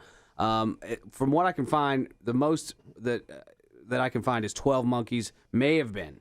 Okay, on a bigger picture. I heard 15. On a bigger picture, we have used animals in medical research since we've had medical research. Yes. We have used animals going to space before men went to space. That's true. We have used them. I think it all falls under the same category. There's a clear-cut line in my mind, Rick, between when you're being abusive or you're actually doing legitimate research and you want minimal amount to be used, but if it moves the project forward, that's what we have to do. I think we use as many animals as we need to.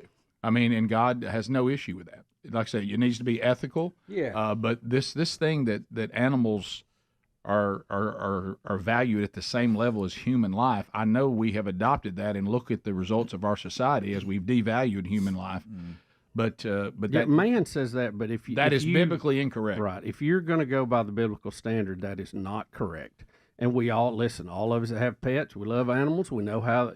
I think we all, have a place that animals feel, and they Of should course. be in that place, course. not another place. Of course. And of course, the fall led to all relationships being not what they were intended to be, and we'll return to that proper relationship. Yeah. But you look at and here's another thing: if you are, one of these people that take the animal thing maybe a little further than maybe you should be really in love with Jesus, because his fulfillment of the sacrificial system ended all of it. Saved a lot of animals. It really did. Yeah, and took it on himself as the final lamb. So that you should celebrate. Absolutely. Don't be against. Should be fired up. Yeah. We continue. Another Mike. Mike in Ashland, I think. Mike, go ahead. Let me see. Mike, are you there, buddy? Hello, my name is Mikey. Speedy, didn't Sorry somebody else kiss you other than Richard Simmons putting his tongue in your eye? Yeah, people keep emailing us that Richard Simmons did not kiss Speedy. No. Yeah, it was a tongue. Let's be Yeah. clear. He licked his much eye. worse. He licked his eye. Much worse than a kiss. But wasn't there licked somebody his eye. else too? I don't know. He didn't lick. Like, he didn't drag the tongue. He just poked it. Speedy, I don't know that there's really a. I'm just saying there's a difference between. I know you need that difference. Yeah, in your yeah. life. I'm not saying I didn't let Over him. here, I don't see. I don't that. know you talking about him taking his tongue and poking your eye with it. Yeah, I is just a didn't. I good just didn't thing. want anybody to think he started at my nose and ran across. I didn't want that. Okay. But I yeah, remember that day like I haven't. That was quite the moment. I don't remember kissing. Seemed like we anybody, had bro. like a frog I know catching a you're- fly. It I seemed know like you're we injured had and a- trying to pull me in. No, but I I'm don't- really not. I'm not, because people were trying to do a scoreboard here, and They were. And, They've been. Adler, We've been getting emails. Adler at one time had a pictures of all of them, but I don't Yeah. remember what we Pictures? ended up with. Okay. Yeah, it was an American Idol contestant, a soap opera star, and then Richard Simmons. That was the whole Yeah, list. didn't somebody else kiss you? Was it fantastic? You talking about Joe DiMessina? Yeah, that was just on the Oh. cheek, though. Oh, yeah. I'm on a roll today. You really are. You really are. Congratulations, buddy. I cheated on Joe DiMessina. Bubba, I think tell you that in the break. Yeah, we'll be right back. More Rick and Bubba next. Rick and Bubba, Rick and Bubba.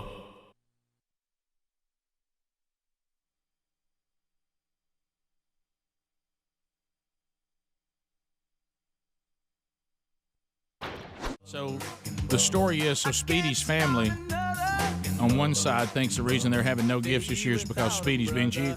I mean, isn't that the nutshell of what we just heard, and he had nothing to do with it? Right. Well, they're just they know his own air personality. Right. They've seen the downsizing this year. Yeah. And they've just put two and two together. I know. Got Terry out there working. I know. Here is the. Are you in trouble, Speedy? You okay? How's it going? I need to ask y'all what a couple of things mean. Okay, all right. What does a solid green face mean? I don't know. I'm not like a. Is it smiling? No. Is it angry? No, it's. That means it's what does a it mean? It's a. Does it mean throw up? Sick at their stomach. Mad as hell? Is that it? Could be that, Greg. Yeah, and what does a well, I know what this one means. Right. The red orange face that's got like That's mad. scouring look. It's red orange. That's like mad. You're probably going to see Those are one. the two I got. There's probably going to be one wow. some come up in a minute. It's going to have a man with like a big coat on freezing. Yeah. Oh no. Yeah. But Speedy, I think Wow. what you did was help to clear up a misconception. Well, you're, and here's you're the clearing thing. the good name of your house. The actual definition of the green face: extremely sick and disgusted about someone or something. Oh boy. Oh man. Oh, that's bad. I've never even seen that emoji. I've never made my wife feel that way.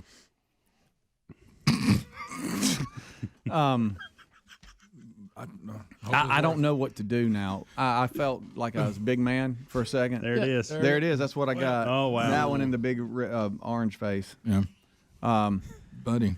Well, it's Rick, just you know what was you got to behind understand one family member said no gifts because they thought they were trying to help. The other family member was just making an example of, hey, these are things we need to think about.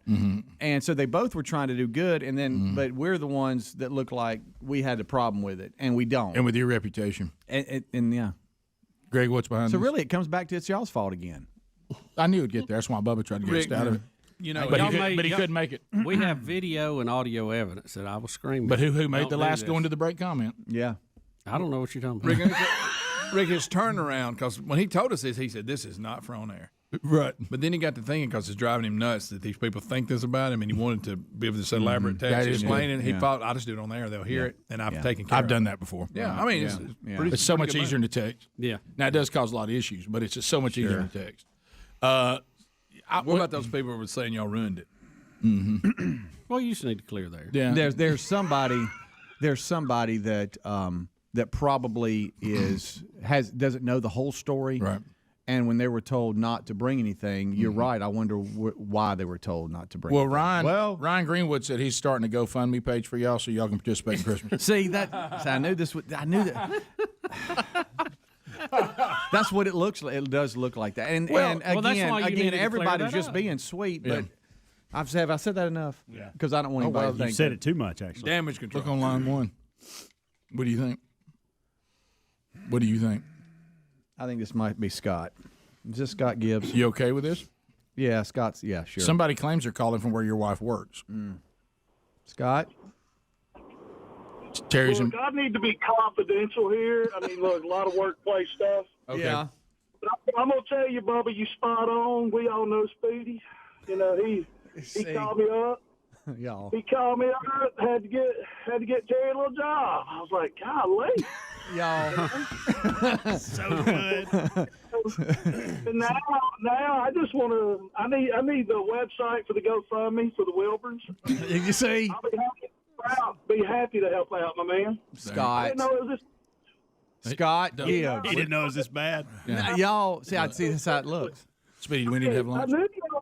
I knew y'all moved from the big house to where we live, but you know, hey, I didn't know it was this bad. And to thank Scott, I was praying for Connor, his son. In all seriousness, he's about to have Oh, so you gonna stop now? My goodness. Yeah. Yeah. So now you're his, not doing that? his son is about to have a pretty big surgery here at the turn of the year. What does that have to do with you anything? shouldn't have went Yeah. there. Love you, Scott. Praying for Connor. Oh, my goodness. Well, I'm injured. I'm over here. But I'm not over- as hard as I was. Yeah, Right. I've just been hit by a car and I'm a dog in the yard. Don't touch me. Buddy, you brought it up. You did. You speed it down. You got. It's a did. long time, and I don't know if there's enough timeouts to get you. Now but- you can. So you have to punt. but- You can handle it. I mean, it's obvious you're having some financial woes. But See, I mean, guys,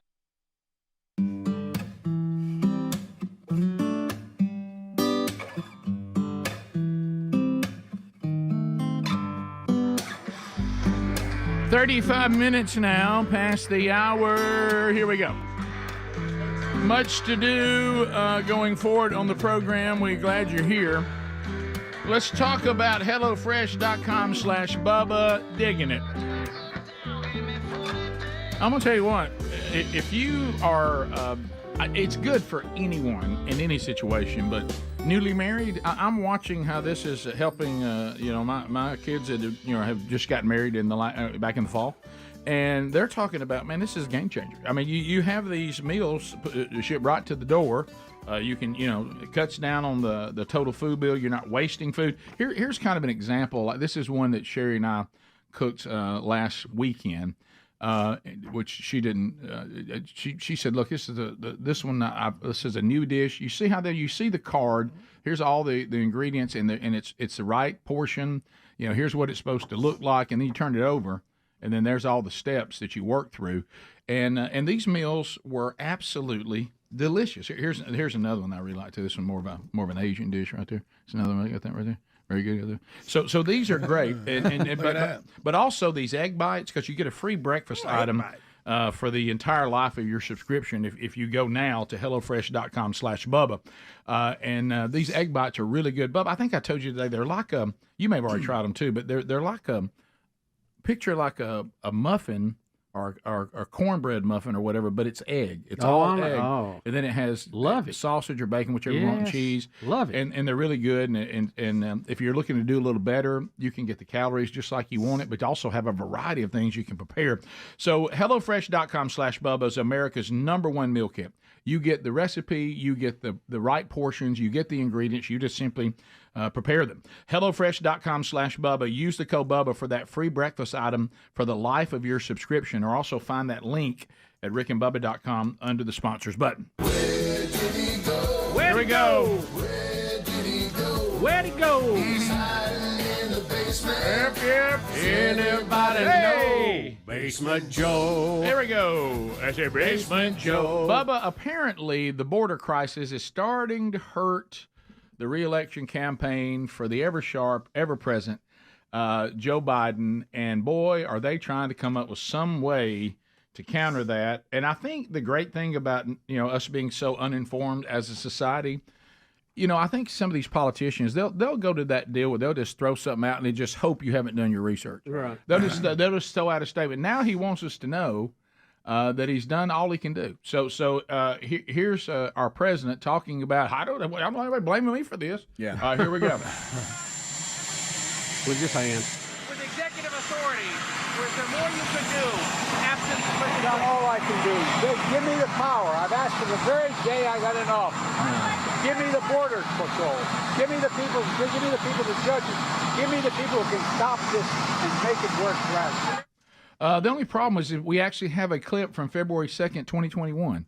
That's the problem. He says, I've been asking for the power the minute that I went into office, but when he went into office, he actually took Trump's strict immigration policy and he loosened them. He sure did. And that's the problem with us having this little piece of history. Of course, he's got a mask on, thank God. And with the first action today, we're going to work to undo the moral and national shame of the previous administration that literally, not figuratively, ripped children from the arms of their families, their mothers and fathers at the border. Not true. And with no plan, none whatsoever, to reunify the children who are still in custody and their parents. The second action addresses the root causes of our migration to our southern border. And the third action, the third order I'm going to be signing, orders a full review of the previous administration's harmful and counterproductive immigration policies. Now, what he's saying, keep this in mind. This policy of separating parents from children was an Obama era law that they did. Correct. To try to curb immigration. Correct. Okay. So Trump didn't invent that one. Okay. He was enforcing it. But to hear him say, you think that that Trump was down there like the Gestapo doing all that stuff. Yeah. Well, we have a little list. And look, it's not the way they say it, and the way it was actually done too is a little bit different. Of course. If you are a drunk driver and you're pulled over on the side of the road, guess what they will do? They will take your child from you. Right. Mm-hmm. Okay. They're not going to let you stay in the custody of that child because you're breaking the law and you can't manage your situation. Okay, because you're going to jail. And they do the same thing at the border. Okay. It was not, we're hunting down to steal kids. That was not the way it was done. But that is a good line you can use, though. Mm-hmm. Yes. The problem is we all know what he did. Day one, he proposed amnesty. Day one in office. He ceased the border wall construction. Are these not facts?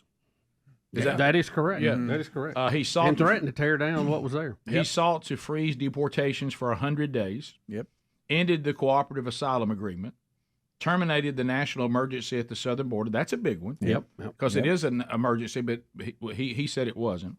Unraveled the migrant protection protocols, allowing federal funding to be sent to sanctuary cities. That's been good. And then talks about how bad those are.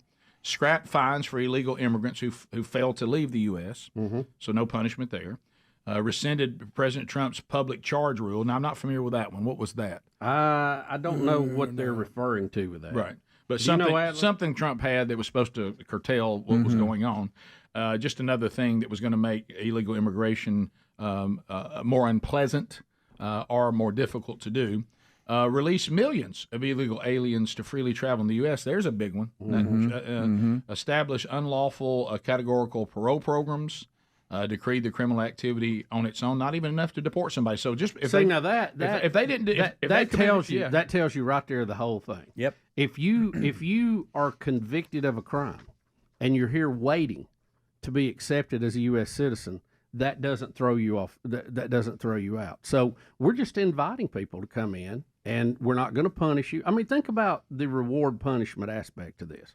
You get to come in, you get all the free stuff, all this. Even if you act up, we're not going to kick you out. Mm-hmm. Now, to me, the wait in Mexico till you're approved to come in is the way to go. I think that's. I mean, yep. You know, that just makes sense. But you know, I'm not trying to turn Texas purple and then eventually blue.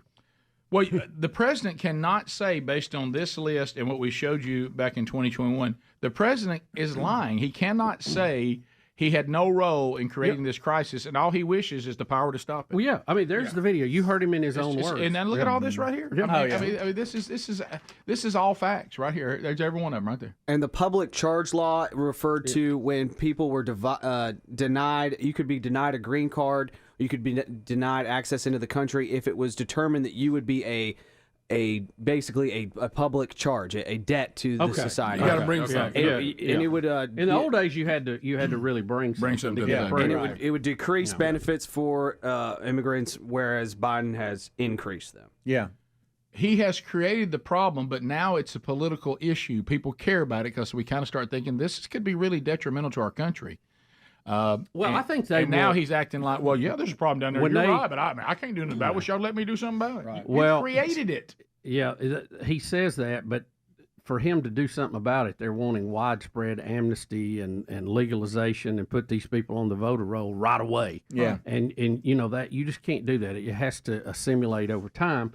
But it's just ridiculous, guys. Yeah. It's just silly. And I think what they have done, I think obviously it's an attempt to change Texas to be purple first and then blue. Yeah. And they may have to do something about it if their poll numbers are absolutely tanking and they're in trouble in the election. Right. But they will wait to the last 11th hour to do it because they know that means more people got in. Right. And you know what it also means? Like you said, they try to do the best of both worlds. Oh, well, yeah, they'll care about it, as you said, when there's nothing nothing will be changed. They've accomplished what they want, and then every time somebody asks them, says, well, we told you we were trying to do something. Yeah. Mm-hmm. Yeah. So they have the right answer to their question, too. Mm-hmm. That's the reason why we have to be an informed society. I mean, if you're voting who to keep, who to get rid of, you got to come off the emotion, and you got to get involved, and you need to vote the things that affect all of us. Your social issues, trust me, they're not really in any trouble. Some of them I wish were in more trouble than they are. Mm-hmm. But you better start thinking about how you gonna eat and how you gonna pay your bills. Yep. And are you secure as a country, and are you sovereign? You better start thinking about that. Mm-hmm. Because if those things are not in line, the rest of it ain't gonna mean a hill of beans.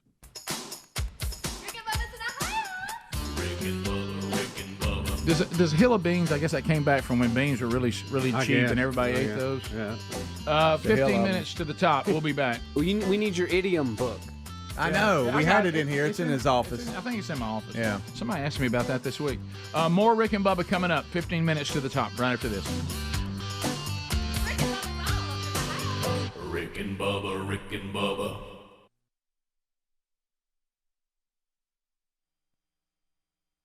Yeah, but y'all don't do this. But that's not what it is.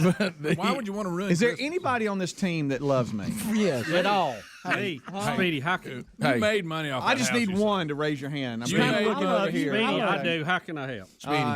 Speedy. Look, Speedy, I never have cash with me, and for some reason I do. I today, don't and want this y'all's is- money. I just guess want your this love. Hey, I guess this is why. Yeah, there it is. I had no idea. Hey, Speedy, next year, if you need Dirty Santa gifts, come see us.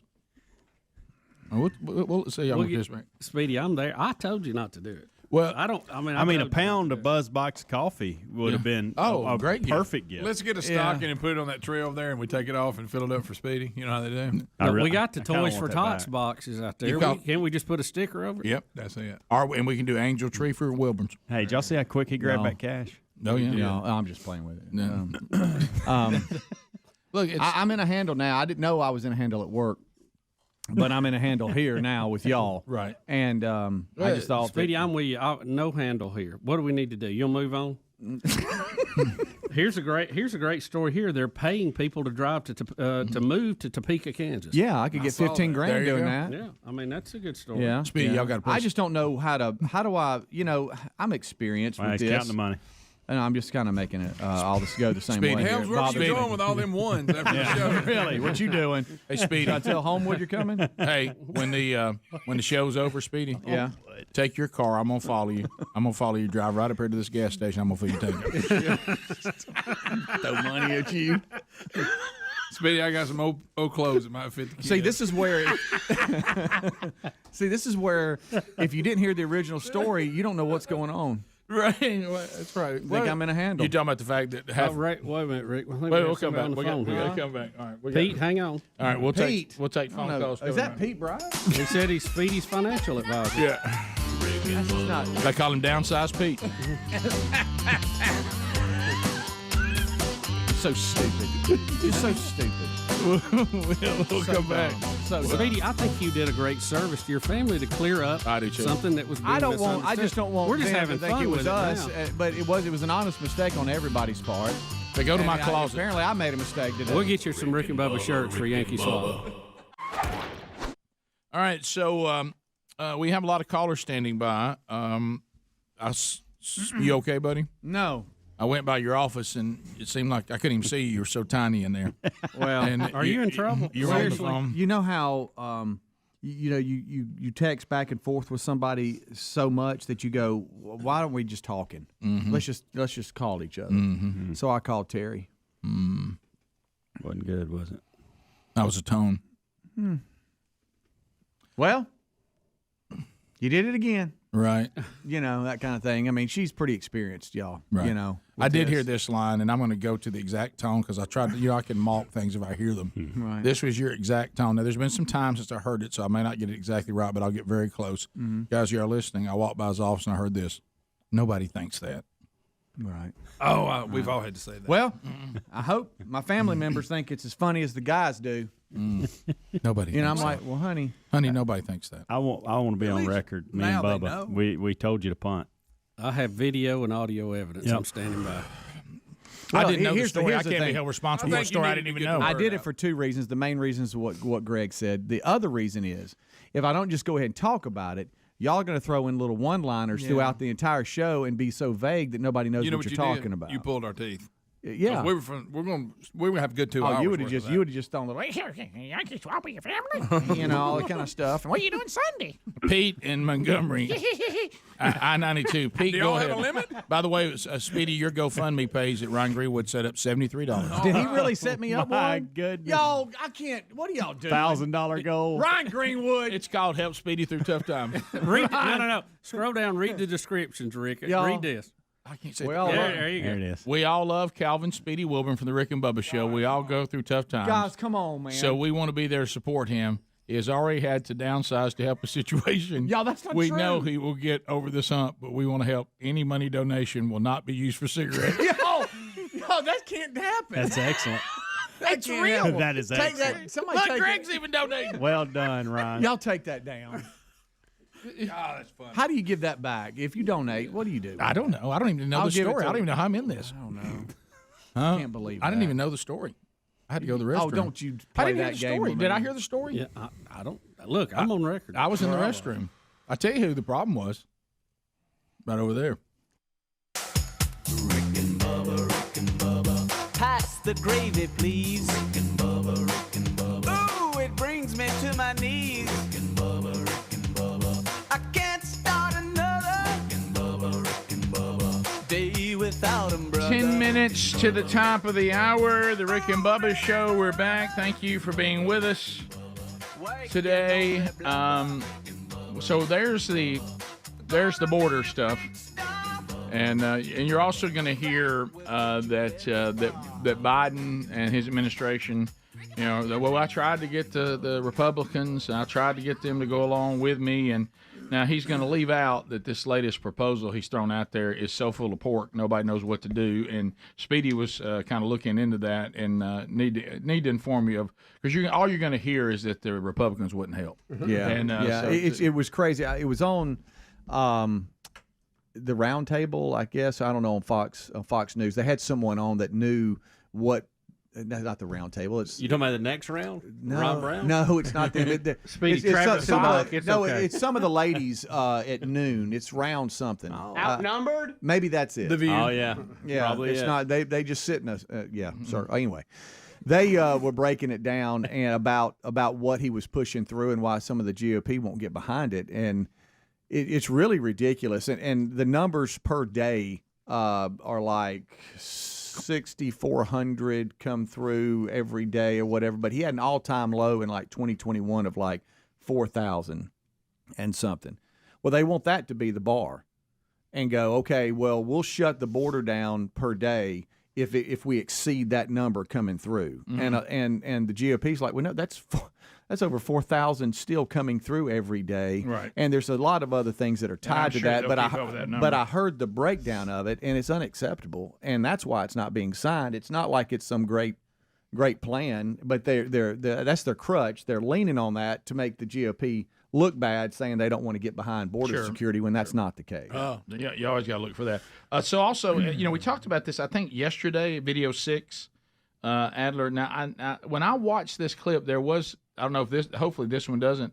The one everybody was sitting around had a lot of language in it, and because apparently on the Rogan show, there's language galore. Oh yeah, and cigars. Goodness. But this is from that conversation that I saw that he was having with some comedian. I think that was in the room. Yeah, and talking about how even those that have been on the left their entire political life are saying just looking at California and thinking about, as we've said, this would be what our country looks like, that they're all moving to the middle with their vote.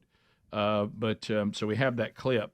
Hopefully this is the one that doesn't include... He's going to play a little, like 30 seconds of no cussing. Right? Yes. Okay. And he's going to talk about the difference between California and now where he lives, Austin.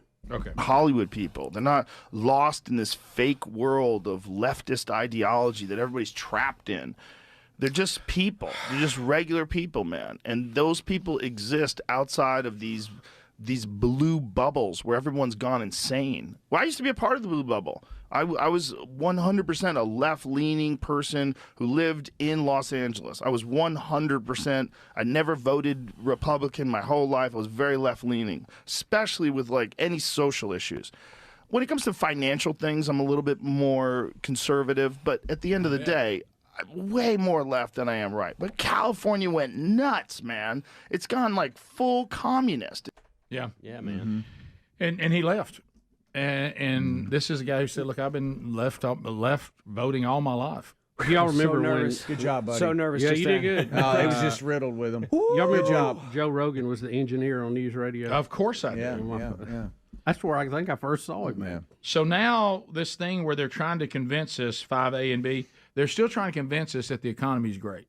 Boy, I tell you that. And to Joe Rogan's point. Wouldn't you hate to draw that stick? Yeah, all you have to do is go get the Hollywood left, and they'll do what they can for you. And then, of course, your Treasury Secretary, she's a dandy. But anyway, so here is Stephen Colbert, and he's going to, for some reason, use what should be a funny monologue to try to stump for the economy for Biden. So here we go. Oh, there's good news. There's more good news for Biden. The economy is cooking right along. The Dow is north of 38,000 today. Wages are up. Unemployment below 4% for 23 months in a row. And today, the Commerce Department announced the economy grew at 3.3% rate in the last quarter. Now, what does that mean? Well, it's a little technical, but according to macroeconomic theory, number go up equal good. Woo! So He's just stumping for the president. Hey, it's cooking right along. It is. Well, where was that? It can't go but up. Right, yeah. Tell that to UPS. Yeah. Did you see how many layoffs they just had?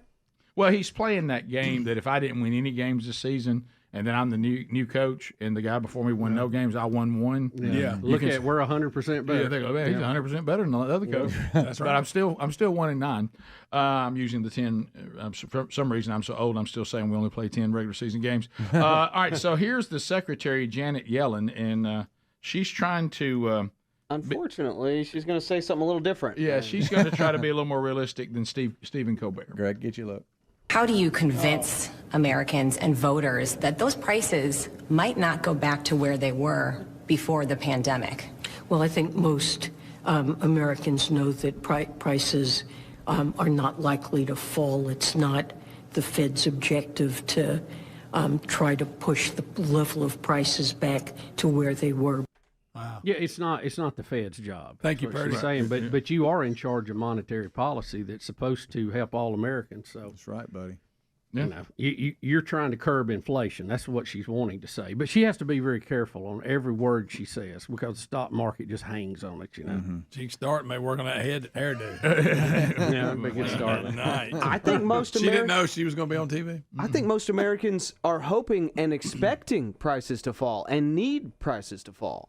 And she says, I think most Americans know prices are not likely to fall. Well, historically, they don't. Yeah, we may know that, but I don't. Would you like to at least address the fact that that's not good news? Yeah, that's nothing to be excited about. Is everybody? Are we all celebrating the fact that prices are not likely to fall? I don't think anybody is that I know of. So I don't know, but we're getting, with it being an election year, you're about to see some political acrobats that are just aerobics that are going to be incredible to watch. It really is. You know. I mean, it's like they're playing Twister. Well, and you have to inform yourself because you're the things that they're saying, you have to research to say, well, what does that really mean? And of course, in 2B, I want you to know that Karine Jean-Pierre wants you to know that the current president, since all of us are really worried about the border situation, that he has been on this since day one. Oh, sure he has. Since day one. Is the border overwhelmed now? So here's the thing, just to lay this out just a little bit, John. So on the first day of his administration, the president took this very seriously. And when it came to immigration, when it came to border security, he put forth a comprehensive piece of legislation. That was almost 3 years ago. If Congress, House Republicans didn't get in the way and they actually took action, we probably would be in a different place today. So there it goes.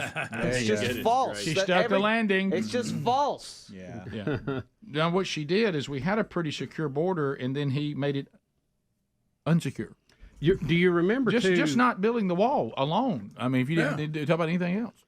Back to Janet Yellen. Remember, she told us that the inflation we were seeing was transitory. You know, it was just passing through. Yes. It's not going to be here long. Yes. And now she's singing a different song. Kind of like to see somebody else running that, but go ahead. Yeah. Go ahead. And so one thing she said she could not speak to, Greg, though, was the price of haircuts. She said, I don't know where those are right now. She called Buster Brown and checked with him. She uses the Flowbee, I think. Oh, the great Flowbee. Flowbee. There we go. Top of the hour. If you're leaving us, have a good day. Any Rick and Bubba you miss, available every day on the Rick and Bubba archives. Catch that either on the YouTube channel or the podcast channel. We'll be right back. Rick and Bubba, Rick and Bubba.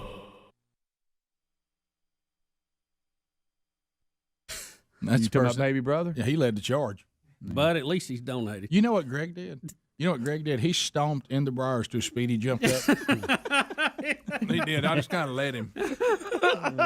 All right, let's go to Pete. I had to get out in front of y'all to have made fun of the whole show. Rick, he went from we can't talk about to taking the lead role. Well, that's because in the segment that I didn't talk about it, there were 3 comments that y'all threw in. One from you, one from you, and one from you. I didn't know the story. That's funny. Let's go to Pete in Montgomery. Pete, go ahead. Spady. Now, this, I'm just a financial advisor. We got to talk about this. I got word that you're shutting down Christmas because you can't afford it. Okay. So, last time, you could call me about any of these problems. What's going on? We need to change the portfolio, get the stocks moved. What do we need to do? That's your financial y'all advisor? have fun now. Here's your uncle. Huh? Uncle Duke's calling. What? Oh, boy. Uncle Duke? Calvin is stingy. That's why he left the cat at the other house. He just left the cat. You hear me? If y'all stop playing travel ball, you'd have some folding money in your front pocket. That wasn't. Can I just explain? That wasn't Uncle Duke. I didn't remember Uncle Duke quite saying I didn't either. I thought somebody was going to pull a good one. It didn't sound like a ballet Y'all see, if dance. you're just hearing about this, they think I'm in a handle here. Well, Somebody. the GoFundMe page would make you think that. Rick Speedy, when he saw the goal was 1,000, he went, ooh, a little low. He thought it was going to be 5. I'm going to clean my teeth. Mike, watch out. He's injured. Mike, go ahead. Let me just tell what really happened. Mike. Yeah. Oh, hey. Hey. Yeah, I'm president of a company here in Birmingham, and I just made an announcement. We've got 723 employees that are willing to do payroll deductions for the Wilburn Fund Me. Okay. And I'm a little concerned. You know, I saw Speedy at church 2 Sundays ago making change out of the offering plate. So I feel you. Yeah, I feel you. Yeah, look, guys, it's all right. See how this all started was there's a miscommunication.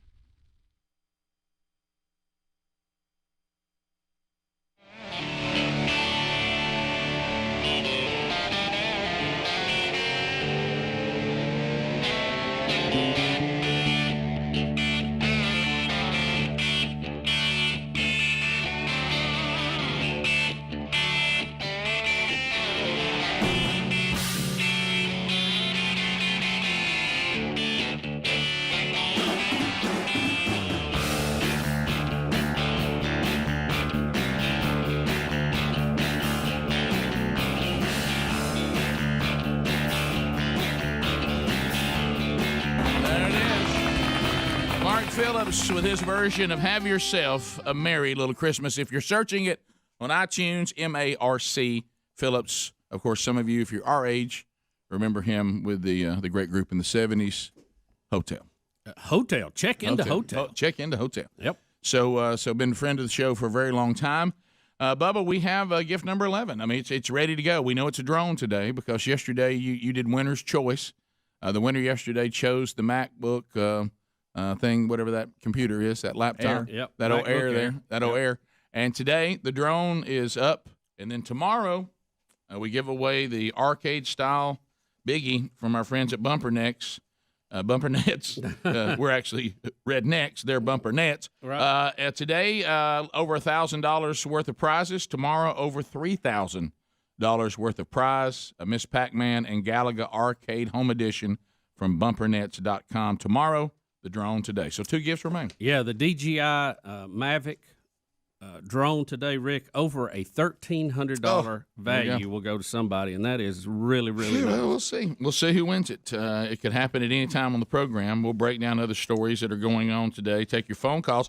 Really, we got to keep visiting because we're not going to spend a lot of time with the audience. We're going to take 2 weeks off, so this is that. We need to talk to each other and love on each other a little bit for the next 2 days, and then we'll have a break. Oh, I know. We still got a lot going on. Going on here on the show. Some updates we need to get, some news we need to get to. We had the historic impeachment vote in the House last night. Historic in a lot of ways. And now there's a story out today that Nancy Pelosi may sit on this and not walk it over to the Senate so they can actually have the trial. Again, I think showing the true reasoning behind this is just all a big political football game. And, I've had some people who I ran into in town yesterday ask me if I was upset about it. And I said, well, why are you upset?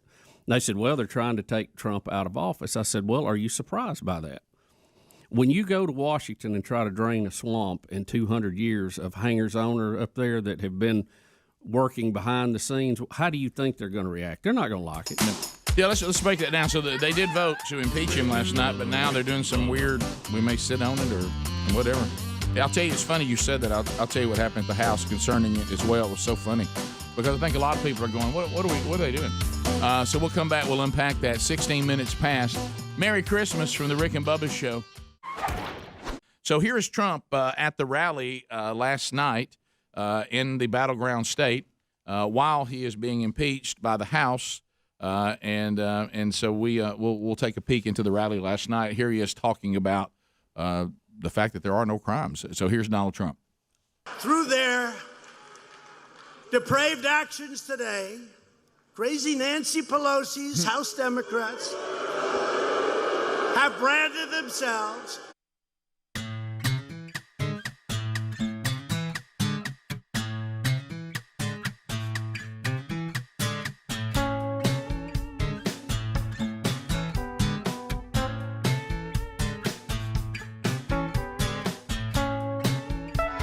Phone calls start the hour. Calvin Speedy Wilburn is ready. Dial up right now. 866-WE-BE-BIG. Let's hear from you, America. Whatever's on your mind, fire it up. And we will speak with you. Speedy, who's on the phones, is here. The real Greg Burgess. Adler has got YouTube covered. Coach Helmsy here, toting a big win yesterday. We've been celebrating that with him today. A reminder, some things coming up. The Man Church Conferences, here they come. February 16th and 17th. We'll be in Birmingham, Alabama, Sanford University, the Wright Center. Robbie Gallaty will be there. Rich Wingo will be there. I'll be speaking. Andy Blanks, Chuck Hooten doing worship. There are seats still available. Go to themanchurch.com to get your seats. Then on to Starkville, Mississippi, the land of 96-1. We'll be there at Mississippi State University, the Bettersworth Theater. Granger Smith, James Spann, Scott Dawson, Andy Blanks, and I will be speaking. Chuck Hooten doing worship there, too. And at both places, you'll get the new 2024 resources that are coming out this year from themanchurch.com. Get your tickets and join us there. Welcome back, Mr. Bill Bubba Bussey. Rick, glad to be here. Thank all of you for joining us. Of course, our number, 866-WE-BE-BIG. We be big. We be big. And we do have Speedy on the phones right now, so we'll start with those. And Jeff will get us started. He's in Muscle Shoals. Jeff's got us on WLAY. Jeff, welcome to Rick and Bubba. Go ahead. Just out of curiosity, where is Don Juan now? And when Speedy and Dawn were in Bryce Hospital and the phone rang, was that a setup or did it really take, because it almost killed Dawn that morning, or Dawn. I can't say his name. I'm sorry. Yes, that's when he started the phrase "white people be brave." Yeah. I will say this. I'm just going to speak for myself and Bubba. You'll be in the same boat. As far as Bubba and I have been told, it was not rigged. It was not rigged to my knowledge. If the guys there rigged it and they've never told us, that's possible.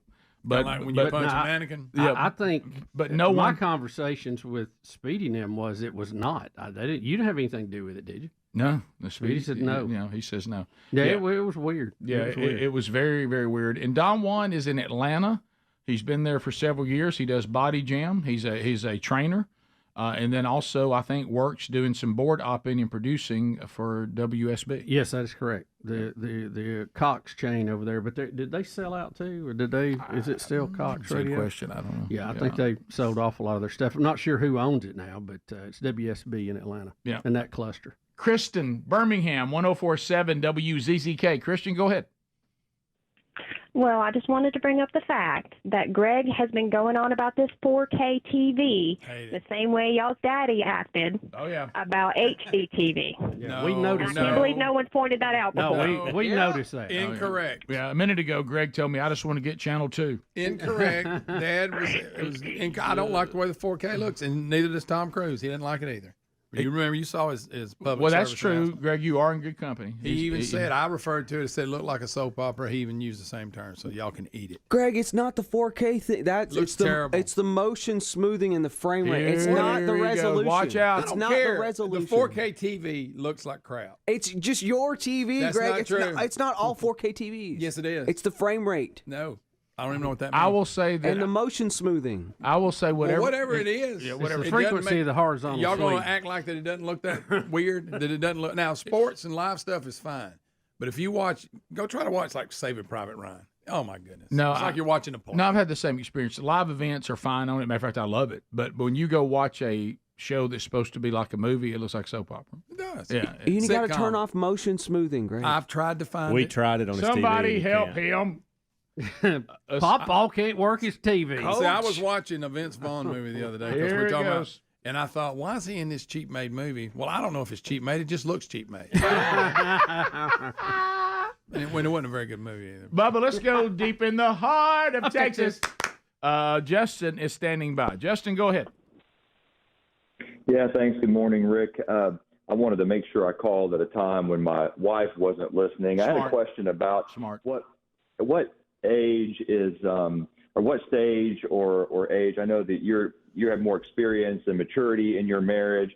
At what age is it okay to step into graciously into the kingship role? Oh no, you got to be married. You got to be approaching 30 years.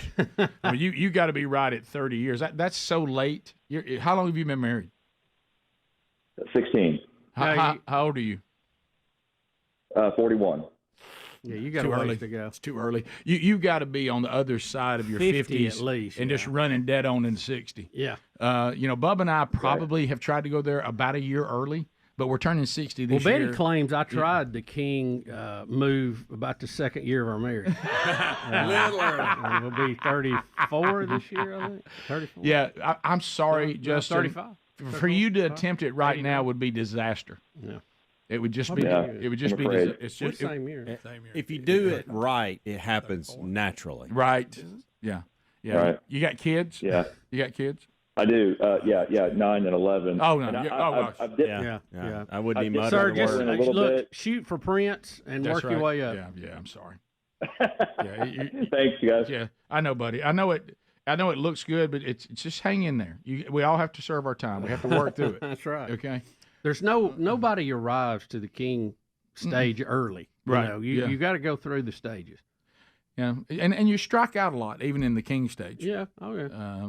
I was. You just don't care. I was informed that the king didn't care for the choice of dinner, and I was told the king would eat what was served. That wasn't very shocking. The king can go without. Right. I'd be told. Let's go to Brendan in Montgomery, I-92 WLWI. Brendan, go ahead. Hey guys, so I hear you introduce Bubba in the morning, every morning, and I just can't figure out how to Google it. When you say Master of Kane's English, what exactly are you saying? The master of the Kang, K-I-N-G. Kang's K-A-N-G. Yeah. We say it Kang's, but it's King's English, meaning that he has grasped all aspect of the original King's English. I see. Yeah. Thank you so much. A communicator that has no equal in his grasp of the Kang's English. Yeah. It's a slot version of the king's English. Let's go to Robert and Coleman. It's from Southern England. There you go. 1047 WZZK. Go ahead. Hey, I heard Greg saying he was watching a Vince Vaughn movie earlier. I didn't know if he knew Vince Vaughn's in Rudy.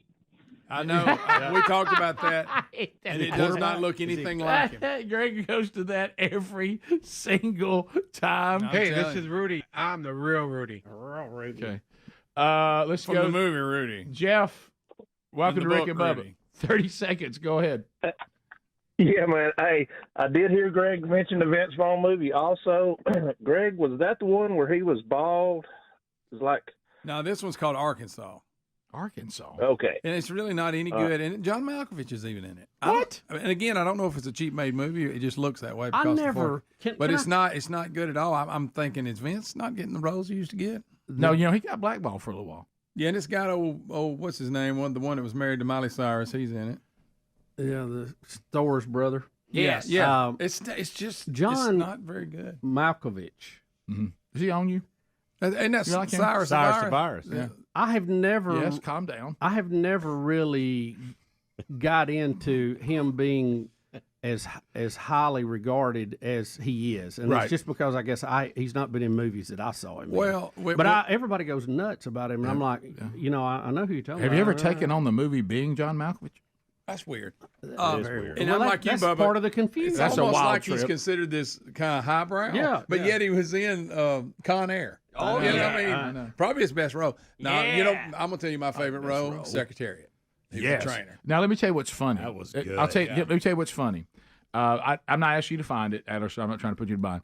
If you get a chance, and it's gonna, I don't like to watch Christmas things when it's not Christmas, but Saturday Night Live back when it was funny, they did John Malkovich reads the kids the night before Christmas. And you know how he's so over dramatic with Yes, it. It was yeah. actually Now, I him did, doing that it. was Let funny. me tell you something. That's that funny. was funny. I That's saw a that. funny bit. I did see that. Yeah, he's a good actor. But you hear him all the time, and you think like the way they compare him, you would think that it's Sylvester Stallone or somebody and I'm like, what? Yeah, well, remember, he's from that thing. It's kind of like bands that you don't like because they don't have any popular songs. Right. But everybody says they're really great musicians. Right. Love them. Love them. Well, see, Sylvester Stallone is a perfect example. No one considers him a great actor, but you talk about he's a big celebrity. Oh, yes. They love John Malkovich because they think he is an incredible actor.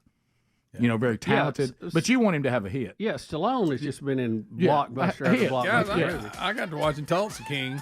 What? That series, Stallone, Tulsa King. He's a mobster in Tulsa. What are you Oklahoma. doing watching that? Pretty fun. That's pretty good. Is it really? Where's it on? One of the streaming. Prime. Were you a fan of Burt Reynolds and what was Prime. It? So and So and the Dixie Dance. Oh yes, that right there is funny on the screen. WW and the Dixie Dance. Yes. That right there's a funny bit. Rick and Bubba, Rick and Bubba.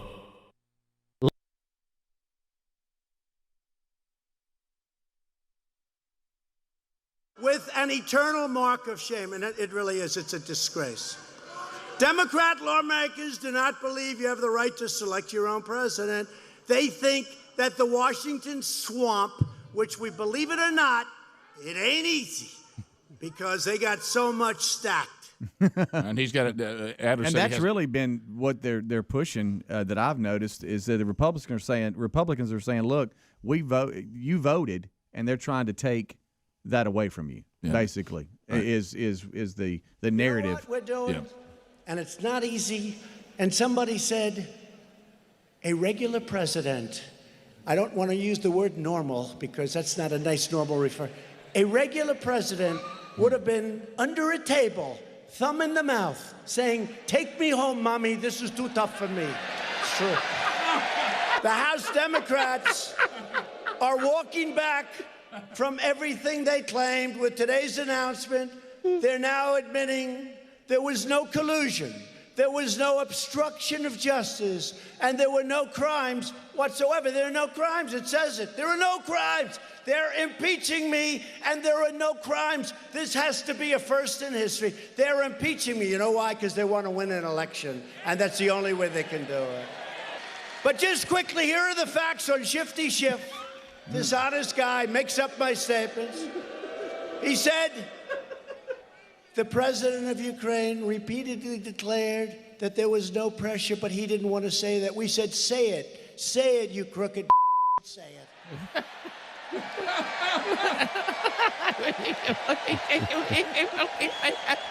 But he doesn't want to say it. We said, say it.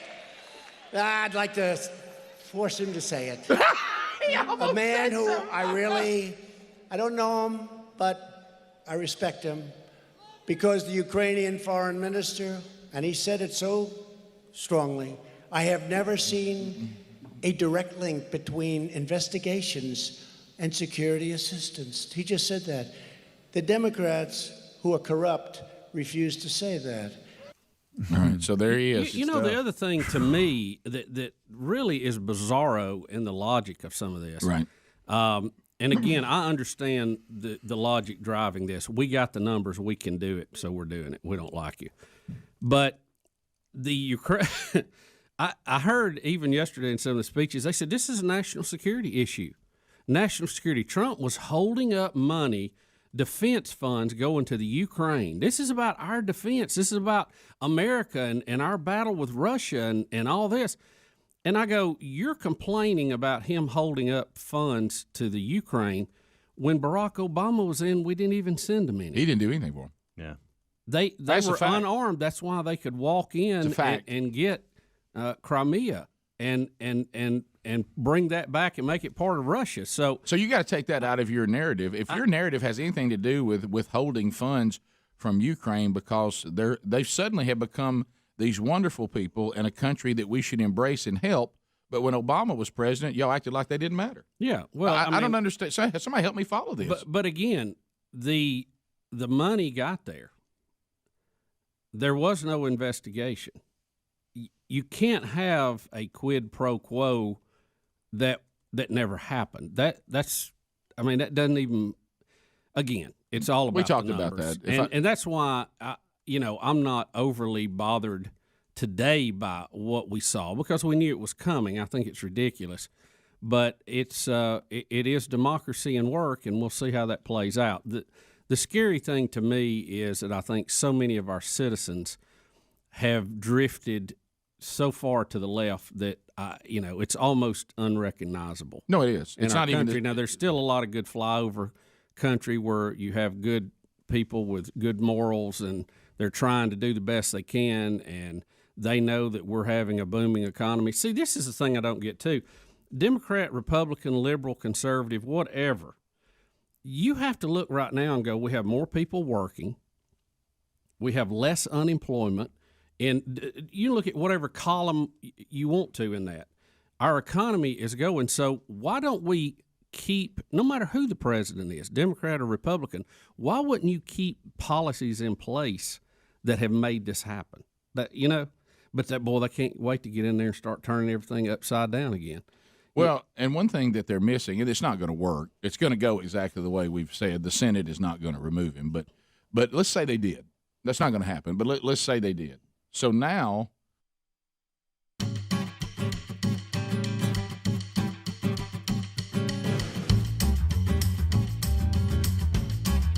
yeah. Okay, where we go. Greg, I need some bass in here.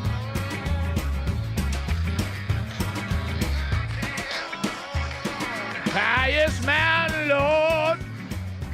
Come on, nobody gonna know. Yeah. Can't you see?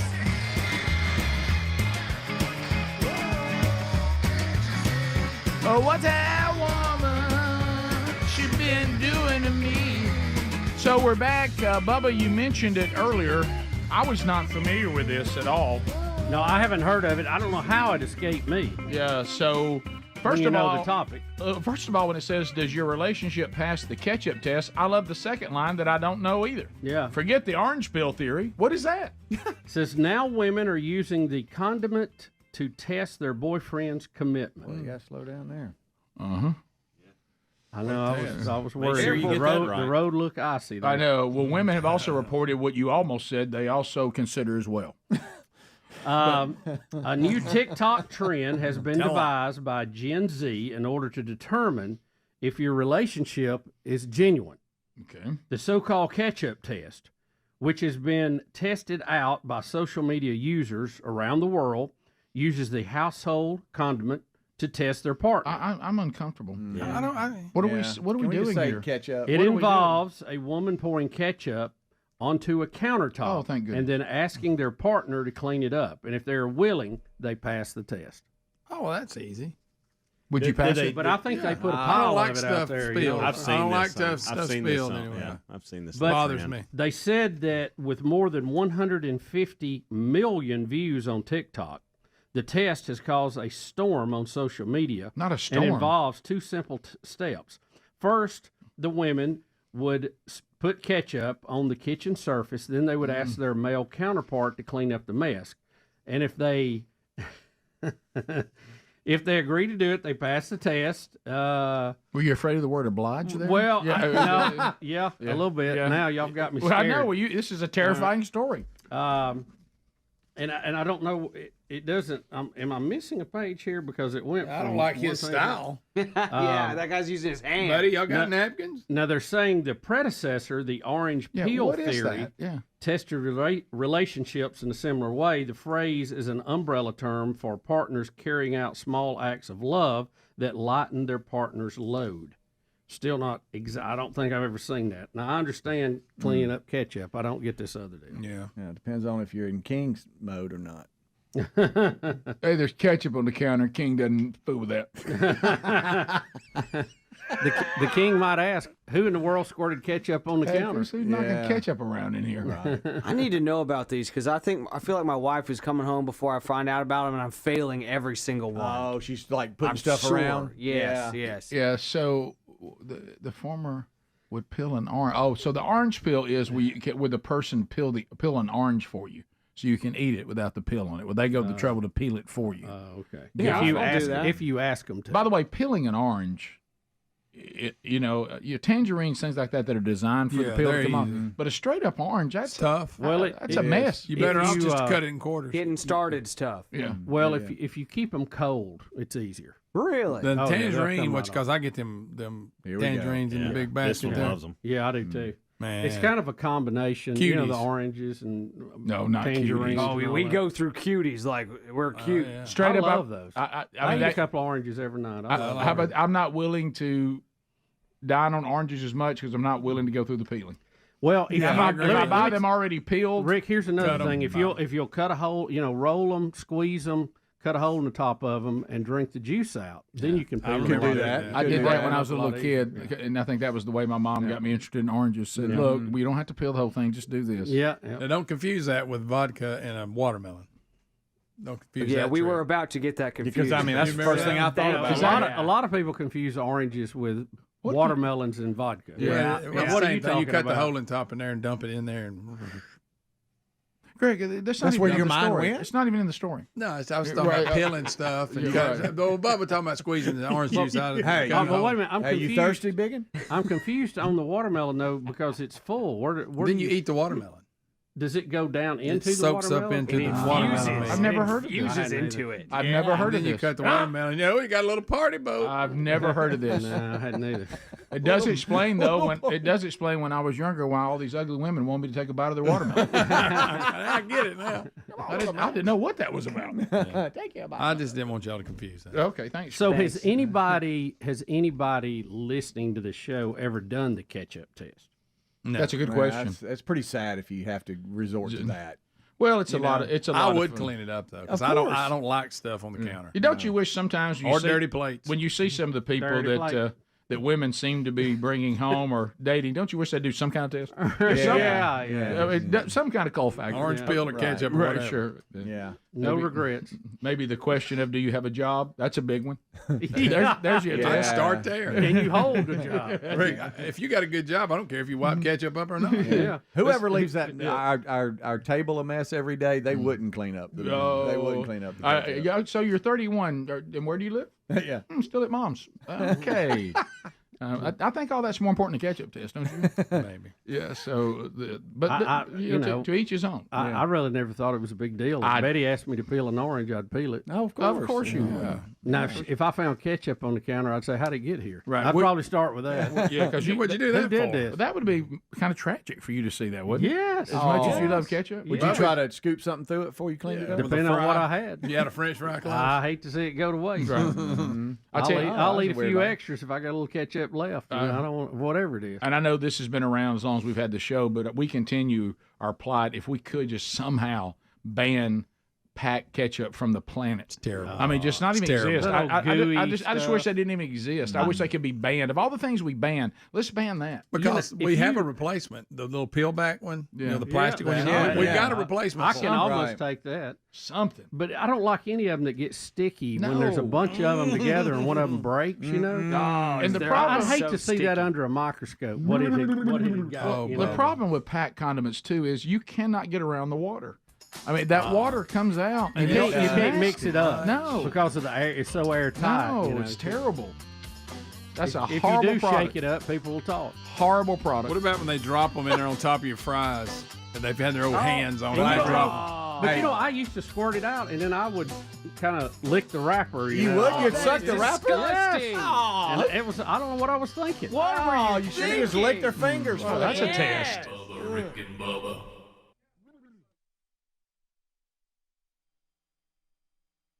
You have Mike Pence running to say, look what they did to President Trump.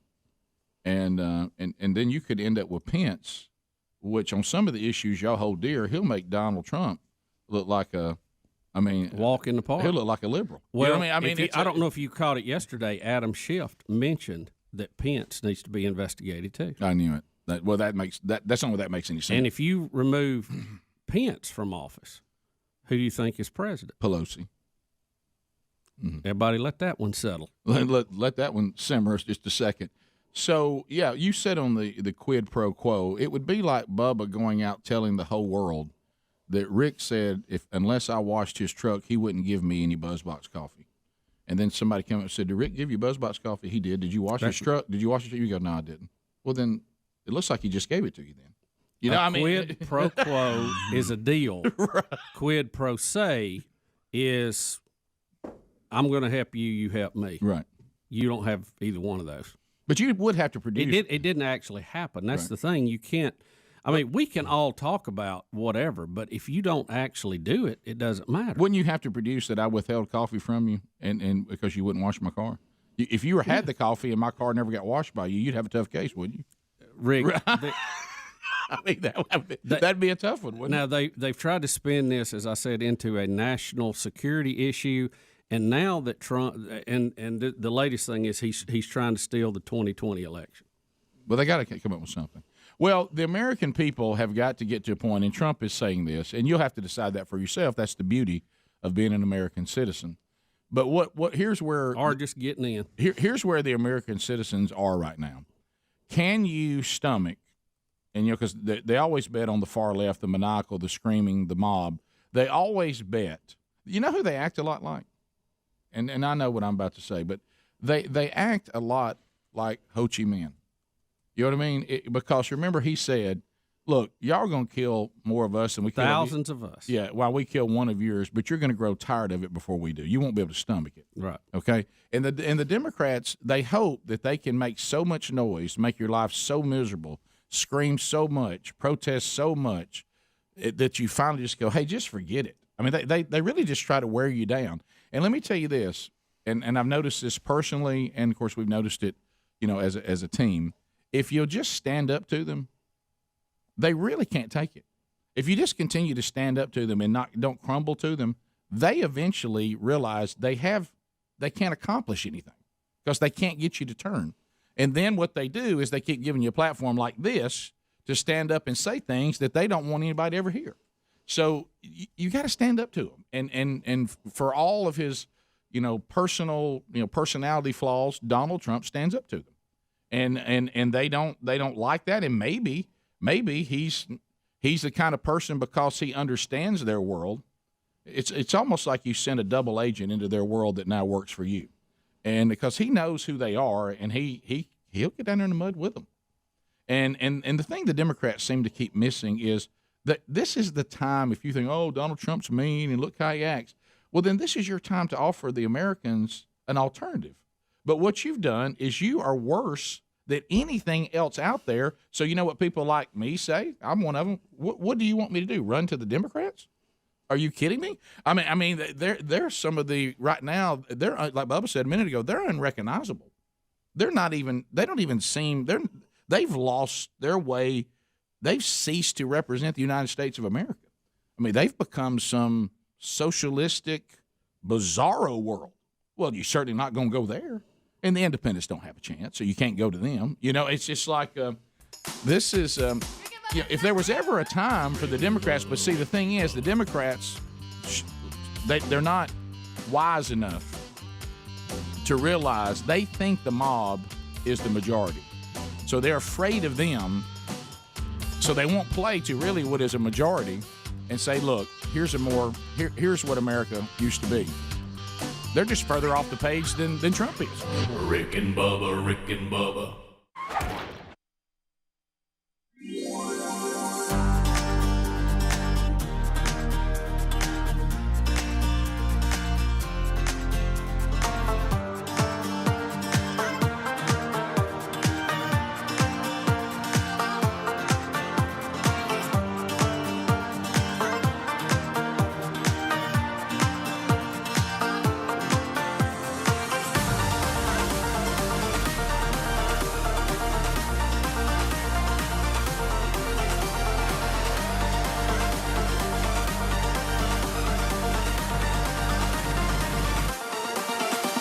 35 minutes now past the hour. Phone calls. 866-WING-BE-BIG is the old number. So have you, any of y'all done this catch-up test thing? Any of y'all do any of these tests? Some of you out there, they're still testing, I guess, relationships and things like that. It's too late for our wives. They're stuck with who they got.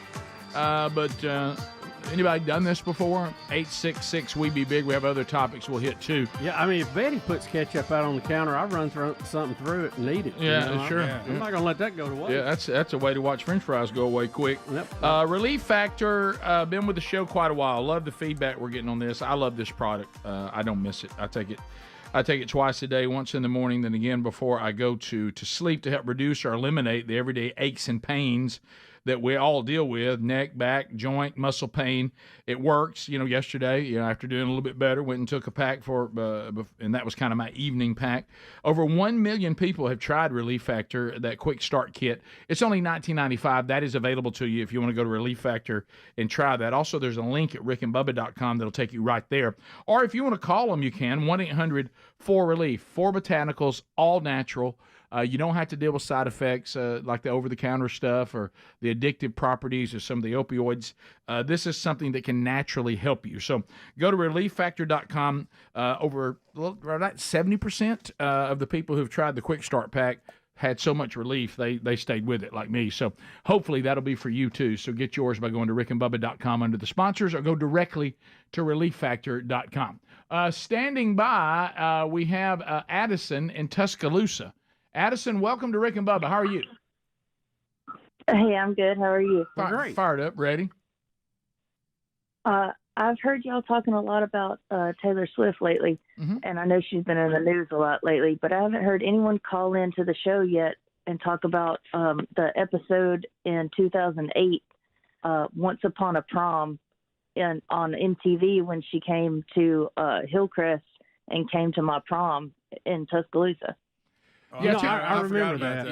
Yeah. That's that has not come up. You're right. Of course, 2008. 16 years ago. But yeah, we did talk about her going to Sachs High School and playing when she first started. But didn't she go to a formal? Was it at Auburn or somewhere? One of the colleges in the state. I don't remember. But yeah, you're right. That did happen. Yeah. How about that? Elizabeth in Anniston. Elizabeth, go ahead. Hi. Hey. First time caller to monkey grass. Well, thank you very much. That's all the same thing. There you go. All right, go ahead. Okay, this is for Bubba. Did your mom work at Anniston Sportswear way back in 1990s? No, not that I'm aware of. She worked at Fort McClellan her whole adult life. I think she worked at the GE plant at one point, younger in her life, but at Fort McClellan most of her life. Yeah. So. Well, did you have an aunt that worked there? Because I worked with a Buzzy, and I thought it was your mom. You worked with a what? What was her last? How did she spell it? That was I cannot remember the first name, but I thought it was your mom. Was it? Okay. Was the last name? What was the last name again? I'm gonna go with Bubba's opinion. It may have been my aunt. I may have had an aunt that worked there. What's her last name? Buzzy? Oh. Well, it was Bussy. Yes. Yes. Okay. Do you remember her first name? Unfortunately, I don't, because shortly there, after I got the repair job, taking pets back out to get fixed, she retired. And that was back in 93 or 94. Could it have been Sandra? Like Could it have been Sandra by chance? Could have been. It may have been an aunt, but it Might wasn't have been my your mom. You just didn't know it, right? No, I'm pretty sure it was. She was at Fort McClellan. Probably not. Non-appropriated fund. She was an accountant. Kim and Helena. Kim, go ahead. Hey guys. Hey Kim. Monkey grass, first time caller, long time listener. All right. Thank you. There you go. Go ahead. Yeah. If you say monkey grass, no need to say first time caller because that's what that means. Yeah. Okay. Well, it's a little redundant. I agree. Understood. Okay, just protecting the caller. Put 2 coats on. Talking about like the ketchup and dipping it through the fries in the sink or whatever. Okay, so back when I was married, I would put the toilet paper on the roll the wrong way, just out of spite sometimes. Now, we all know. Now, why would you do that? We all know if you disagree with me, then you're wrong. But we all know that the toilet paper is supposed to roll like the wheel of the Price is Right money wheel. Yeah, I really can't like that. I can't track how you're saying. Let me go ask you clockwise this. or counterclockwise. No, over the top or under the bottom. Front or back. Front or back. Thank you. over the top, just Correct. like if you were on The Price is Right and you pull down on that wheel. Okay, so Clockwise. just for the record, and I've looked this up because we've had this debate so many times over the years. The original patent for this was over the top. Yes, correct. Do you realize that is the correct way? If I'm Absolutely. honest, though, it doesn't. I don't care. Yeah, you can get it either way. So, ma'am, let me ask you this: study why would you do that out of spite? Women I just, we pull prank. We just pull pranks on each other like that because I mean, we talked about. We would always talk about things that were the right way and the wrong way, and Now, what's your second be husband? like, do? yeah,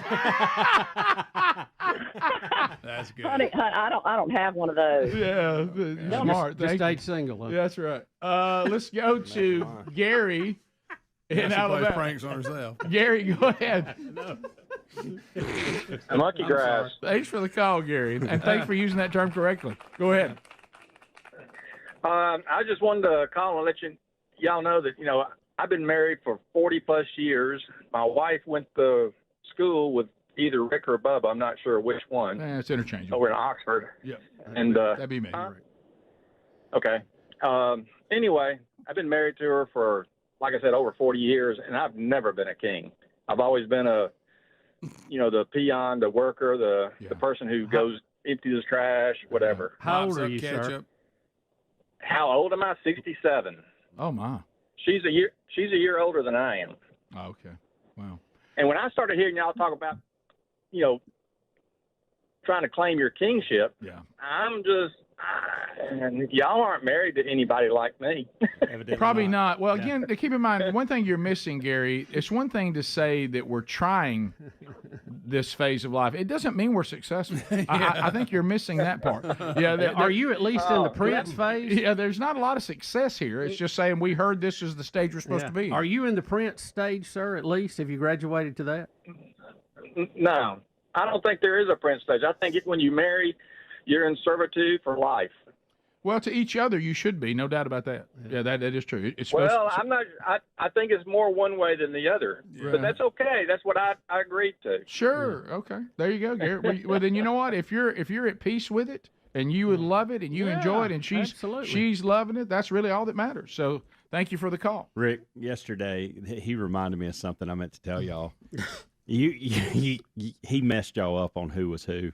Yesterday, one of the ITA officials doing our match came up to me. He has no idea that I have any association with the show.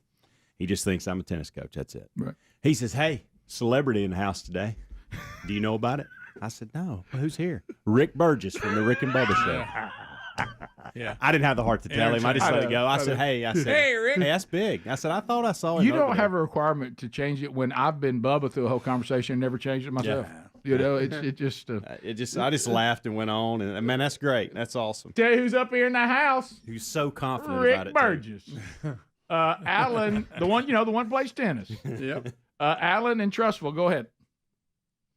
Hey, so y'all were talking about, y'all were doing to Bubba licking those ketchup packets. So I think we all cringed there, but y'all forget Bubba is the one who actually likes to put ketchup on toast.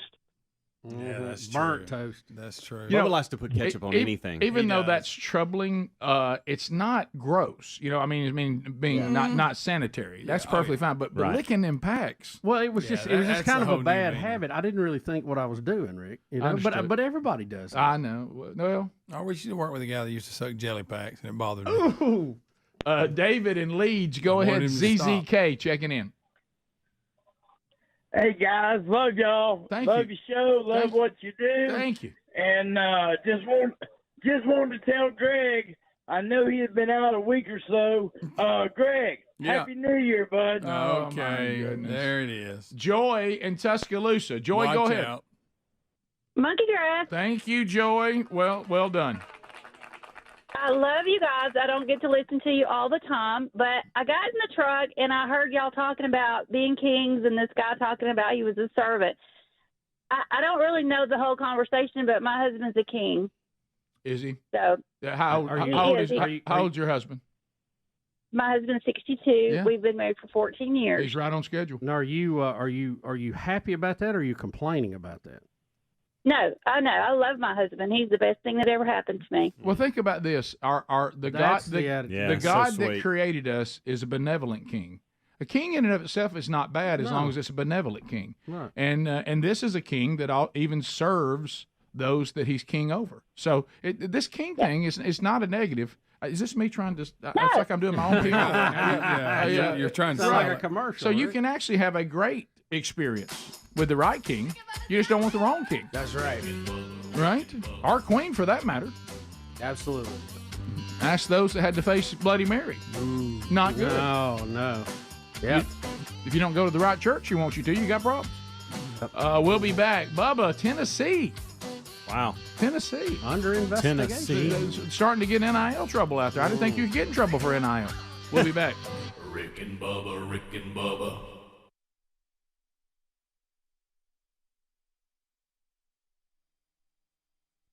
Also coming up later on the program, could happen at any time, gift number 11 in the 12 working days of Christmas. Also, if you haven't seen the latest daily documentary on our YouTube channel, you can go to the YouTube channel. It was published last night.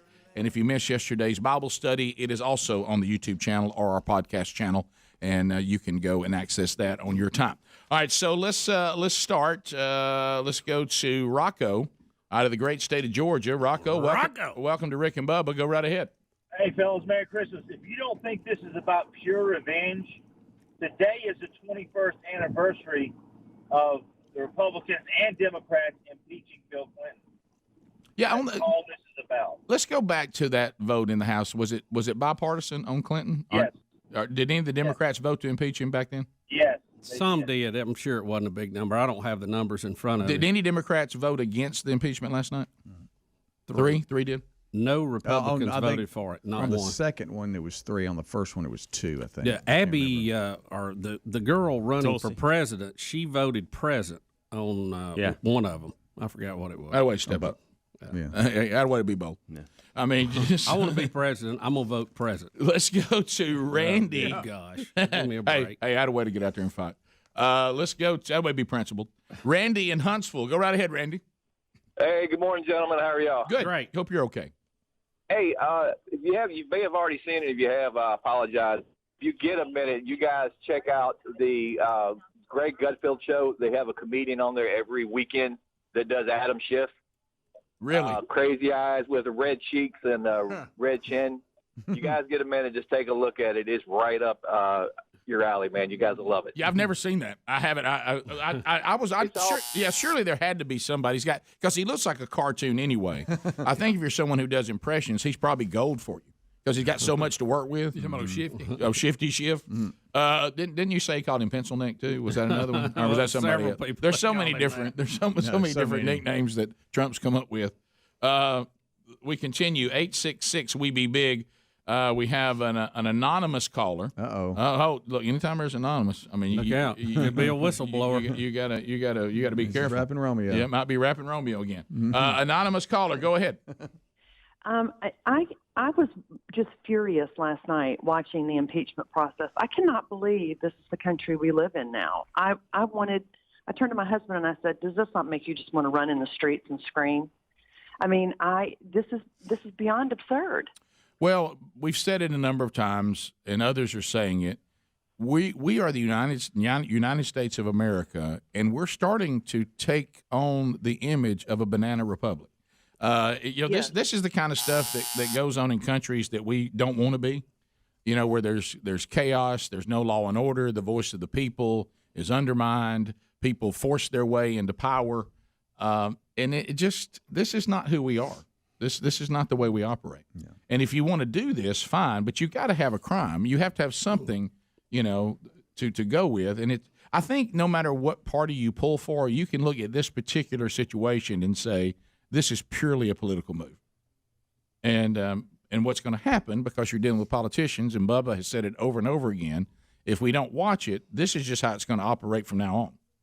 The Republicans will try to impeach the Democrat who goes in, if another one of those goes in, which it'll happen at some point. Yeah. Yeah. But and this is. Well, don't think for a minute that there won't be some get back on this. Okay. Uh, in D.C. Oh yeah. Well, that's the way they operate. I mean, they could very well just start drawing up the impeachment papers now. If you're a Because Republican, you can just plug in whatever you want. If you're a Republican, Democrat, Independent, or you kind of go back and forth based on who the person is, right now, if you're an American, all this attention and all this time and all this money, these people involved in all this are not doing their job back at their office. No. This is their whole obsession right now. This is all they do. And there's nothing that we've been able to see as American people that have us chanting, man, we got to get rid of this guy. He's bad news. Unless you're a celebrity that has benefited from capitalism and now you demonize it. Let's go to Mike and Troy, which is bizarro. Mike, go ahead. Welcome to the program. Hey, thank you. I'm a truck driver, retired police officer. I love our country. I love Trump. I appreciate Trump. I think that even though the Democrats, that they want to ridicule and do everything they've done, we have respect because he is our president. And I think that if the Democrats have done so many dirty things since Trump's been in office, it's really made the American people be aware of how they are and how they operate. And I think that if another president in the future, if it's a Democratic president, I'm going to do everything I can to say, hey, let's impeach that president, give them a taste of their own medicine.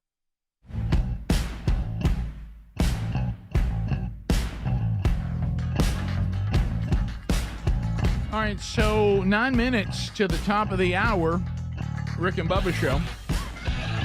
So tell me what's going on. You know, the NIL world, by the way, don't forget Wednesday Bible study back today, noon Central, 1 o'clock Eastern on our YouTube channel, if you so desire. And we'll have the archive soon after.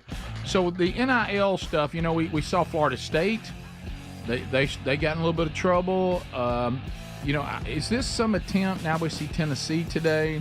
Is this an attempt by the NCAA they hear all the complaints that it's out of control, something's got to happen. Are they trying to toughen up a little bit to look like they're doing something, or saying, hey, we're not going to let this turn into pandemonium and chaos, but yet it is? While there is pandemonium and chaos, and we all agree that some of this is going to have to be refined in some manner, there are still basic laws dealing with NIL. Right. And that is, once you are a student athlete at a member school, you can go out and recoup money for your name, image, and likeness. Right. But there is the problem. You have to be a student athlete at a NCAA school. The problem is some of these kids are signing NIL deals, then being signed as student athletes. Aha! I think the rush by sometimes competing NILs are causing them to get ahead, so to speak. And we know Florida State's already got issues. You mentioned Tennessee. Yep. Florida may be also having this. Oh, really? But they said, according to this, over 3 football seasons, they are accusing Tennessee of committing, it says, more than 200 individual infractions, most of which involve recruiting rule violations and direct payments to prospects, current student athletes, and their family, according to a decision released by the Division I Committee on Infractions. Tennessee. Over the course of 3 seasons, the Tennessee football program committed 11 Level 1 violations, which included the 200 individual infractions. The majority of the violations in this case relate to a paid unofficial visit scheme that was used in a consistent manner by the football program over the course of 2 years. In total, the scheme involved 29 prospects, 39 members of the prospects' families, 10 then enrolled student athletes, 3 family members, and then enrolled student athletes, blah, blah, blah, blah. But, Rick, I think it just goes back to this. It's a simple order that this is taking place. You can't tell a kid, we're going to pay you X amount if you come to our school. You come to our school, then we can give you X amount of money. Oh, my. And, I know. And they're not following the proper order? Apparently so. Apparently so.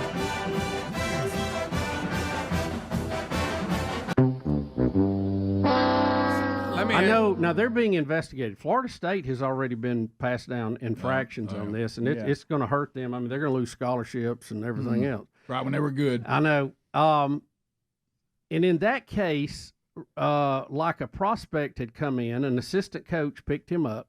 They carried him to a booster's business who was involved in the NIL. he made them an in-kind offer saying, we'll pay you $15,000 a month if you come to Florida State. The young man had not signed yet and not even committed yet. It was part of the recruiting process, and it's more like the dessert, not the appetizer, if I can put it in that an area that I'm familiar with. Now, the Tennessee thing, you remember right before you could pay players, they got in trouble for paying players when it was illegal, which was not that long ago. A lot of times, don't they punish you more if it's within so much since the last time you were in trouble? Because remember, they were giving bags of cash out in fast food bags or something. By the way, and this was probably 4 years ago, maybe. Yeah. I will say this, speaking from experience, I'm not talking about NCAA, but I assume it will be similar. If you have been in trouble a lot, people get really mad when you get in trouble. You come out the repeat offender. Or ask SMU if you keep paying players while you're on probation. Yeah, that'll get you too. Yeah, Rick, they give an example here. Prospect number one, Speedy, I'll let you have it after this. During the prospect's recruitment, the former head coach or his wife, who is not named as an individual involved in this case, provided the prospect's mother with $6,000 in cash intended to be a down payment on a new car for her, which is also a violation of NCAA rules. After the prospect signed a national letter of intent and enrolled with the university, the head coach's wife continued to provide his mother with $500 in cash each month for car payments on at least 25 occasions. That's under what the investigation I was talking about when Pruitt was there. Yeah, that's what that is. Yeah, and the NIL that was before stuff NIL. is not the 18 level 1 violations and then being fined $8 million last summer. That was 2023. These are new, and they're now in the crosshairs after being repeat offenders. Yeah, that's what I'm talking about. And that's what the NCAA really looks down on. But now the president and others from the university have said, look, nobody's been named. We can't abide by NIL rules that haven't been obtained yet. I mean, in other words, we are abiding by everything right now. It's so inconsistent. It's so inconsistent. Y'all are trying to charge us for something you hadn't even ruled on yet. You don't know if it's illegal. And they're saying that you haven't named anybody. So they're denying it. One of the things, it's the number one question I get, that and the transfer portal. Yeah. And I brought up something, I just assumed it was kind of everybody knows this kind of thing, and I was kind of caught off guard that y'all hadn't heard this, but y'all realize international student athletes, we're not in that game because, and it goes back to an F1 visa, so the student visas.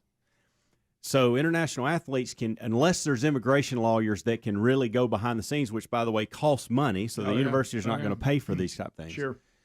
It's something where they can't work off campus.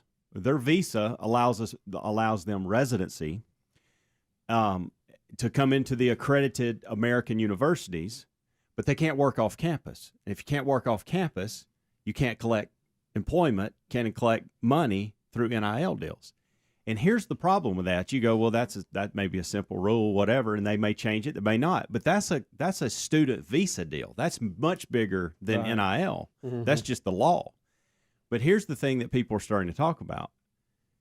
Same players on the same team because of this, because you have 60% international tennis players, 13% of all student athletes are international. You have players on the same team that don't have now the same opportunities because of this law. True. Yeah. Which is not fair. And Tennessee, especially if they're from another country, really good. Right. And Tennessee's saying that the NCAA is intellectually dishonest because they're saying that the NCAA staff has issued guidelines that say a third-party collective business can meet with prospective students, but yet in the next sentence they're saying, but you can't recruit that students that are meeting with this third party, so it's like it's all just a mess. Yeah. And they're denying it, but we'll see how it plays out. There you go, Rocky Top. There's your update. Of course, you're probably all over it. And we'll see how it pans out. Be another case that'll help us, I guess. Top of the hour. Rick and Bubba, Rick and Bubba. There you go. Just what we were talking about. But if one thing you can like or dislike Donald Trump, I think what is a truth is Donald Trump's personality and the way he operates has made the Democrats, through their just crazed, maniacal obsession with him, to reveal to the American people who they really are. That really has happened. Now, a lot of us knew all along. Sure, but yeah. They're just blinded by hate. I mean, Brandon, really Fort Payne. You mean Trump derangement syndrome? Brandon, go ahead.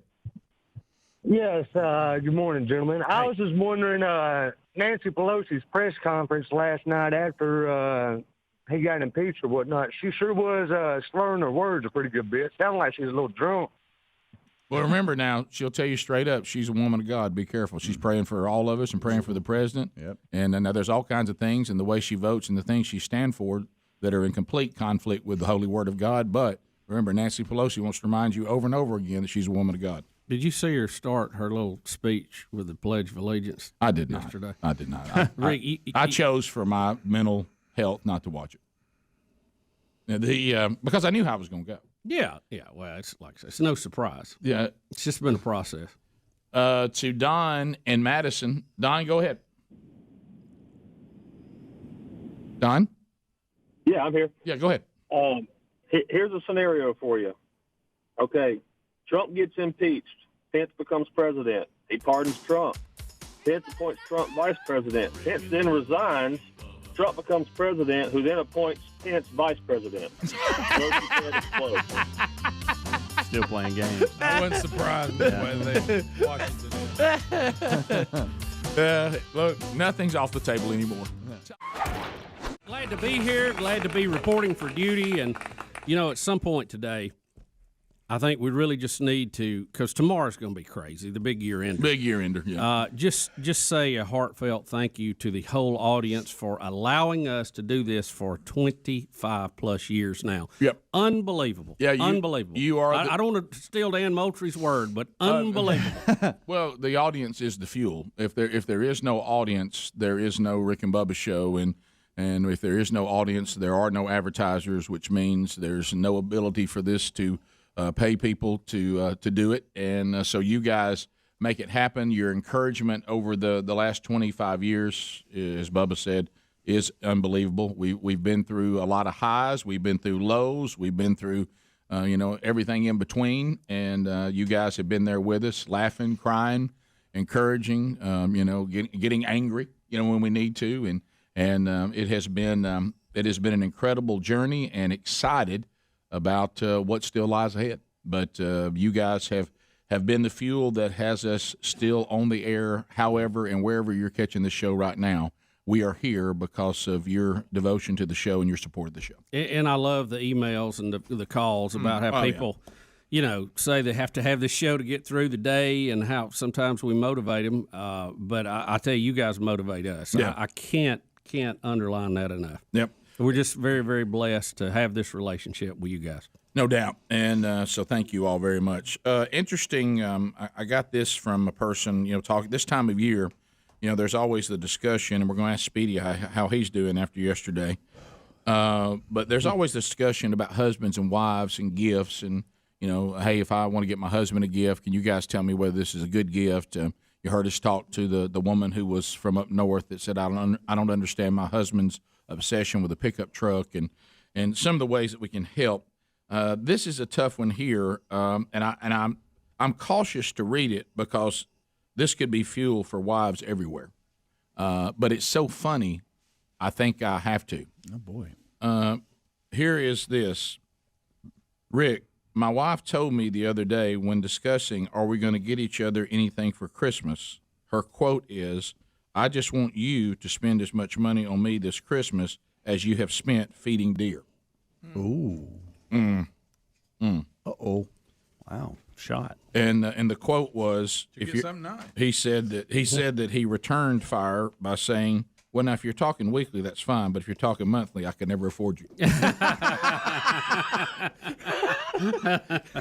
If I grab out 1 week, yeah. This was also the person who had the great line, the Democrats look about as useful to this country as a lifeguard on the Dead Sea.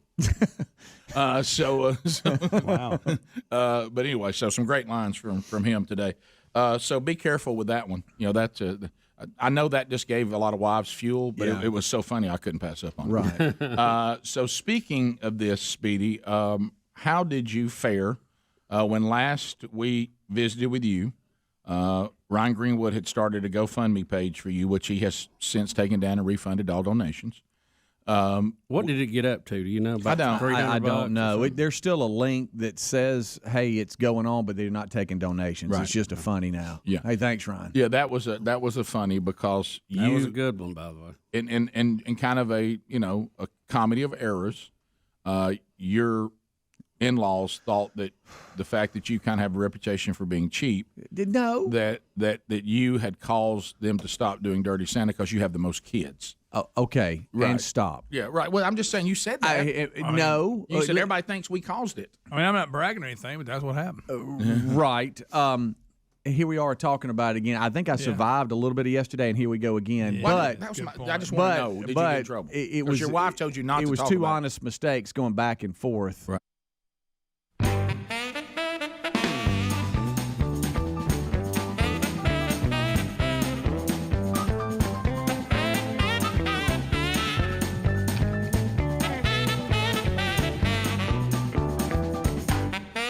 Here we go from the No Name Studio in the past, but now look at it. Big Boy Studio. Look at old Big Boy over there just grinning. Ready for another hour.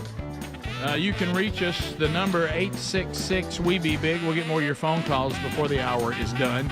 The gang is all here. Speedy, the real Greg Burgess, Helmsy, Eddie Van Adler, and say hello to Bill Bubba Bussey. Rick, glad to be here. Thank all of you. We only ask for 5 hours each and every day, and looking at the clock, you got one more to go. Thank you for your commitment. Bubba, I don't know what happened to E. Jean Carroll. I really don't. And she is the one that has made the rape allegations on Trump. All I'm going to say is I don't know what happened, and I'm not going to be insensitive or declare I know what happened, but I can speak that she seems to be a little odd. And a little out there, and every time it seems like there's someone that has got a left-leaning media platform and they really want to bury Trump, the worst thing they can do is actually interview her. And you can tell even when they're interviewing her, they start looking around going, okay, this probably was not the best foot forward for us, because she just kind of gets bizarre. Mm-hmm. And but anyway, she has got herself some money in the deal. I'll tell you that. She got a defamation judgment against Trump, and then as Trump went out to defend himself against that, she filed another one against him for what he was saying then. Right, and this is the one where he said, "There's no way I'm guilty of this because I don't find her attractive." He always goes there. And He always goes there. I'll paraphrase, say that's a paraphrase of what he said, Rick. But Right. yes, close. But was it in that camp? Yeah, is that the case I'm talking about? That's what I'm asking. Yes, yeah, yes. okay. Yeah, she's on her victory tour now. Yeah, and so she got. So there's never been any proof that he actually did what she alleged. Right. She actually ended up winning, almost like we got Al Capone.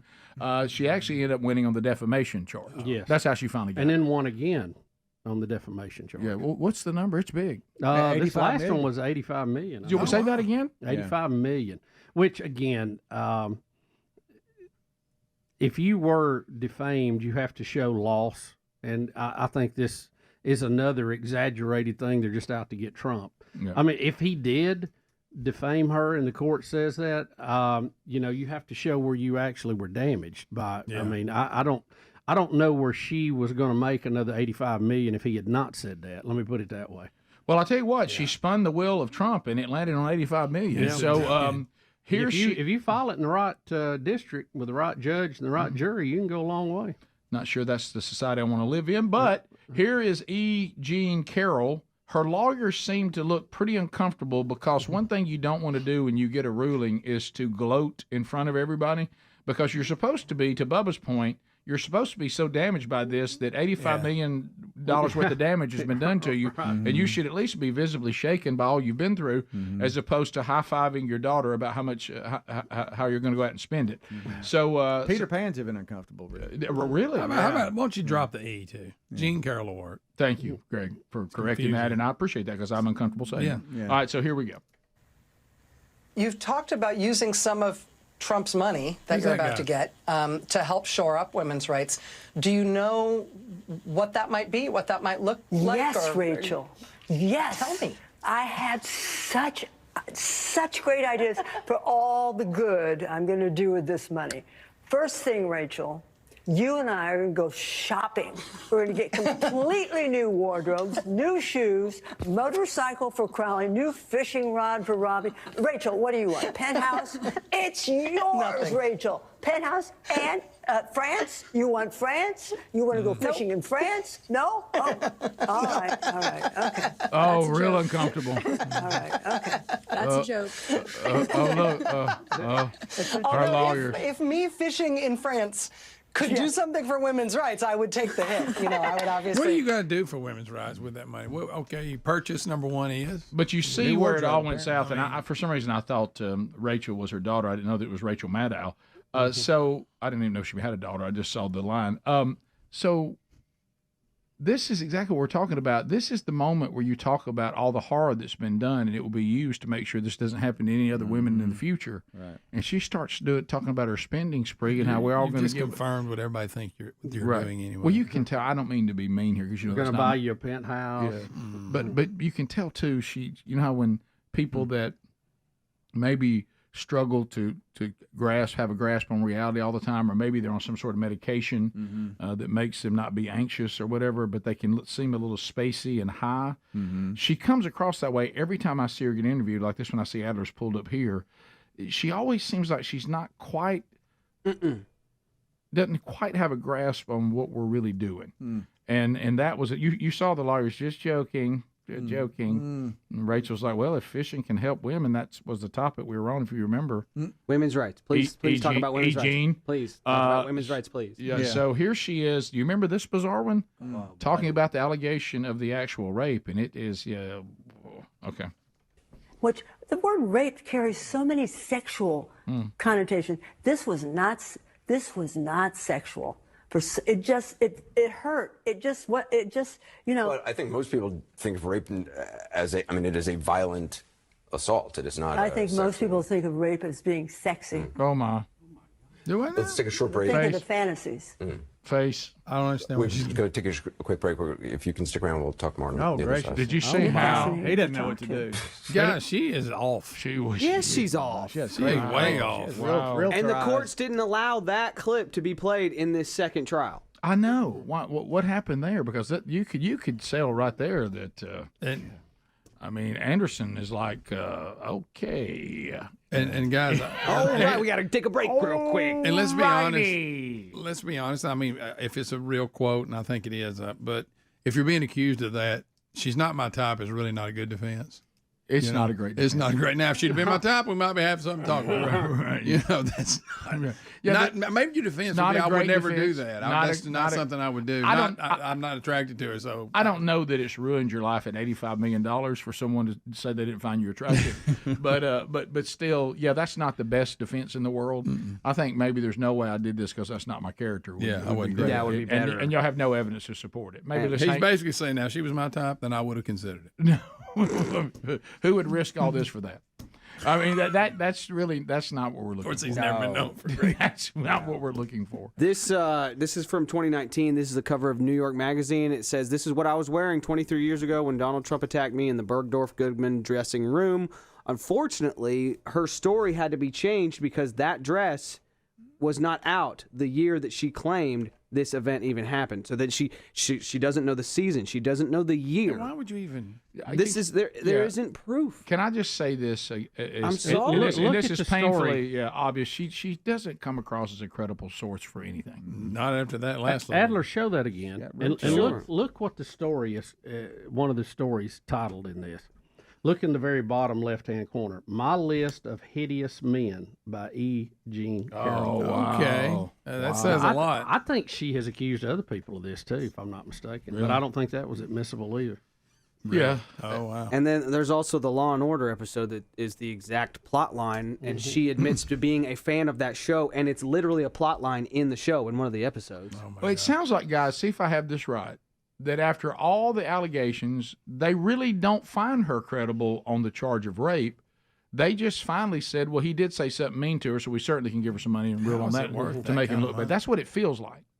It's like, well, we the only thing we can really say is credible in this because we all heard him say it. That was a mean thing to say. All right. And that's it. Big payout for that. It is. So, I mean, we all have our type, you know? I mean, we can't be faulted for that. Well. Hey now, hey now. Wow. We'll be back 15 minutes past. 866-WE-BE-BIG's your number. Phone calls are standing by. We'll chat with you when we come back. The Rick and Bubba Show continues right after this. Rick and Bubba. Two family members. Right. And one thinking, oh, we'll just not do them. And then the other thinking, well, I was just using y'all as an example because you're the largest family we have, not because I have a reputation of being cheap. Right. Well, I'm saying, just to be clear. Right. Well, people are blaming you for it. Right. On a mistake. And everybody's like, well, I can see that. Right. Yeah. And everybody said, well, yeah, no surprise there. And I get how fake news works. Oh, yeah. I mean, because if you push that fake news enough, then people start to think it's real. Oh, yeah. If you say something enough, people just buy into it. Yeah. And people think, I mean, I'm at the thrift store every day and stuff, which there's nothing wrong with thrift store shopping. Wow. No, we've gone and gotten some good stuff there. Matter of fact, JC got a shirt there not too long ago. You don't have to be cheap, but you don't have to be highfalutin either. You know, that's new now. That's in. Yeah. Oh, I know. Go to the my kids do that all the time. Which I'm thankful for. So, yeah, really. So the update is, and the audience, I love them. Now, somebody took it too far and came up onto my property and walked all the way up to my garage where the gate is and hung cigarettes on my gate leading into my back porch, and left a card saying, "I'm just trying to help," you know. And that's kind of a good one. Now, it's a little concerning that somebody walked onto our property doing that. And hopefully I know that person. Yeah, I think it's probably somebody. And if I do, I'll find out and I'll get you back. But nobody is not on camera. And then which is weird, which means they skirted around. I got one spot I need to get. You got a dead spot. Yep, and I'll get that corrected.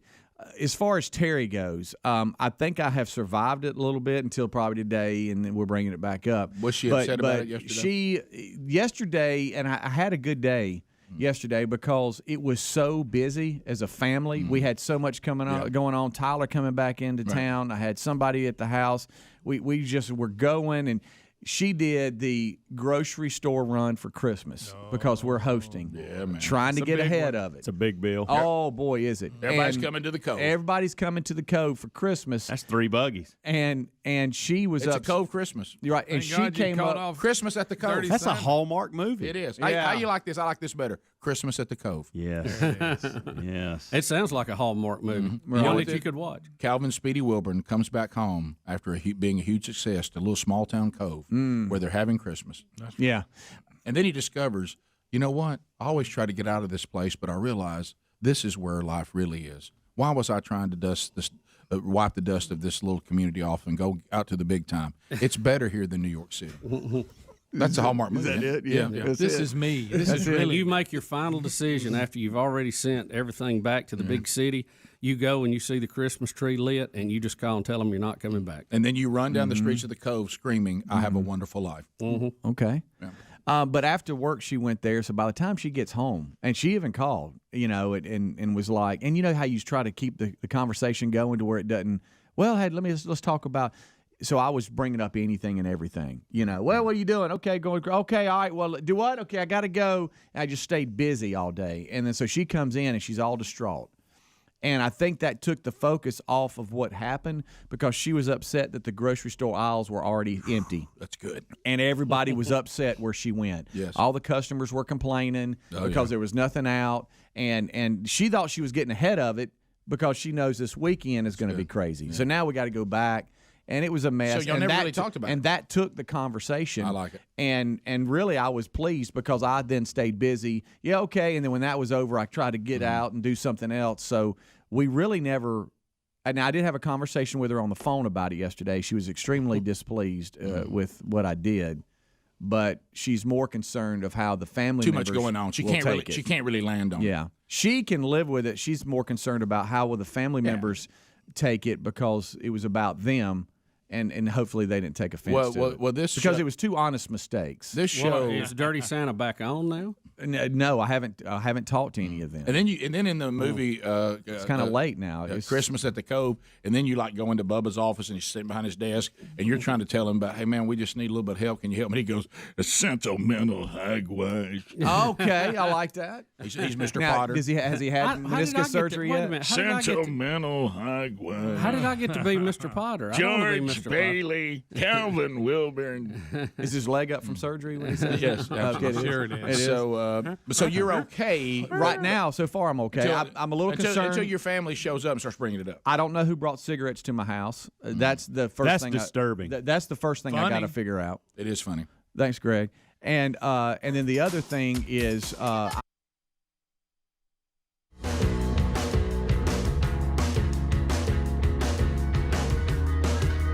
Here we go. 20 minutes past the hour. Wednesday Bible study back today, noon Central, 1 o'clock Eastern on the Rick and Bubba YouTube channel. It'll be archived soon after to the podcast and YouTube channel. 2 Corinthians, we'll finish chapter 6 today. To the phones we go. Bo is standing by. Bo is in Sylacauga, Alabama. Bo, welcome to the Rick and Bubba Show. How are you? Good morning, guys. Rick, do you believe the Bible holds all the answers? Yes. Yes, I do. The ones that matter. Do you? Okay, Rick, do you believe the book of Revelation is past, present, and future? Yes, to a degree, yes. Okay. I'm going to relate this to the book, The Art of War by Sun Tzu.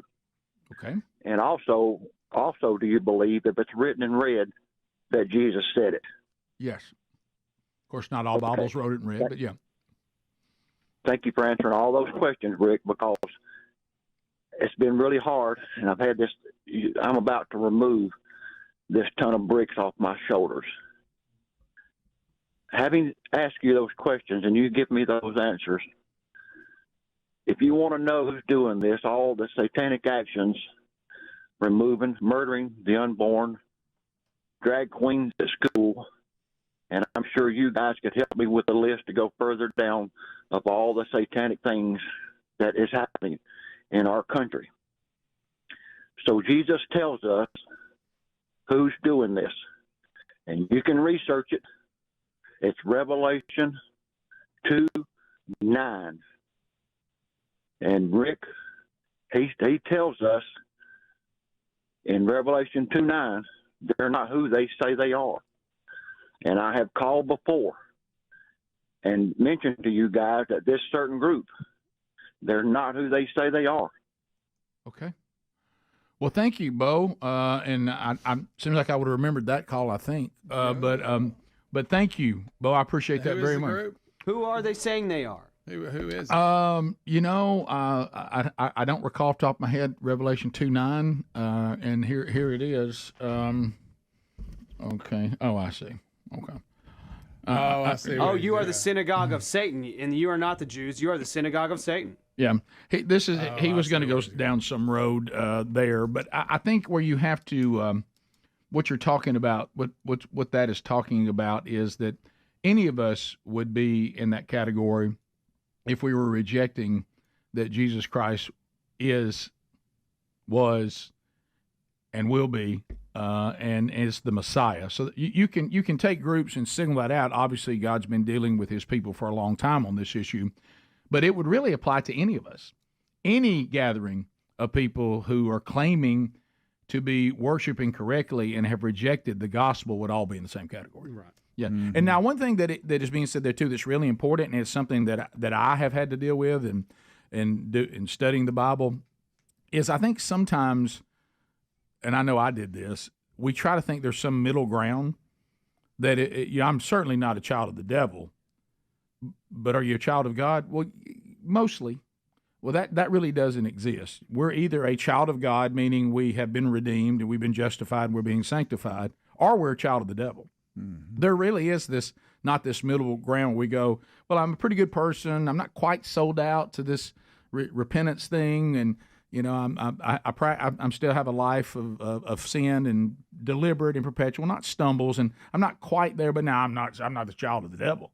Well, Scripture would say that this middle ground we've invented, it's just not there. Mm-hmm. You're either a child of God or you're a child of the devil, and then it tells you, look at your life. Here's what children of God look like. Here's what children of the devil look like. So that's the macro point that you're making, but I think you're focusing on a one group of people, probably incorrectly. But he is going to deal with his people, but he's going to deal with all of us that reject Jesus. So I would keep that in mind. Ronnie in Selma. Hey, Ronnie. Welcome to Ricky Bubba. Hey, how y'all doing this morning? We're good, Ronnie. We're good, Ronnie. I hope you're fired up and ready. I'm good, man. Hey, I was just wondering, I heard yesterday old Gene Hackman had a birthday, man. I didn't realize how old he was. Y'all know how old he is? No, we believe it or not, never once yesterday did this thought come into my mind. I wonder how old Gene Hackman is. Never did. He's got to be up there. Me either, man. It caught me off guard. He's 94, man. I didn't realize that does seem high. Wow, that is high. You're right, Ronnie. 94. I did not see 94 coming. Here's what happens. Think about how long he's been around, though. The movies he's been in. He has. We see him in movies like I picture him like he did in Hoosiers. Okay, which is a great movie, by the way. And then I saw a picture of him the other week, and wow.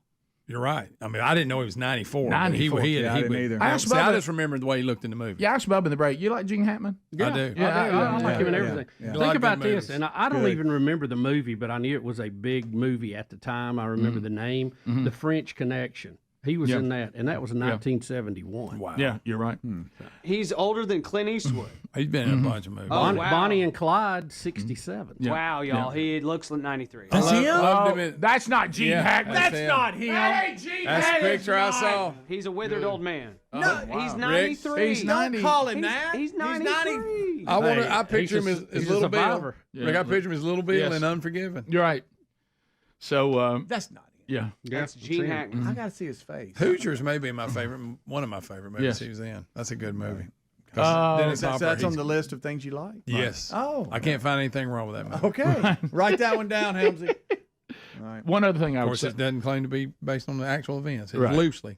One other thing I would say to Bo, too. Bo, you need to read on. He also addresses the church and the 7 letters to the church, and he's pretty upset with some of them as well for a lot of the same things and uses some of the same language. Not good when Jesus says, but I have this against you. Let's go to Deborah in Mississippi. Deborah, go ahead. Well, I read a lot, and I read where the lawyer of E. Jean Carroll used to work for the judge while he was still in a law firm, and he was her mentor. Yeah, there was a report about that yesterday. Yeah. We did hear that too. Thanks for bringing that up. I'd forgotten about that. Mike in Huntsville. Mike, go ahead. Good morning, guys. How are you? We're good. It's better than you, it sounds. We're really concerned. Social Security is in trouble. I wish you went away that y'all could periodically announce, wake up America, talk to the political officials, tell them that Social Security needs you, not the political people to put their IOUs in there to do whatever they wish. Yeah, Bubba's touched on that many times. Yeah. I'm looking at the clock. Okay, it's that hour. You know, we continue. Let's go to Sarah in Alabama. Sarah, go ahead. Yes, I just wanted to call and say that I listen every morning on the way while I'm taking my kids to school. Thank you. And they know to not even ask to listen to anything different. Well, good. But I just wanted to say that your show has really sparked some good conversations with them about what's going on in the world. Good. Politically, from a Christian standpoint. So it's been really great as a learning tool about the world for my kids. Well, there you go. Very kind I know of you, some yeah. people hearing what you say, Sarah, right now, they're just aghast.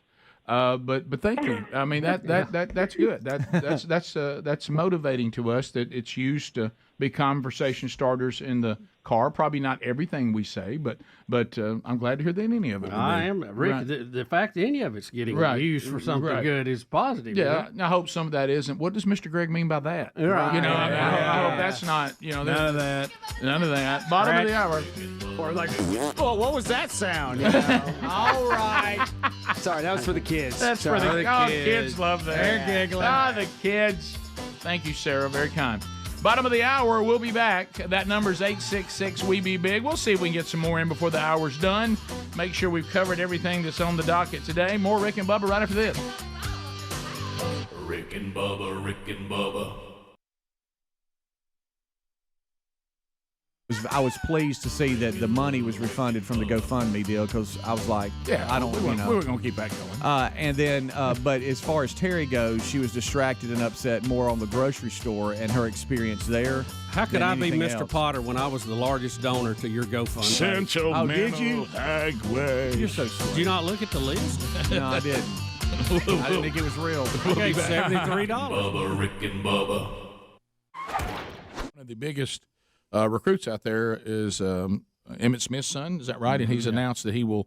He'd already announced, but he officially signed that he would go on the early signing with Stanford. Is that correct? That is correct. Yeah. And you were telling me, Bubba, this conversation that's been going on with Emmitt Smith, and really cool that the son was complimenting his father, saying that, look, my dad did let me make this decision myself. Certainly, as the son wanted advice, I'm sure his dad provided it.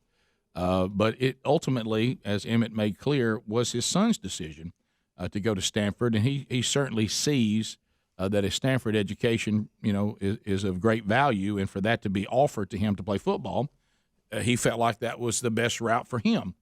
And Emmitt Smith said, you were telling me, look, I love the Gators, I'll always be a Gator, but when it comes to where my son wants to play college football, then I will support him wherever he plays. Yeah, I don't know. Do we have the clip of him? I think he was on ESPN talking about it. I don't know if we have that. We're showing highlights of EJ here. We didn't let you know ahead of time. I didn't know if y'all might have your finger on the trigger with it. But, Rick, he basically said that. I mean, and, he was getting highly praised for that. And, I thought it was good, and I didn't think it was Father of the Year material. It's pretty common sense. It was. But I think in comparison to some of the things we've seen in the past years where a player announced he was going somewhere and his mama told him he wasn't, started slapping him, and some of those things, I guess it is good. But he said, "Look, I'm a Gator. I'll always be a Gator. We're a Gator family, but this is my son's trip and his journey." I think was the quote he used, and he'll have to make those choices. So it is his journey, and we'll support him wherever he goes. We'll put the hat on. And like I've told you, I always felt that way too, and I know you have too. Wherever they go and whatever they do, we'll support them because that's what you do as a father. Well, I'll go this far, and like you said, I agree with you 100%. I think if you're a person and your child or your son or daughter, not son or daughter, or if your dad coaches a team and your son or daughter coaches a team or plays for the team and you pull against them, I think that's weird. Yeah, right. It is weird. Very weird. There's old saying, blood's thicker than water. And, and you can go back, and like I say, we know players. This is not the first time a parent said this. We know players who have played, in the most hated rivalry in the world, Auburn and Alabama, whose parents went to the other school. They cheered for their son, put the school colors on. And when they were done, they went right back to the fan they was, and that is how you should handle this. I think we do have the clip. It'll be coming out of Skype, okay. Rick. All right, so here we go. You ready? Okay, no, I'm sorry. He's got to make a switch. My bad. Okay. We're not ready. Okay, I'm sorry. I misread you. But misread. But let me tell you this: if you really would not pull for your family member because they decided to go to or coach a team that wasn't your team, I just think that's weird. Yeah. I think you're. That all sounds good talking about it today. Now, if I'm a Gator fan, I am a little crushed that you go, "Hey, come on, Emmitt, couldn't you?" Right. Couldn't you steer him our way? Well, I think he probably was in what he said. I think you probably make some suggestions, but ultimately, you don't want your child to begrudgingly go. And I will tell you this: I think for a kid, some want to do it, some don't. I think when you're the kind of player that Emmitt Smith was at Florida, I think even though your son is really good, it's obvious to me he probably picked Stanford because of the education, but and they do have a good football team. But ultimately, if I'm a graduate from Stanford, he may be wanting to do something career-wise, if he doesn't go to the NFL or even after the NFL, that this will help him with. But I think when you go to where your dad was a superstar and his picture is everywhere, and you've got to go out on the field and the rest of the entire time you're there, you're going to be compared to They're him. talking about your dad, and they're talking about your dad, and they're talking about your dad. And I think sometimes it's healthy for the children of these type of players with that kind of shadow go somewhere else and do their own thing and make your own shadow. Right. Yeah, and you mentioned. Go ahead. No, I was just going to say it goes much deeper than Florida. He had choices between Georgia, Ohio State, and Texas A&M to make, as well as Florida and Stanford. You mentioned.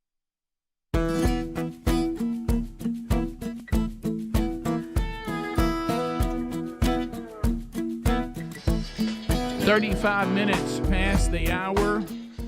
The Rick and Bubba Show. We're back. Fieldofgreens.com. Look, I got another convert yesterday. I mean, and Sherry was standing there, and the guy asked me in front of her about Field of Greens, and you could tell Sherry just kind of went, well, here we go. God love him. And her quote was, he really loves this product. Yeah. And I said, you darn right I do. And now Sherry's finally on board. And I finally said, are you now? And she's like, look, I have to admit, I feel great. This has been life-changing. Of course, now I'm having to order more because now we're both taking it every day, which is fine.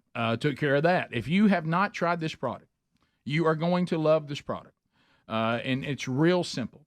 Our body is designed to run on certain fuel, and we all struggle, all of us, trying to make sure that fuel gets into our body every day through our nutrition. It's just not that easy to do. So what Field of Greens does, they have handpicked scientifically, Bubba. Shatner will give you a Shatner on this one. Yep. Scientifically, they say, you can't just say I need these servings of fruits and vegetables and just pick any willy-nilly fruit and vegetable. No, and a lot of products do that. What they do is they handpick the ones that scientifically have been proven to help our vital organs. And then you get the right serving every day, and your body says, thank you very much. That's the fuel I needed, and I will now roll. And one of the things that I have seen that has really made a difference, the energy, yes, but I'm going to tell you the one that probably has been the most beneficial, immune system.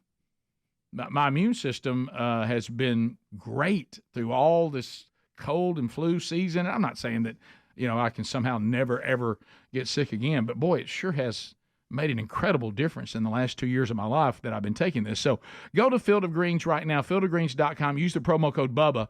Get 15% off and put this product to work for you. I can't wait to get your emails. If you have any questions, let me know. Some of you like to email me about flavors and what do you mix it with and all that, and I'd be more than happy to share that with you.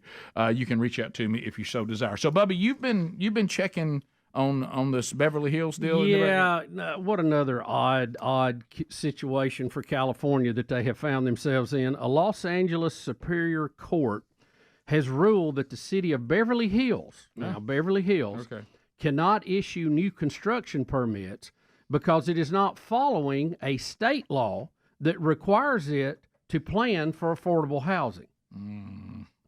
Beverly Hills? Beverly Hills. California in general. Beverly Hills. Is the term affordable housing even there? Beverly can that Hills. even be uttered? And Beverly Hills especially. Oh, yeah. So, again, you see where this is a bunch, and they had their heart in the right place. Sure. But they just didn't know. Didn't think it through. They always, I've noticed a lot of the do-gooders out there want to do it with somebody else's money, headache, and time. Absolutely. Instead of them doing it. That's right. So if they pass this law in the state, and it says, look, if you're not, you got a plan for affordable housing in your community. If you're not doing that, you can't issue building permits for new things. So this judge has come in and said, well, okay, I'm the judge. I got to follow the law. Of course, they don't do it in anything else, it doesn't seem like. No. And they have put a stop on all these construction permits. So what does that really mean? You got people who are trying to build houses, one, but more notably, people who are trying to repair their current house. Right. I need a new roof. I need to fix a bathroom. We need to Right. tear out and need to Yeah, update yeah, a bathroom. Need to update this, do whatever to the garage. Those are the people being hurt, being stopped. Okay? So what happens? You're hurting an individual, you're hurting a contractor, and you're hurting the contractor's employees. Nobody cares about that, Bubba. Now, these are probably a lot of these folks, the people who would need the affordable housing you were trying to help, and Right. you just took their job away from them. Yeah, one guy said, I could afford my house till you destroyed my job. You know, I've often thought that the word Democrat was a translation for it looked good on paper. Right. But Yeah. it just didn't work in the real world. And this is a case of that. This is so ridiculous. I think, and affordable housing, how do you define that?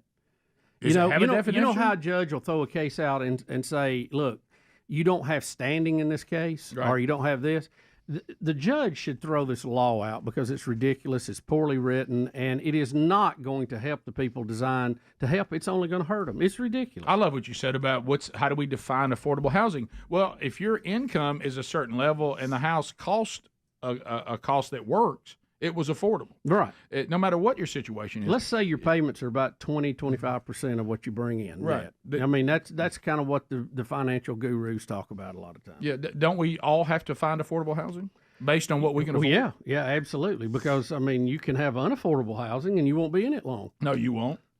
So, this is another. It's just like you said, California being California. Can you imagine? I would love to see a trailer park in Beverly Hills. I really would. Yeah, well, Rick, it would be precious. Some of course, duplexes. the trailer would roll down the hill. There's not a lot of flat space there. Is Beverly Hills still all that? Is it kind of dated, or is it still all that? Well, I think it's dated, but it's still probably all that. I think it's all that. Yeah. Old money up in there? Oh, big money up in there. Gene Hackman. I'll tell you who may not be able to live there anymore is Elon Musk. Have you seen this, Bo? Money. Yeah, Speaking of judges, yeah. I mean, speaking of Here judges, comes Judges are on the move today, huh? There goes the money. Everybody say it. Hey!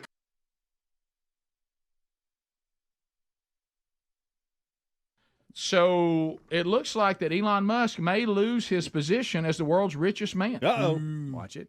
So Delaware, a court has ruled against him on this, saying that a $55 billion pay package that was awarded to him, the judge says that it was that he's got to pay it back. And I don't really understand why they're saying this, but he ruled he's got to hand back the biggest pay packet in corporate history. The judge, Kathleen McCormick, found that the $55 billion award to Musk 5 years ago was a result of the CEO strong-arming Tesla directors. What does that even mean? Well, again, the reason this is probably in Delaware is that Tesla is probably incorporated in Delaware because they have very friendly incorporation laws, them in Las Vegas. Most big corporations are done in one of those states, which you can do in the United States. And now I don't know about this tactic. I'm assuming that some stockholder who has not made money or lost money is mad that he got a big paycheck out of this and saying he can't do that while we're losing money.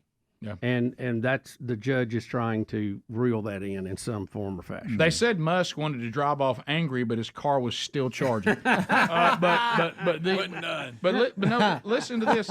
You're right, Bubba. It says the judge, but they're not being very specific. They found that the process leading to the board, as you said, board's approval of the compensation package in 2018 was deeply flawed, but they don't tell you why was it flawed. Yeah, how is it flawed? Yeah, and they said because of how close he was to some of the members. They said they did a buddy deal for him and it didn't have merit. I don't know. But he's going to lose his spot. He'll drop off the number one spot if he has to pay it back. So he won't be at number one. Oh, anymore. no, he'll be number two. Musk currently holds in the world. Greg, right now his net worth he will still struggle, $210.6 billion. Oh well, so he makes it. But you take 55 out of that. Hold on, my goodness, Rick. That and a little loss over there at X. Yeah, begins to pile up on you, doesn't it? Speaking of that, his post that Adler was showing was pretty good. What was it? Never incorporate your company in Delaware. Yeah, that's money. Bubba, this has sparked a rage-fueled post that we just saw at Biden's home state. He's now saying, this is how Delaware treats you. Well, it's funny that he's saying never do that in Delaware. He obviously did. Right. Don't take my advice. Evidently, no, I mean most big corporations. That's what they do. Yeah, it's them or Las Vegas. Yeah, Delaware evidently set up really well in order to do that. So, like, I think like 75% of Forbes companies are incorporated out of Delaware. But now that you've got this crooked justice system coming against conservatives and things like that. That's before Kathleen came to town. Right. You got to be careful. It's crazy. Yeah, that's right. Money. You just think, I mean, we'll never know, but I mean, is that troubling? I mean, I know if you got $210 billion, and all of a sudden you got a ruling that you got to give $55 billion back. Is that? Well, let's say I got $210 in my pocket, right? And you want 55, right? I can give it to you, but I don't like it, right? Yeah. Right? Yeah, you're right. Yeah, you're right. All right, we'll come back. By the way, before we wrap up the hour, have you seen America's COVID shame? America has not got a very high score from the rest of the world in our handling of COVID. No. Said well, boy, we messed the whole thing up. That's anecdotal. That's anecdotal. That's anecdotal. We'll be back 15 minutes to the top of the hour. Rick and Bubba, Rick and Bubba. Emmett Smiths of the world that played, but you also mentioned coaches. I remember last spring, Mike Bianco, who is the coach at Ole Miss baseball, his son plays at LSU. And like Bubba said, everybody wishes that he would have been there because he's really, really good. But there is a moment where his son hits a walk-off home run against Ole Miss. And as he rounds third base, just kind of looks in the dugout, and his dad can't help but grin. Right. It was an awesome moment, but it goes to show you what you're saying. He needed to go make his own way, right, and not be in that shadow that was at Ole Miss. Yeah. Okay. Well, I mean, his dad didn't say give him a fastball that he could tee off on. He probably was trying to strike him out. But if he performs, you have to be happy for him. Yeah. All right, so here's Emmett Smith, probably saying everything I've already said. But here it is. First and foremost, I want to thank my family and God for putting me in this position. I want to thank Jesuit, my coaches, my teachers, and everybody for helping me through my journey. I also want to thank Shelton for all the things that they have done for me in order to be in this position. And the next 4 years, I'm going to Stanford University.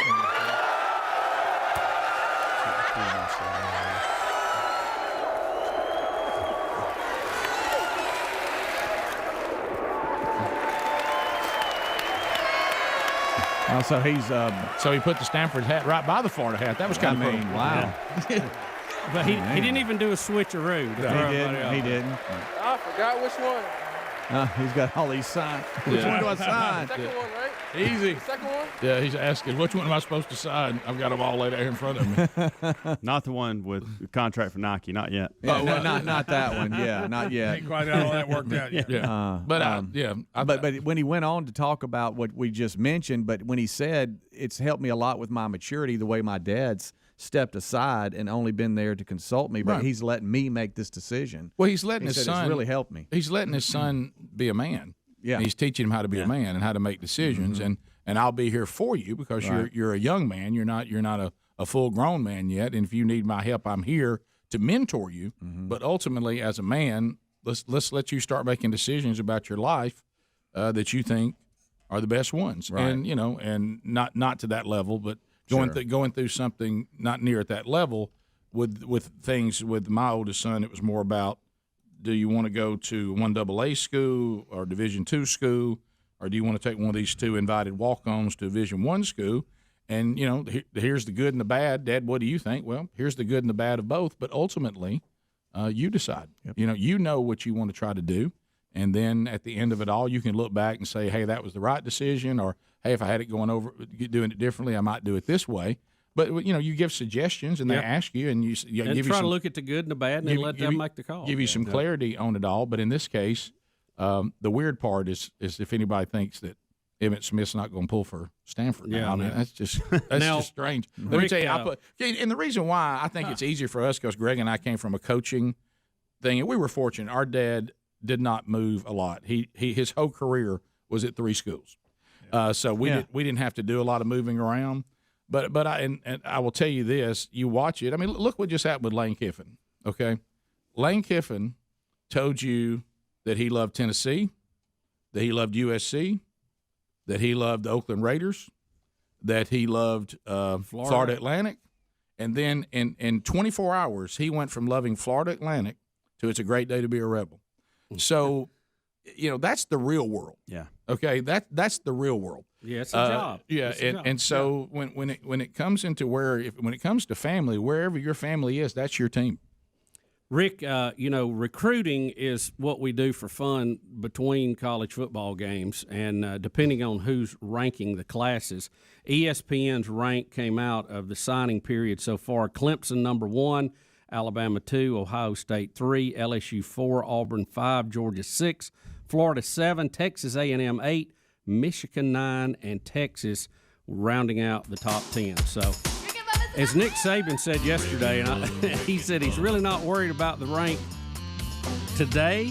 He said 3 years from now, let's see where this team finishes. Then we'll get a grade on how good we did. Yep.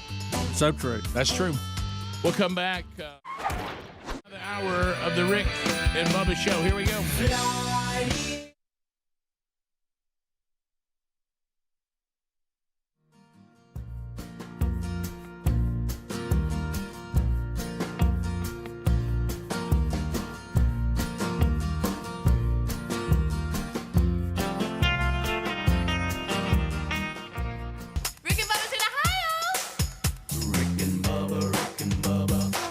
The gravy, please. 10 minutes to the top of the hour, the Rick and Bubba Show. We're back. We'll kind of go rapid fire here. And look, I did mention that thing about COVID. I forgot about that, Bubba, going to the break. So I'll just kind of give you a quick on that, and we'll get to some other stuff. The report has come in from around the world, and it looks like the Brits have scored around the world. The British Medical Journal has taken a look at our COVID response and basically have said that we had a lot of people die unnecessarily.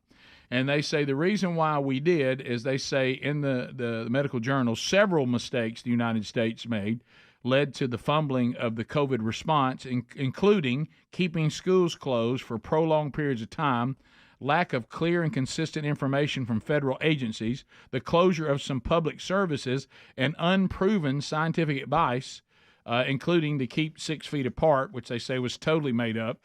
And they're saying that, but if you remember... may have been a good idea, but it wasn't scientifically proven. But what they're saying is the thing that we talked about. They said COVID itself obviously did take people's life, but there were a lot of people who died indirectly because of the response who couldn't get their medical tests. They couldn't get their... A lot of the things we said were putting people at risk really weren't at any higher level than if we had gone on and done it.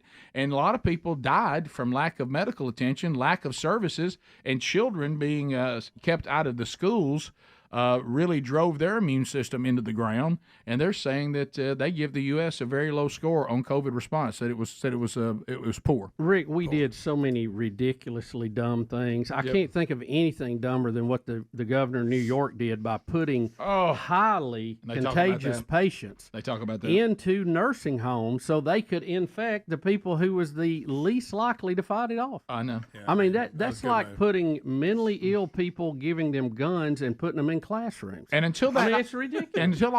Until all that came out, we were about to elect him president. Everybody thought he was the greatest thing ever. Yeah.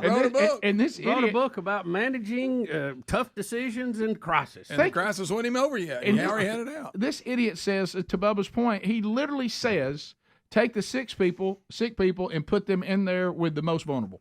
Yeah, I mean, that doesn't even make sense. No. You're going to put anybody in with the elderly. That's the worst thing you can do. They need to, if you want to isolate, that's where you need to isolate. Yeah. All right. So here's the other. Are we trying to make the wheelbarrow better? Yeah. Rick, any innovation, any innovation you can make, and sometimes it's just simple physics or levers. You know how we should do it, but. The wheelbarrows have been around a long time. All right, so what have we done? Check this out. This is fantastic. They changed it up. Oh. What is that? It's a swiveling handle. Oh, that does help. So when you still hold it with your hands in the same position, but when you grab the grips and you go to dump the wheelbarrow, you can just lift up. and you don't have to switch your grip from the grabbing Go the from the bottom and push it from up. the top to the bottom. There, Oh yeah, look at that. I Smooth. like that right there. Look, Greg and I look. Why did we think of this? That's a $1 billion idea. Oh, right that's there. a great yeah. idea. Exactly. And it looks like Speedy came up with it. Guys, look how many years. Back to the ball thing. Look how many years it took for somebody to come up with this. Yes. Should it have taken that long? No, it shouldn't have. I like that. Been on Shark Tank. Bubba, we've had the ability to do the Yes. swivel for a long time. Why did nobody put that together? Yes. Well, I'll tell you why. Because our parents would say, "Just move your hands. What's the big deal? Right, Just you're deal right. with it." You're- Because all that is something else to break. You're right. True. Also, But if it's easier, why not make it easier? Yeah. I'll I'm tell you not another convinced thing. it Have you ever seen those straps that you move stuff with? Oh, we use them. Speedy's Yes. king of it. Oh No, yeah. he loves those. Those and anything, those sliders you put stuff on and move. Oh it yeah. makes a world Both of of those things. difference. That'll move a son out of college in a second. Yeah, Oh, well. absolutely. You kidding me? You know how many Drama. apartments I've moved in and out. Now, I don't want to use them, but Yeah, it looks no. like it makes it easier. You can move an upright pen. Yes. Yeah, here's Come Speedy on. and Terry right here moving a dishwasher. Right here. Oh, there they are. Wow, there we are, right Good there. job, guys. I like for Have it you to go a ever little picked up higher. something Speedy's with those, Rick? Hispanic. Rick, have you ever picked up something with those? I have. Those straps? I know that shocks you. Well, no, it's shocking I did it, Right. but I wanted to see the difference. It was complete. I mean, it's so much lighter when you do it that way. I'm not even. I'm gonna go this far. I'm hearing about these straps for the very first time. Wow. Rick Burgess. Hey, you need to take that back. I just don't. All right, George I don't put W. myself. kinda like, I don't put myself in these That's situations. George H. Rick, Bush. it's called life. Right. I just Gotta work smart. Hey, turnkey. Well, somebody else moved. It's Yeah, like I bet hearing whoever you hired Hey, had 'em. I bet I'll they be have 'em. honest. It's like hearing you talk about the HelloFresh. You act as if the egg bites have just come along. Well, I mean, I was excited around about for the egg years. bites. I'm George Now George they've H.W. perfected Bush. it. Hey, they've perfected What's it. that It's really scanner good. thing? Yeah. But That's a goodness. little much. Well, Just you pick think- them out. you You've think if- seen and what you know about these. I'm bothered by this. I am too. Oh, I like that on the mattress. I mean, I know how you get things to move things. It's hard to I've never move. seen them like this. Talking about the Yeah. I've never 'Cause seen like mattresses ones that are fit on my handle. arm and all that. I don't think I'd ever do that. the mattress is Yeah, a well, handle. it depends on what you like. If you got some dresser or something weird, it helps. If you especially up and down steps. and all that. I usually just pick it up. Oh, I know, and mattresses, especially the box Oh, yeah, spring's not that awkward. big a deal. The mattress doing all the Extremely heavy stuff. It's a game changer because it doesn't eat at your hands. It's and amazing. You're able to carry it through weird places. It is amazing how something like that can change your workload, Yeah. so to speak. you know? Absolutely. You know, let's face it. Whoever came with to me, it comes out of that pulley world. The pulley people Yes. changed a lot of things. They really did. I mean, the pulley absolutely. people. We got to thank the pulley people. Hey, you may have to pull twice as far, but it's half as Right, heavy. I right. mean, it's just like magic. Absolutely You know, what in the is. world? And then you start doubling them up. you Right. got you Oh, something. look out. Crazy. Up and down. Helms, you got to understand on the egg bite. Until HelloFresh No way they're moving that sent gun them to safe. my house, you think I'm ever going to go into a place and order an egg bite? Probably not. See, they It's a sent great it. point. They sent Yeah. it to me, and they said, "Try these, Rick, please." And so I said, and I was even kind of pushing back a little bit on the word egg bite. But then when I got it out and ate them, I was like, "Man, these are fantastic." They really are. Yeah. So I've been missing egg bites because nobody would dare ask me to have one. Well, here's why I'm surprised because Sherry is a Starbucks fanatic, and they have Good some really point. good egg Good bites. point. So I figured they would have already come into your world. Okay. That's why I thought That's you a would know. legitimate thought right there. Our Drama Queen Award goes to Robert Garcia today. Democratic California. Who would have thought they would be dramatic? Listen to what he says that Donald Trump and the MAGA plan for the border would be. Are you ready? He's going to start adding things. He's going to do that thing where people don't think your story's good enough, so you start making it better. So watch him. Watch him right here. I will not yield. I want to remind the public that Donald Trump and House Republicans also have their own ideas for the border. So let's review the majority's border ideas that they've actually presented. Here they are. Donald Trump actually has said that he wants to build alligator moats along the border. That's one of his incredible ideas. Another idea that Donald Trump has promoted is he actually wants to electrify the border fence and maybe even put some spikes on the border. That's another Donald Trump and MAGA majority border idea. He's got some heavy eyebrows. Another idea, which I'm not sure how well it would go, is he wants to actually bomb northern Mexico with missiles. That's another Trump idea. I don't think. And finally, I think one of the ones that I cartel. think is the most grotesque is suggestions that instead we should maybe just shoot migrants in the legs as they cross the border. So once again, the Donald Trump and MAGA plan is alligator moats, bombing northern Mexico, shooting migrants in the legs, and electrifying the fence and putting spikes on them. That is the Donald Trump border plan. And yours is to let anybody anywhere come in unvetted. I got to tell you, I like that one better. Yeah, I like Donald Trump's better. Wait till we have a terrorist attack, and we'll have another one, a big one, and we're going to find out they all came in over the border. And then we're going to have investigations and scream and holler, why didn't we connect the dots? Yeah. Who's responsible for this? Won't be able to find that guy. Well, he'll be gone. Eyebrows? He'll be gone. Are these things that Donald Trump, Ricky Ricardo, when he there, does he's that gone. thing where he throws something out there and he says, I don't know. Maybe Right. maybe alligator moats. I don't know. Yes. Is it one of those things where he throw things Rick. out like that? Did he say Rick. alligator moats? I'll be honest, the Some of it is a electrified joke. fence is I not do. a bad idea. Well, why not? We have it around It's a great military idea. bases. A lot of what Trump says is tongue in cheek, and he's kidding, and they're jokes, and then they claim it's serious. But I will tell you what he's proposing works better than what they're doing. Absolutely. I will say Well, that. he don't want it to Even stop. if it was That's all the problem. serious. They don't want it to stop. I thought it was over the line when he suggested sharks with laser beams on them. Right. Oh my goodness. Oh, there you go. Hey, thanks for being with us. If we're wrapping up our time together today, don't forget Rick and Bubba archives. They can be found on our YouTube channel or our podcast channel. If you got more Rick and Bubba, stick around.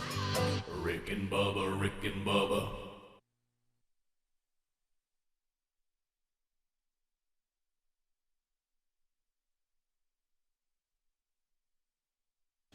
And that is to have sharks with frickin' laser beams attached to their heads.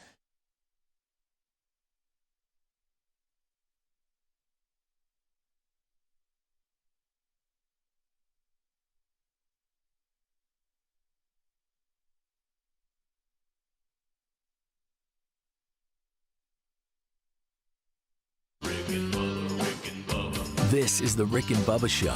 Watch more at blazetv.com/Rick and Bubba.